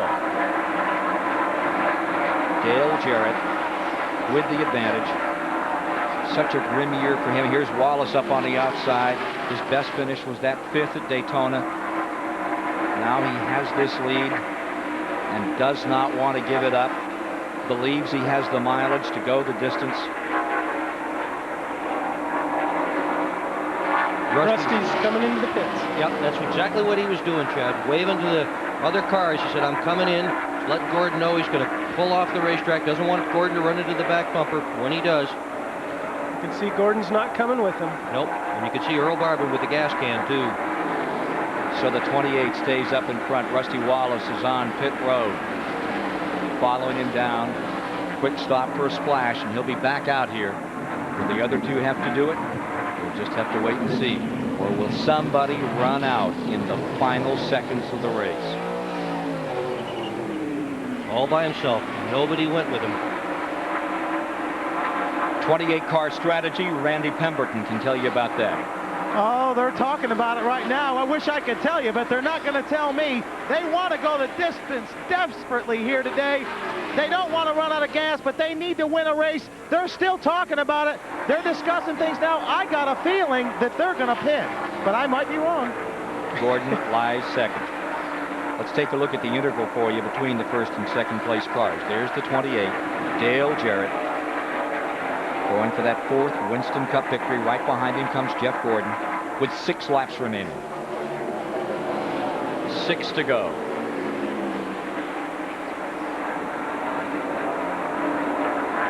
I bet the guys who set up the carburetors are wondering if they could have gone 1 jet size leaner right about now. Yeah, I mean, those are the questions that you always ask yourself after the race is over, the what-ifs of racing. I'm just really surprised that Rusty is getting that poor of gas mileage compared to the Ford of Robert Yates, the 28 car, or the Chevrolet of some of the other cars running up front. Okay, Martin 3rd, Rudd 4th, Musgrave 5th, Bodine 6th, Elliott 7th, Spencer 8th, Mayfield to 9th, Nemechek to 10th, Rusty Wallace now in 11th. The splash of fuel puts him back to 11th spot. It's driver, it's engine. The more horsepower the engine puts out, the more fuel it eats. But I don't think anybody's got any more horsepower than that number 24 of Gordon or the 28 of Jarrett for that matter. But there are other things too. The nature of the fuel cell, how efficient the pickup is, the way they've got the lines so that they can pick up the most possible fuel. All of those things relate to the amount of fuel that they can get out of the tank, and therefore the amount of mileage that they can actually get. And they chart this all race long, so when they get down to the end here, they know pretty much how much they can get. No gas gauges on these cars, by the way, and there's no pressure gauges either. You saw Mark Martin there in that 4th position. Here's Musgrave, Ricky Rudd in the 4th position, Martin in 3rd, Musgrave in 5th, 3, 4, and 5. Getting down into the last 4 laps this time by.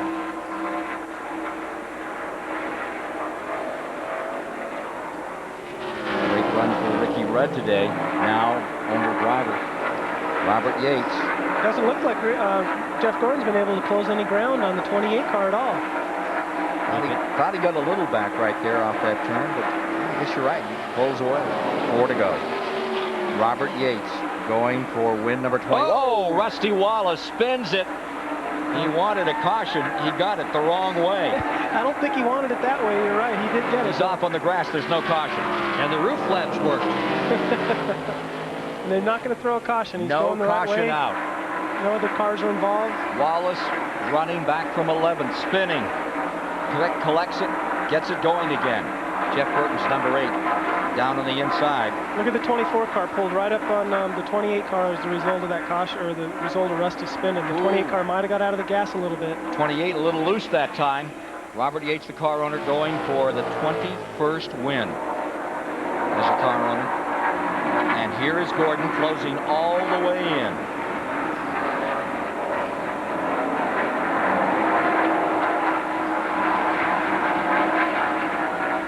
is getting down. Mark Now Martin's it's in the pits for fuel. third place car, number 6, Martin, pit road. Jimmy Spencer in 8th place has pitted. Now, if Martin fuels, will Musgrave, who is running in 5th spot, also fuel? Engines came from the same shop. Cars, too.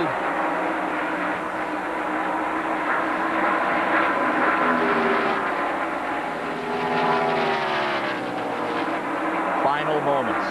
Here's Gordon. Like to put himself into another page of the NASCAR record book as a 3-time winner back-to-back. Dale Jarrett, the 1993 Daytona 500 champion, so desperately needing a win. He's had so much misfortune in 1995, and again that car looks a little tricky as it comes out of 3 and down the main straightaway. It looks to me like Dale Jarrett is able to get into the corners better, but yet Jeff Gordon's coming out a little bit stronger. About the time I say that, the 25 car outdrives him going in, too. Jarrett with 3 career wins in this series. Since not won with this team, has been terribly frustrated by it. Ernie Irvin had driven the car before him and had just incredible success with it. Davey Allison before that, also with incredible success. Jarrett has not had success. How much a win today would help. That is indeed the story. If you can win under this kind of pressure. Jimmy Hensler going another lap down in 22. I can tell you what, right now, there's one thing on Dale's mind, and that is how wide can I make this race car? I think there's one thing on Gordon's mind, too, and that is how close can he get to the back bumper of the 28 to try to conserve fuel. White flag is out, coming down for the final lap. Larry McReynolds, Robert Yates, waiting patiently on pit road. They've been here so many times. There've been so many heartbreaks for this team in the last several years, but right now Dale Jarrett trying to put it back, and we're seeing Morgan Shepherd come onto pit road. Remember, he's running a lap down in 19th. Can't make it all the way. Car began to choke up on him and sputter. Dale Jarrett has put about 10 car lengths of distance between the two of them just this last half a lap. They've still got to get all the way back to the line. Doesn't look like that 28 has missed a beat yet. Here's critical turn coming up for Dale Jarrett, where he's had trouble earlier. Anything left in Jeff Gordon's number 24. 6-car interval between first and second spot. Ricky Rudd has come to third. Musgrave is in fourth. Robert Yates looks on with Larry McReynolds as down comes the checkered flag to fall today on car number 28. Dale Jarrett has done it. He's won the Miller 500 at Pocono, Pennsylvania. Jeff Gordon right on the rear bumper for second spot. But he is stymied in his chance and still racing. Here comes the 94 Elliott streaking to the line in front of car number 7. That is the rig of Jeff Bodine that finishes in 6th today, moving to 5th. Elliott with a great last run. Another race coming to the line. And here's Jeremy Mayfield across the stripe in front of John Nemechek. Joe Nemechek. Brother John had a pretty good day yesterday. That was for 8th position. Let's go to Randy with Robert Yates. Robert Yates, a sigh of relief. Congratulations to you, Dale Jarrett, this whole team. A great victory. I'll tell you, Dale needed it. We needed it. Where our luck's been, we should have run out of gas about 3 laps ago, but just worked great. Congratulations. I got news for you guys. He came over the radio when he crossed that start-finish line. The 28 car is out. They sure figured it close enough. And the 28 car, the 24 car is also out. I believe it's coming to a stop out there in the back. Well, they try to pump them up to get them around. Now the 24 coming down on the pit road, Jeff Gordon. And we'll take a quick break and come back to meet the winner today at Pocono, Pennsylvania. And getting a little assist from Michael Waldrop, Dale Jarrett.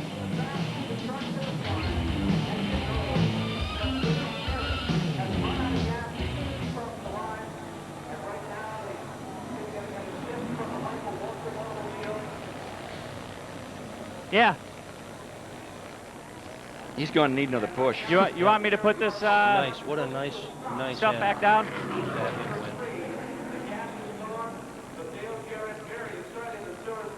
Yes, ma'am. I told you they could go 41 laps. You got it. Yes. They went 38. Yeah, oh yeah. 37. I'm just still surprised that what are you Rusty's going to want me to do? So much more poor. Well, he may, I mean, you know that deal. He may well be pickup. Could well be. Yeah, but geez, 10 laps? That's a lot. Exactly the same thing happened with Earnhardt. He pulled in 12 laps before the end at the Coca-Cola 600, and everybody else went all the way.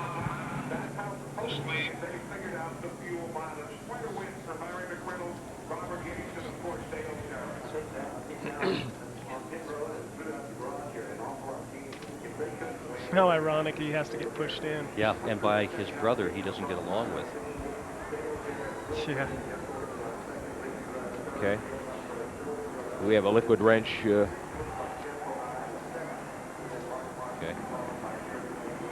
And I'm for the last pass by the 28 or staying out there. Okay. All right.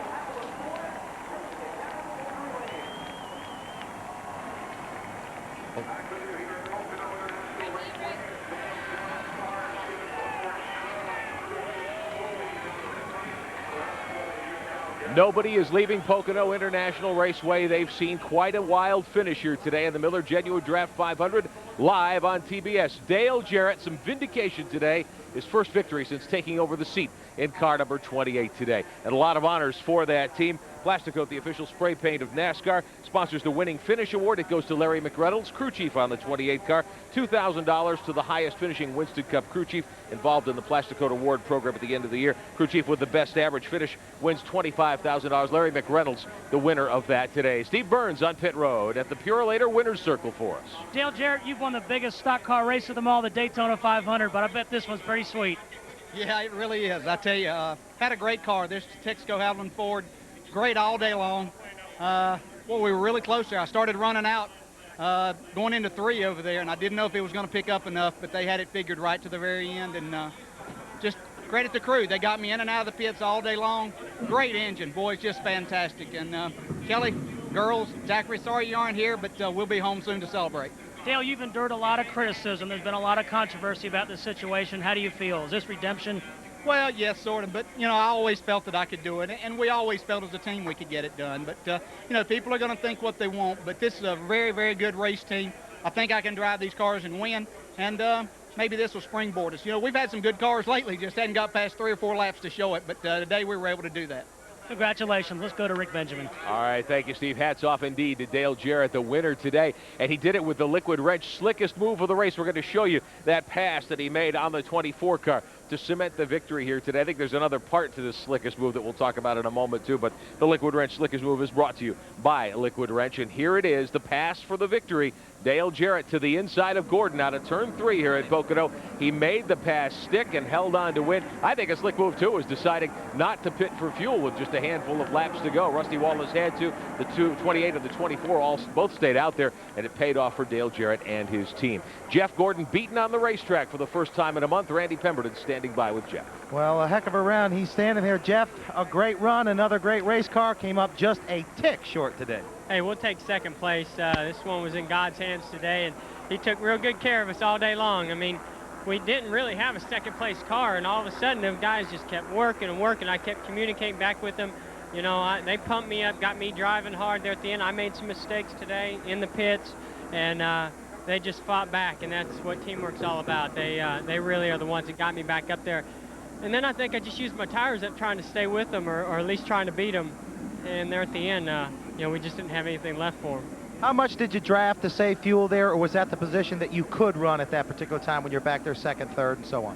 We knew we could go all the way on fuel. I think the Fords, you know, they're making a little more horsepower, and I think they're using a little bit more fuel. But, you know, it was, I mean, I was driving my heart out using every bit of tire I could just to stay with them. So I think Dale and maybe even Rusty was trying to save fuel, and Rusty realized, you know, he couldn't do it. Jarrett did, you know, I mean, he was, I thought, man, we got something for him. We got something for him. All of a sudden, they threw the white flag, and he said, "See ya," boom, and he was gone. I got news for you. You would have had something for him if it was 1 lap to go, because he ran out. Oh, I know. See, I thought I might have had something for him. I saw him sputtering coming off turn 4, and I couldn't put my foot in because I would have spun out. So, oh, well, that, you know, I'm real happy for Dale Jarrett. He has had such a tough year. He belongs in that 28 car. He's a heck of a driver. and he deserves this win today. I'm real proud of him, and just want to, congratulate him. Good run for you, too, as well, Jeff. Let's go to Rick Benjamin in the PCC. All right, thanks, Randy. Certainly a great run for Jeff Gordon today to second spot. Nothing at all to be ashamed of there. And when we come to Pocono, there is always a lot of excitement, not just the racing event, the Pocono Sweepstakes again this summer. We're going to show you the winner of that sweepstakes. Lisa Hemmick picked up a $5,000 check earlier today. She'll also get the Pocono pace truck that was used here today. There's the check from MBNA and US Air and the Speedway going to Lisa Hemmick, the winner of the Pocono Sweepstakes here at Pocono International Raceway. Our congratulations to her. There'll undoubtedly be another chance for you to win in the Pocono Sweepstakes next year. Again, very few folks leaving Pocono International Raceway. They've seen a dandy here today. 200 laps of hard-fought competition. First victory of the year for Dale Jarrett. We'll tell you more of that story in a moment.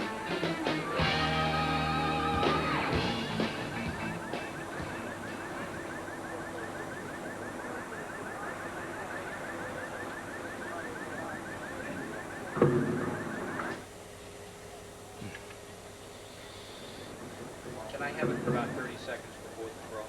Thank you.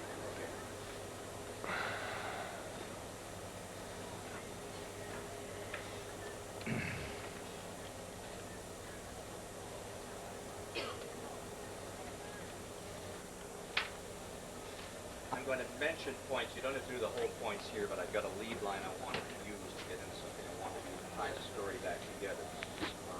So don't be concerned that I'm messing you up on points. You can still get back to that.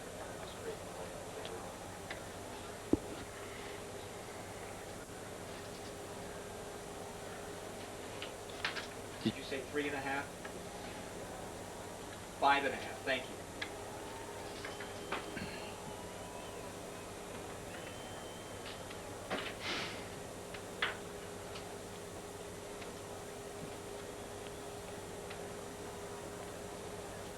Tape of the Miller rep. Tape of the Miller. Now, who's Kenny Wallace with? Okay. First thing is the 30 seconds from me. Second thing is Rick with Rick. Yeah. Yeah. Okay, when I do that, when he comes back the second time, do you want to do the point story right then? Give me a point. Have you got those? Yeah, that'd be perfect. And I'm going to lead to it a little. On the, oh, that's a nice shot. Gosh. Thank you. That is a nice shot. Mm-hmm.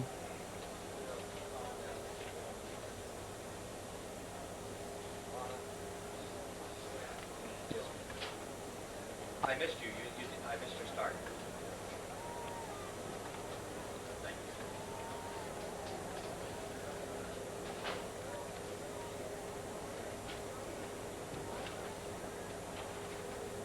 Jeff Gordon now leads the Winston Cup points by 106, and no one will deny the phenomena of the Hendrick team, Ray Everham, the crew chief, and that young driver. Nor can they deny that on this day, Robert Yates is back, and that Dale Jarrett is certainly everything that they have said about him for so many years. A great driver, gave it a fine ride, used everything he had to pull it off and win this race today, defeating Gordon right at the finish. What a wonderful race. Let's go down to the STP Pit Center right now. Steve Laletta is the guest of Rick Benjamin. Back here at the STP Pit Communications Center, we're joined by Steve Laletta, Manager of Sports Marketing for Miller Genuine Draft. Congratulations on a great event today. Thanks, Rick. It's always great to come to Pocono for the Miller Genuine Draft 500, and I hope everybody enjoyed the broadcast on TBS. How important is sports marketing for Miller? It's real important, and obviously NASCAR is one of the most important things we do. Being affiliated with a team like Rusty Wallace and Penske Racing, tracks like Pocono, it's just a real big part of what we do in the marketing mix. In terms of the growth of this sport, what have you seen in the last couple of years? How big is NASCAR going to be? I think it's going to be huge. It already is huge. You see our TV commercials on network broadcasts. It's not just advertising to the race fan anymore. It's mainstream, and you can see by the crowds, it's growing by leaps and bounds. All right. Thanks a lot, Steve, for being with us today. Let's take a look at the point standings right now, Rick. As we mentioned, Jeff Gordon out in front by 106. Sterling Marlin in second. The big jump. Musgrave into third spot. Earnhardt falls back into fourth, 164 behind. and back again to Rick Benjamin. Kenny Wallace has been waiting patiently. Good to see you. You got a hard lick down in turn 1. What happened? Well, we've had a tough day. You know, I was going down into one, just passing Robert Presley, and he disintegrated a right rear tire, and it turned into my quarter panel, and I'm all right. You've got a few belt burns, I know, from the incident. Yeah, there. I got bruised up here. These walls are pretty tough here. You know, Chuck Bound had an incident down there a couple years ago, but I'm happy I'm all right. You go to Talladega next week? Go to Talladega next week and on to Indy, and I'm looking forward to the rest of the year. Wish you well in the second half of the year. Kenny was victimized by a broken spoiler. We had a legitimate, an intact piece to show you the difference. 4 welds broke on this car. That's what set you out of the race the first time, and they fixed it for you. The biggest thing is that most of the other teams, or we need to learn that we need to weld the whole spoiler. Yeah. There's so much downforce, and we just didn't have enough welds on it. As you see, it broke, and it got my attention. But I'm happy to be going home. Well, we wish you well, Kenny, the rest of the season. Thanks for joining us. Kenny Wallace, one of our TBS colleagues occasionally, Ken Squire. Yeah, dandy job, too. All right, there's the Pocono Raceway, and here's the full field rundown on today's event. For the 3rd time this year, we've got a Ford in Victory Lane. It happened at Martinsville. Rusty Wallace winning there. Had that win at Talladega with Mark Martin, and now we come back today, and Dale Jarrett gives Robert Yates a very deserved victory for that number 2018. So what'd you think of all this, Chad? Well, I certainly enjoyed myself. I hope I have a chance to do it again, and I want to congratulate Dale Jarrett and all of Robert Yates' team. They fought hard all day long, and they came out ahead. Yeah, you're going to have your Winston Cup car ready for Talladega and your Grand National. They're going to be a busy guy next Double duty next weekend in the heart of Alabama. All right, Dr. Berggren, you hit it right on the nose. You said 41 laps, and 41 laps he got, and he won this thing.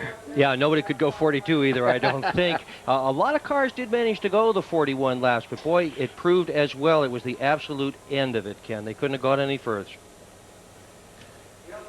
So Jeff Gordon did not make out with a 3-in-a-row run here, but he sure looked good at the finish, but no one looked better than this man right here. Dale Jarrett with another Winston Cup victory to his credit. Mark it down as number 4 in the record book for this generation of Jarretts. Dale Jarrett victorious in the Miller Genuine Draft 500 today. And the phenomena that is Gordon, oh, he's ready for Talladega, and that ought to be something a week from now. So that pretty much closes out our action for today here. It's been wonderful being with you at Pocono. We'll see you at Richmond first week of September, Saturday night. Hope you'll be along to enjoy it with us. For Dick Berggren, Chad Little, Randy Pemberton, Steve Burns, Rick Benjamin, and Johnny Benson, leader in the Grand National points, thanks all for being here today. Ken Squire, and we hope you enjoyed this coverage of the 22nd Annual Miller Genuine Draft 500 at Pocono, Pennsylvania.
Are you talking? Okay, we're still up.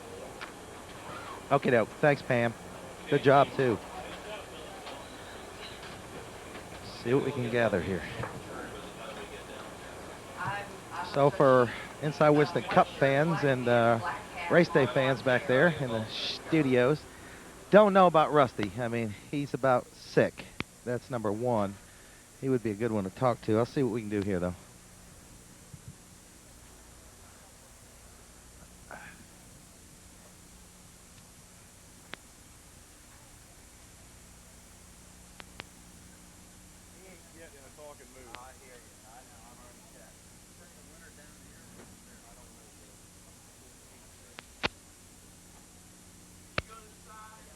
looks okay. It's up to you.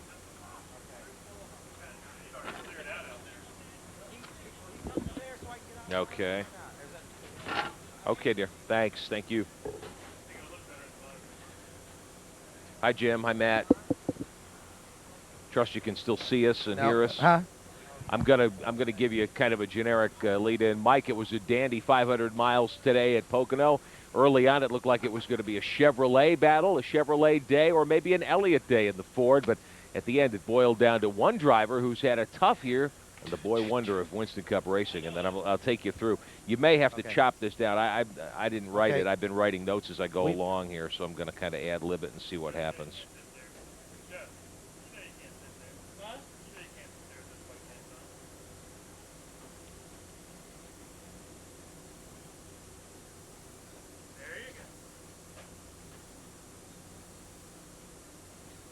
Okay, we're up. Okay, Rusty's going to be gracious enough. Yeah, we're feeding this back to the inside Winston Cup. We've got Rusty. Okay. We're up.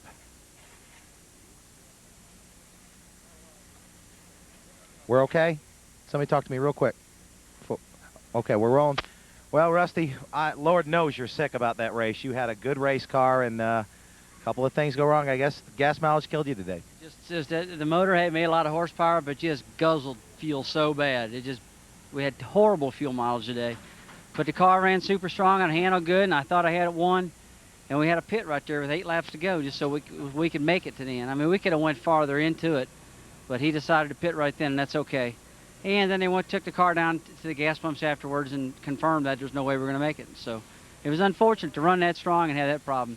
When that caution flag flew, that last one, I knew we were in trouble because, I mean, then we were going to have to run that far, and it was going to be tough. How do you put that stuff behind you? As much success as you've had over your career, and then you've run well so many times this year, maybe 4 or 5 wins, could have been in the books for you, hasn't happened, and you get frustrated like this. How do you put it behind you when you go home tonight? Well, that's what I do for a living, and I can put that stuff behind me pretty easy. You know, it's really frustrating. It's tough because, I mean, to have a car, have blowed off last week like we did at Loudon, and have to do 4 tires instead of 2 and all that mess and got behind, and then run out of gas here, and then, Jesus, just won't stop, you know. And it's not really any particular thing we're doing wrong. Like today, it was just we didn't have enough fuel to make it. We had to stop. That's all there was to it. And just weird things. So, I mean, we're okay. I'll get over it and all that. The car is strong. We'll just keep treating every race like it's the last race, and that's it. Rusty, one other question. You're not going to one of your better racetracks at Talladega. What do you got to bring down there for them? Well, I got a car that's better than I've been taking. You know, I got the same car I've been running, but we've took and rebuilt the whole front end and got it again. Been working on a horsepower. Just go down and see what happens. That's all we can do. Yeah, keep your head up. Thank you. Appreciate it.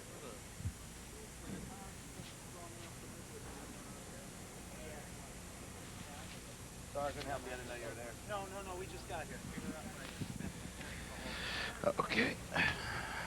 All right, guys, let's try some more here.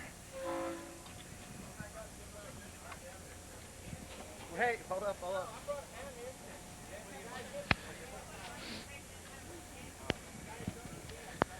We're going to get any victim we can. I'll try. Well, we could split. They communicate IWCR and Raceway communicate back and forth after this. Okay. Hey, Jim, what I'm planning to do, I'll try to give you some highlights. You may have to massage it a little. I think it will be all right. But my sidebar will be on fuel mileage. We got that Yates soundbite as they cross the finish line. We can use in the sidebar piece, and we can just use that Rusty bite, too, where he talked about having to stop, hoping they could go the whole way, and then he knew that they couldn't when they took the car to the gas pumps, and we'll do it on fuel mileage. Good.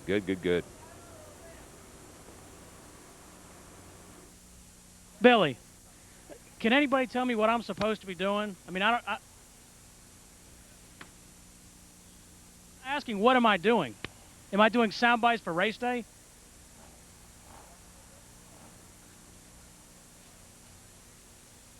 Okay, so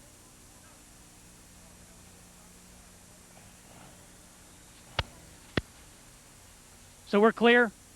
Thank you. We're clear. Thanks, Billy.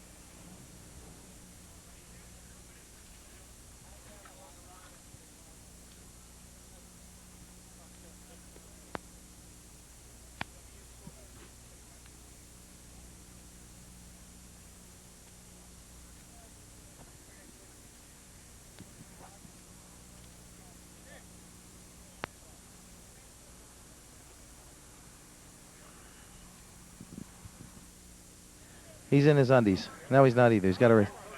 This as far as we can get this thing. Thanks, Ricky. Okay. Let me get out of here then. Okay. Thanks, Billy. Alrighty. Yeah, we can get it. Thanks, Ricky. All right, we got a shot. Ricky, I'll be honest, we didn't talk a whole lot about you today. You were on the screen a little bit. I talked to Billy Engel prior to the race, said we think we got something for him. Not a great day, but wow, a great finish. Well, all the guys on the Tide Downey Ford, you know, we were out of this thing. We were about a 19th, 20th place car, and we just elected to keep coming in and making chassis changes. And Bill, he made a lot of changes. He changed spring rubbers. He changed the track bar heights, wedge, air pressure. I mean, you name it. He changed it, and finally, late in the race, I hit a setup. I said, I think I can go pretty good with this setup. Just leave it alone, and let's try to get some track position. And by golly, we took off and couldn't race for the win, but right there at it. Okay, well, I guess fuel mileage obviously not a factor for you at the end. You didn't have to stop. Well, we were sweating it. We didn't really know, and they just said if you can conserve it, do it, because it's borderline. We don't know if we can make it or not. Decided let's go for it, and then I kept working and not shifting the transmission. I just left it in high gear and real smooth with the throttle, and we got our best fuel mileage all day. Can you look forward to Talladega for us after you've just gotten out of that car? What do you got for him down there? Well, we're not really sure. We finished 8th at Daytona, and we weren't that impressive in the corners at Daytona, but we're carrying a car back with a little bit of changes to it. It was a top 5 the first Talladega race, so I think it'll be a top 5. I wish I could say we're going down there and to win the race, but that's not really our strong suit. First time really all year that we've seen Fords on any track really be able to run up front. Unfortunately, you weren't one of them today.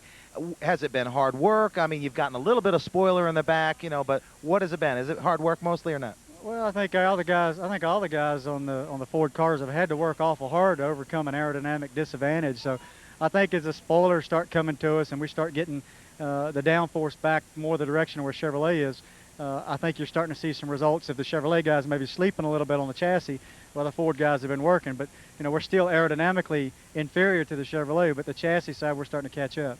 Okay, good luck next week too. Thank you. Appreciate you. Okay, yeah, man. I always look for you. All right. Okay, yeah, go right ahead. Yep, go right ahead. Okay, this will be your highlights piece for race day. Coming up in 3. Okay.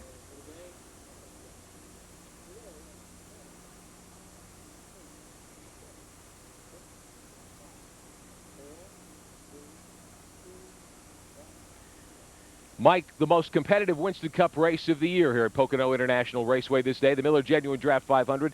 41 cars taking the green flag. Our count showed at least 15 different drivers had the lead officially at the start-finish line. Almost 40 official lead changes on the day. Many more unofficial ones, cars making passes at other parts of the speedway. Let's take a look at some of the videotape from the day's race. Bill Elliott had the pole. His first pole start in 42 races. He led off the green flag today. Jeff Gordon started back in 11th, pretty far back for the driver of the 24 car. He moved up to 6th spot quickly after the green flag flew. Well, Gordon and Earnhardt had a good battle early in the fray, and Mark Martin ran very well. A lot of folks thought Martin had the fastest car. He was very quick in late practice on Saturday. He took the lead about a dozen laps into the chase here today.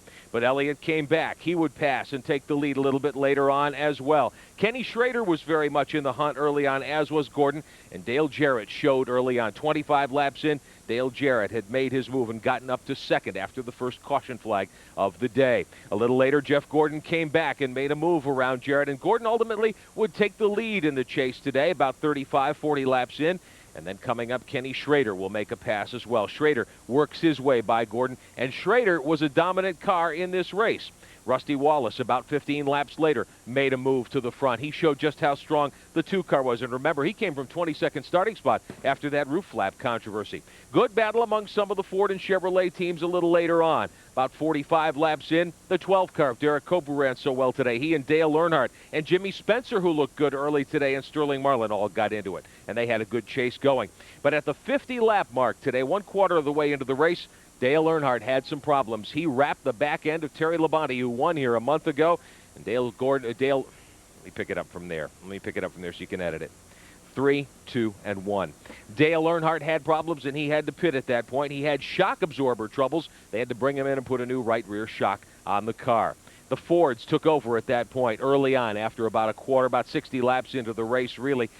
Kenny Schrader, as we said, ran very, very well. On the 94th lap, though, his day would come to an end. His motor let go. A very disappointed Schrader brought the car into the garage area. Jimmy Spencer at that point running well up to 6th. 96th lap, just a couple of laps later, Bobby Labonte, who has run very well this year with 2 victories, he has a problem and belts the wall. Labonte said the car just got away from him. Now at 15, an hour, 15, and 33 minutes, you got a Labonte soundbite explaining what happened there, so you can put that in there. All right, let me pick it up again here for you in 3, 2, and 1. We talked about how Derek Cope had such a good run going in the Bobby Allison Ford. On the 104th lap, his engine let go. His day was done. Rusty Wallace came back to lead shortly after that. Ted Musgrave, many people think Musgrave is ready to win. Some thought it would be today at Pocono. He moved up quickly to 3rd spot on the 120th lap. Mark Martin reasserted himself on the 141st lap. And Jeff Bodine had a good day going as well, coming up on the 130-lap mark. He took the lead following a round of pit stops, but he got nudged. He got pushed out of shape, and Jeff Bodine would not be a factor the rest of the day. Good action as we move toward the latter part of the race. They were 3 wide down into turn 1. The 3 combatants who had finally settled this thing. Dale Jarrett took the lead with a move around Rusty Wallace and Jeff Gordon. With about 50 to go, a big wreck in turn 1. The 81 of Kenny Wallace tagged the 33 of Robert Presley. Presley cut down a tire. They got together. Dave Marcus went low to try to get away. He got hooked into it too, although Marcus would return to the race. Green flag came out with 37 laps to go. Rusty Wallace had the lead. Dale Jarrett and Jeff Gordon were breathing down his neck at this point. And then Jarrett with the 20.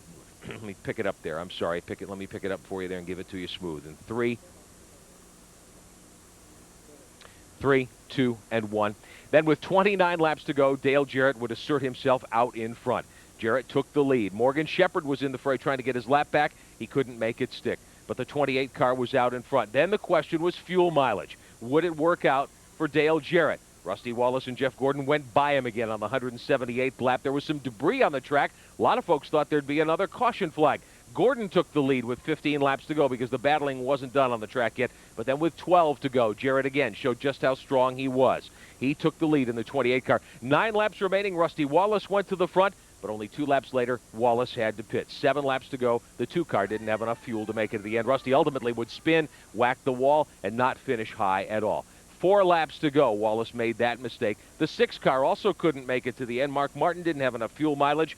And Dale Jarrett coaxed every drop of fuel out of the Robert Yates Ford. He made it to the checkered flag just barely ahead of Jeff Gordon, who was trying to win 3 straight. Jarrett, the winner today. The car ran out of fuel on the victory lap. Jarrett, a very happy guy in victory lane today. And there you can put in a Jarrett soundbite if you want to. Yeah, I got one more piece to do. All right, let me close that piece out after the Jarrett soundbite. 3, 2, and 1. So Dale Jarrett gets retribution, his first victory of the year, first victory for the 28 car since Sears Point in 1994. Mike? All right, there's your highlights. Let me give you the sidebar and then my script for the package, which we're getting right now. Yeah, here it is. Take tape. Take tape at least to come more. Okay, this is what I need. Okay. All right, here's your sidebar and your lead to the business of motorsports in 3, 2, and 1. Mike, this battle at Pocono International Raceway today came down to fuel mileage, as so many races have here over the past several years. Darrell Waltrip has been both a winner and a loser here on fuel mileage. Harry Gant's been a winner and a loser here on fuel mileage, as has Jeff Bodine. Well, today, Dale Jarrett and his team rolled the dice, and it came up all 7s for the 28 car. They won. Robert Yates, after the race, told us that he was amazed they made it all the way home. And there's the Yates soundbite that was in the TBS broadcast. Let me lead to the Rusty soundbite, and then I'll put a tag on it for you. Coming back, here we go. This is to Rusty in 3, 2, and 1.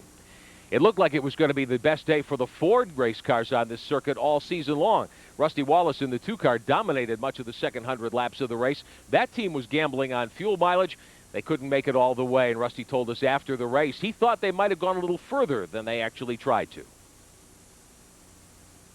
That'll take you to your Rusty soundbite. Let me come back and give you a quick tag to that, and then I'll lead to the business piece in 3, 2, and 1. So it didn't work out today for Rusty Wallace, but it did work out well for Dale Jarrett and the crew of the Robert Yates team, the 28 car, Larry McReynolds in that bunch. They needed a win badly. They go to Talladega next week, one of their best tracks traditionally as a race team. And Dale Jarrett does very well on the big speedways, too. We'll see how competitive they are next Sunday when that 500-miler rolls away at Talladega. Now, this morning on race day, we showed you how big league stock car racing has become a $2 billion a year business. In the weeks to come here, we're going to examine that growth, what's driving it, and where all of this is likely to go in the years to come. Tonight, one of the sport's recognized visionaries, Humpy Wheeler, the general manager of Charlotte Motor Speedway, has a lot to say about that.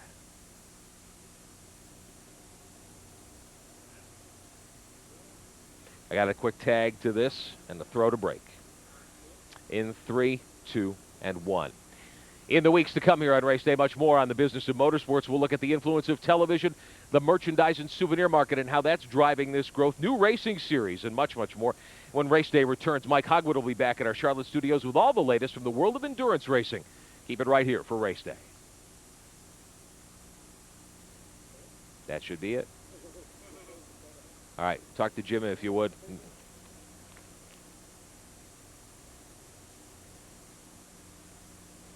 That work for you?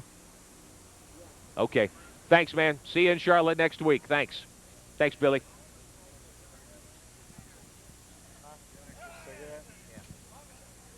Hello, go ahead. You talking to me, Billy? All right. I'm just going to do probably one more bite and then a quick stand-up, and that's it. Yeah, I got you.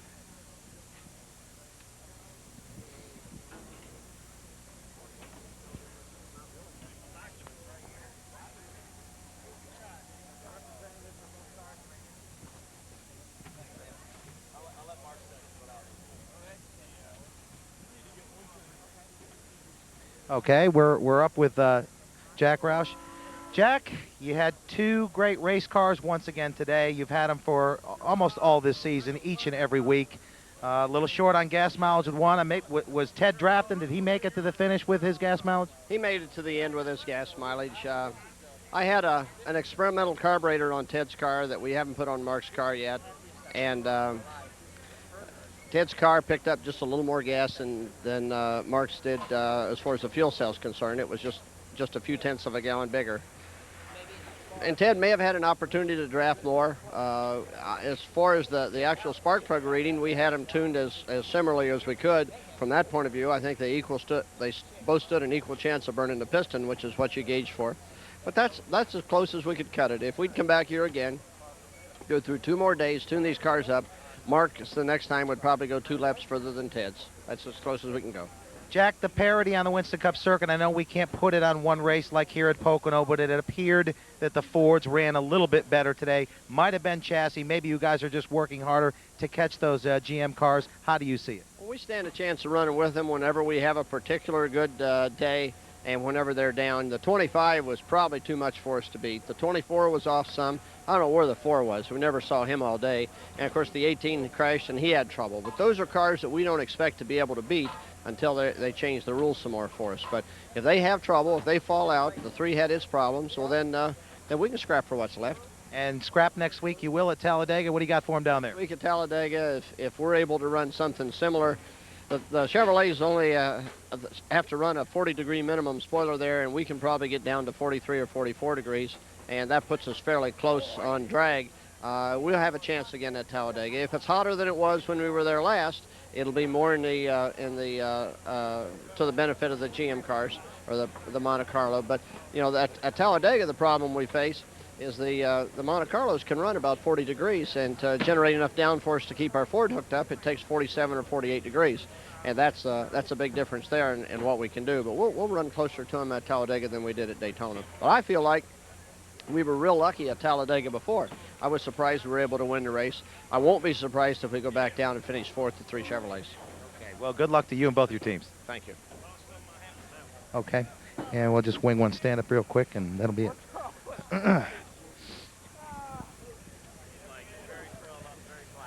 Yeah, okay. Okay.